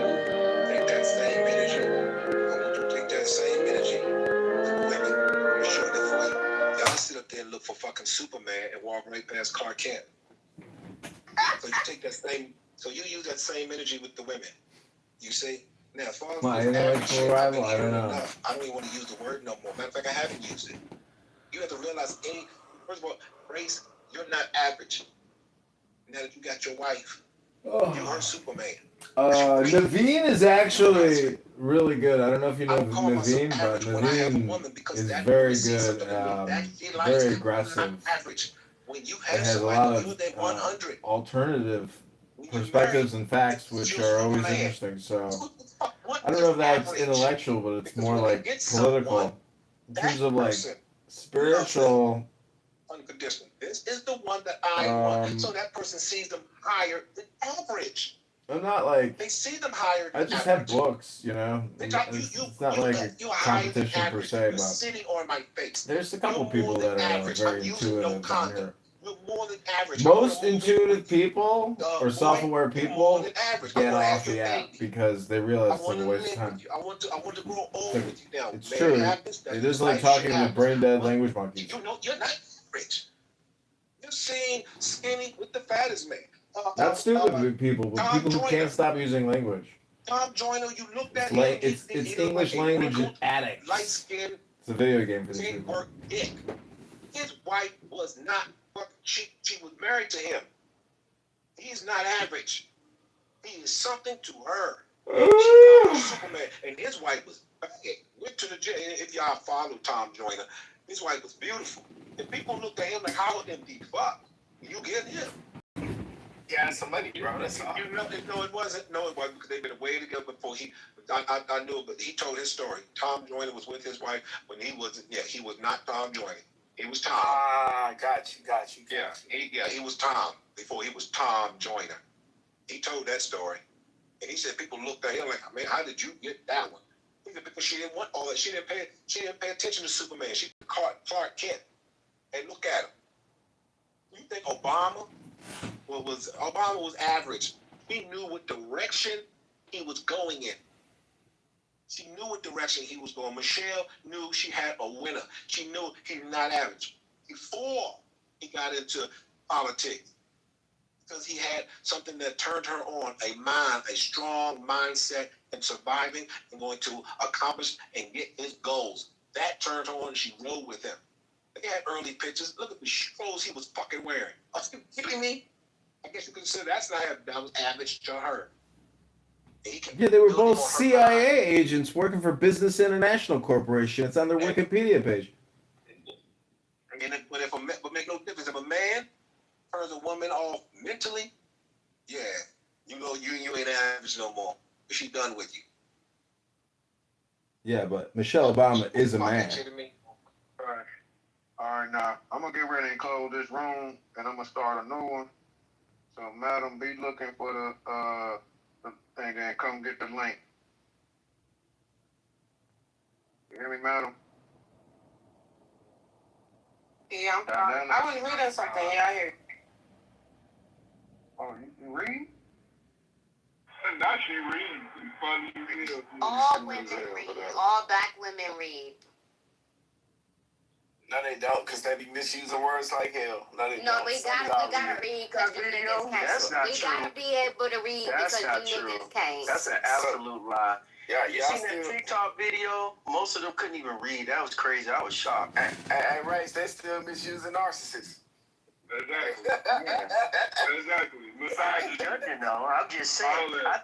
I think the reason why it comes off crazy. It be most of the men that be sitting on here and talking and using them words and using them wrong. Like, Have y'all ever been in RPO? Black men don't go around saying we're the most Have y'all educated. ever been in yes, RPO when they do the reading test. Yeah, it's mostly men who fail that reading test. Every time. I bet you that. RPO is the new exotico room. Oh, so you must have failed the test, huh? That's the new exotico room. You must have failed the test, huh? He probably failed the test. I will never go back. Most of them don't. That's the exotico room. He must have failed that test, Beauty. That's why he's saying He that. definitely did. Definitely did. It was the you read. I should have punched that nigga in his face. This is a good question. And that's why we don't respect it. We don't get respect he was honorary. We don't respect the cornballs, you know what I'm saying, that don't uplift women. Like, y'all would never get our respect. I'm sorry. Well, a man can't uplift a woman. A woman has got to uplift herself. It seems like when men are not large up women's asses and they're not female censored, then I'm good. Like, what the hell? Why do we Hello? constant validation? But isn't that what y'all do when women aren't male censored? I don't give a fuck about what a woman got going on. Yeah, stay in your own lane, baby. Read a book. Go to the gym. They hate men. They don't want to be married. They don't respect men. They don't want to be submissive. As soon as a woman is not male-centered, y'all classify her under the same category. To be honest with you, I don't give a fuck. You could be a misandrist, not want to get married. You could be a slut. I don't care. Just living your truth. Yeah. And I'm gonna move the fuck around. Like, Real shit. Real shit. With your dog and your rights, that's your prerogative. Finally, we got some motherfucking truth. I as a person who work at the library, have read over 75 books. And ain't no way in the world I was failed to read this damn. I read. Did you say 75? 75 books over the past year. You don't get the fuck out of here. Are we okay? Are we okay? 75. You mean your lifetime or as an adult? No, I work at the library, fool. I ain't like you. I'm asking. Do you mean in your lifetime 75 books or as an adult? Oh, 75 books in a lifetime is still pretty good. Okay. Like, that's not what you said. You said 75 books. I spoke very clearly when I said.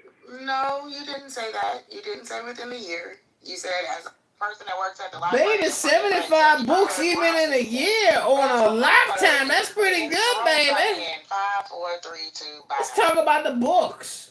What books did he read? And what did you learn? Well, that's a whole conversation right there. What book do you want me to start with? Start with your favorite book. Boom the broom, baby. Tarantino. That's what I'm asking. Don't interrupt, bro. Wait. Hey, don't talk over me. I want to talk about gradation in the level and why all my picture frames keep adjusting without... There's no earthquake, but I don't understand why my... This is not your living room, okay? My living room? Mother chode, if this was my living room, I would have you on the floor. You bunchod, you saltinas ho gaya kute. My living room. Presumptuous assumptions. And hence you move down. If you feel like having an intention to speak, please come up. AI will not able to solve these idiots. I know. What? The thing is, there's no solution to these idiots. Even we don't have a solution. The thing is, if just what you AI will just replace all of them. That's okay, bro.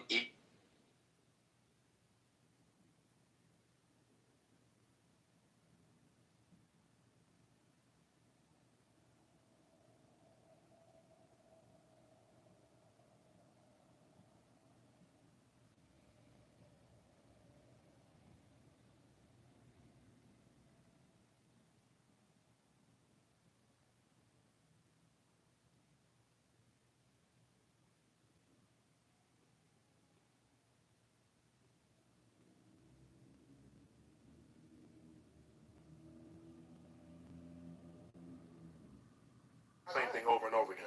I know, but he did the same thing, and you didn't cut him off. I'm not cutting you off. I'm just saying that you're repeating. You're doing it right now. You're reminding me that I'm repeating myself. Why don't you remind him too? Because he went on, and I'm going on and on because that's moderation. I just want to say, is that it's philosophical difference. You think government support is a good thing? I never said that. There's a whole. I can't finish my statement. Can you land? Don't put words in my mouth. Don't put words in my mouth. But you were putting words in my mouth. Let me finish my statement. You can respond afterwards. Can you please hurry up and land, please? I've been trying to. Y'all should press. Just get to it. Yeah. So, bro, it's a philosophical difference. I'm sorry. And you do it again. You could have laughed on mute. I could have, but that was funny. You keep repeating yourself, dog. Because I want to. That's my starting point, so I can end. And I'm going to go back to it. 4 It's times. a philosophical difference. So it's a philosophical difference as it relates to conservative mindset, which says the government is inefficient and it's open, bloated, and we're going to right-size it. So when you say, "Oh my God, the world is coming," I don't know what you just said. You said the world is basically coming to an end. Because he's cut. How are we going to get better as a society? Was your question? That's how we're going to get better as a society, by making these programs more efficient and making them remove the waste, fraud, and abuse. And I'll stop. Okay, so can I go through Jill really quickly? Can I say this because this is imperative? Hold on. Yo, give me 1 second. Quinn, hold on. Patrick, have you spoken yet? Yo. Yeah, you have. But it's okay. Have you? Yeah, he has, but it's okay. Okay. I don't need to speak that badly. Go ahead. Okay, thanks. Okay, I'm gonna just real quick. When it comes to the physical, the philosophy, and I understand where he's coming from. Big government, small government. The thing is, we're men. You can't say anything and not stand on it. You gotta stand on it. We've never seen. Holy shit, they kicked me?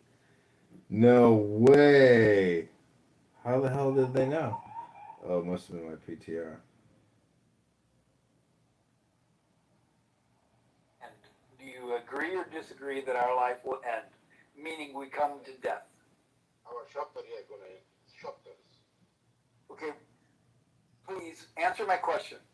Does a human being die? Yes or no? A human being does not, you say a human being does not die. I'm going to call you out.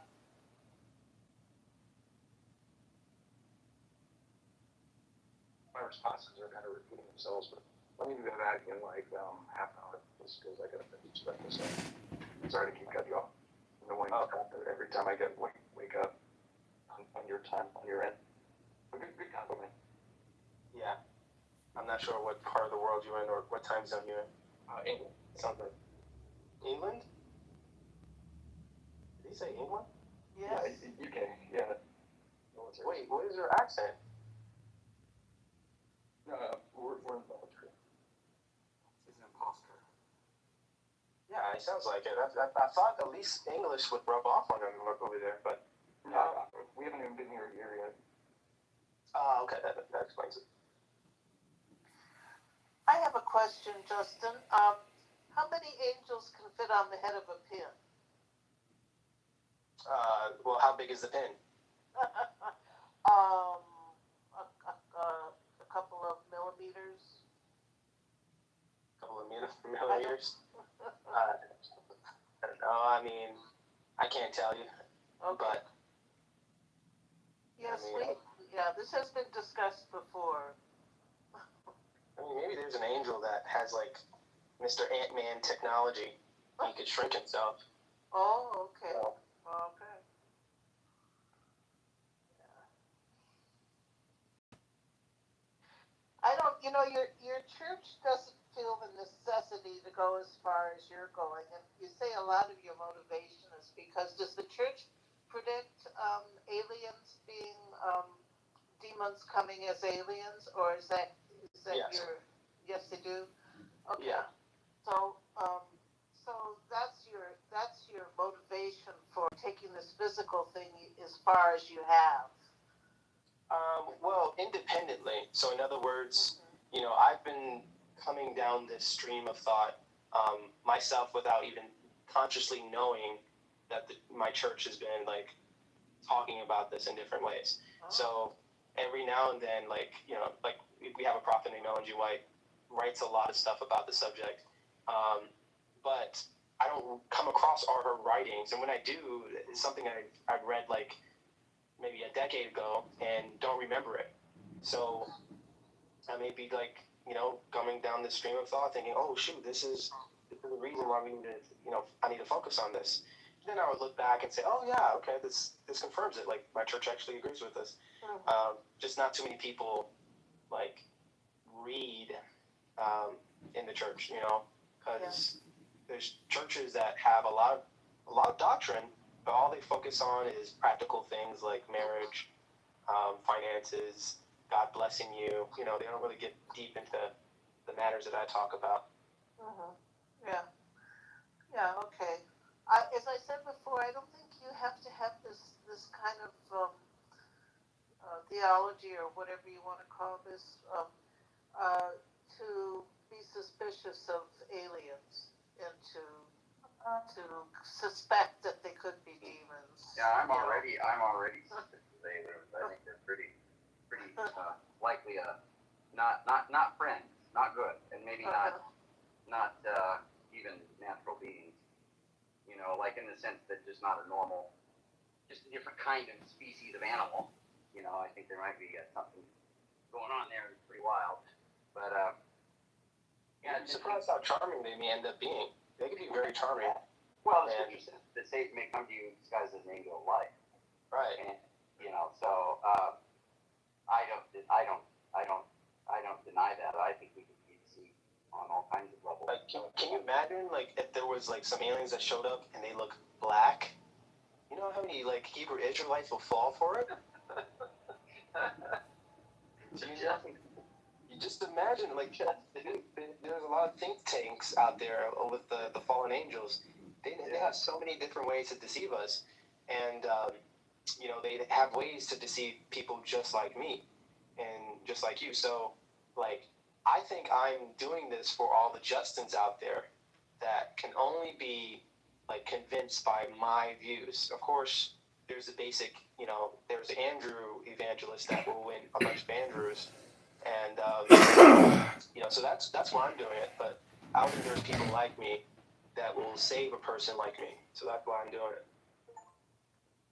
Yeah, I mean, I hear what you're saying. And, I mean, yeah, you don't think somebody needs to have all of this theology to say, like, this is our all this kind of, you know, framework that of course I know. I'm just wondering if you think that's something, because obviously, I think one of the Christians would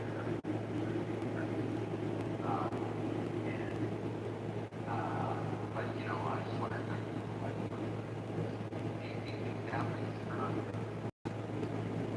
the church itself is not saying the church is lost, but the individuals, that's a different question.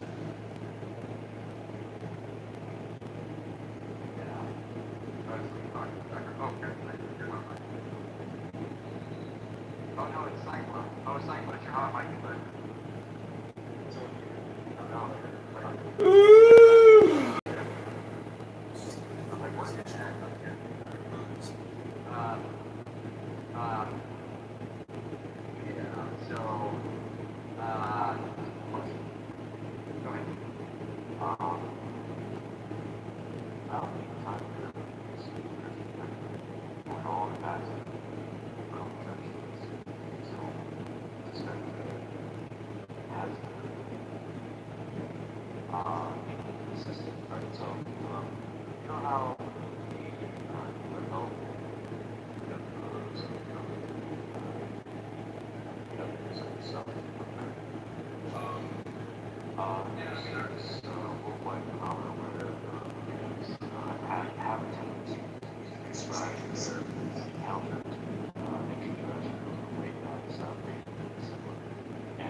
Have these cliches that most people would expect.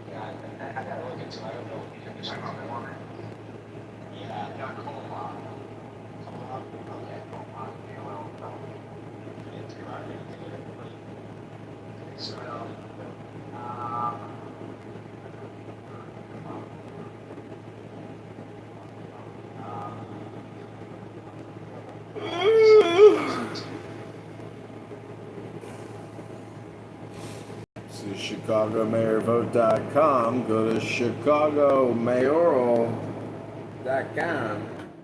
Shutting it down, ladies and gentlemen. The network, the nodes. Go to ChicagoMayorVote.com. ChicagoMayoralElect.com.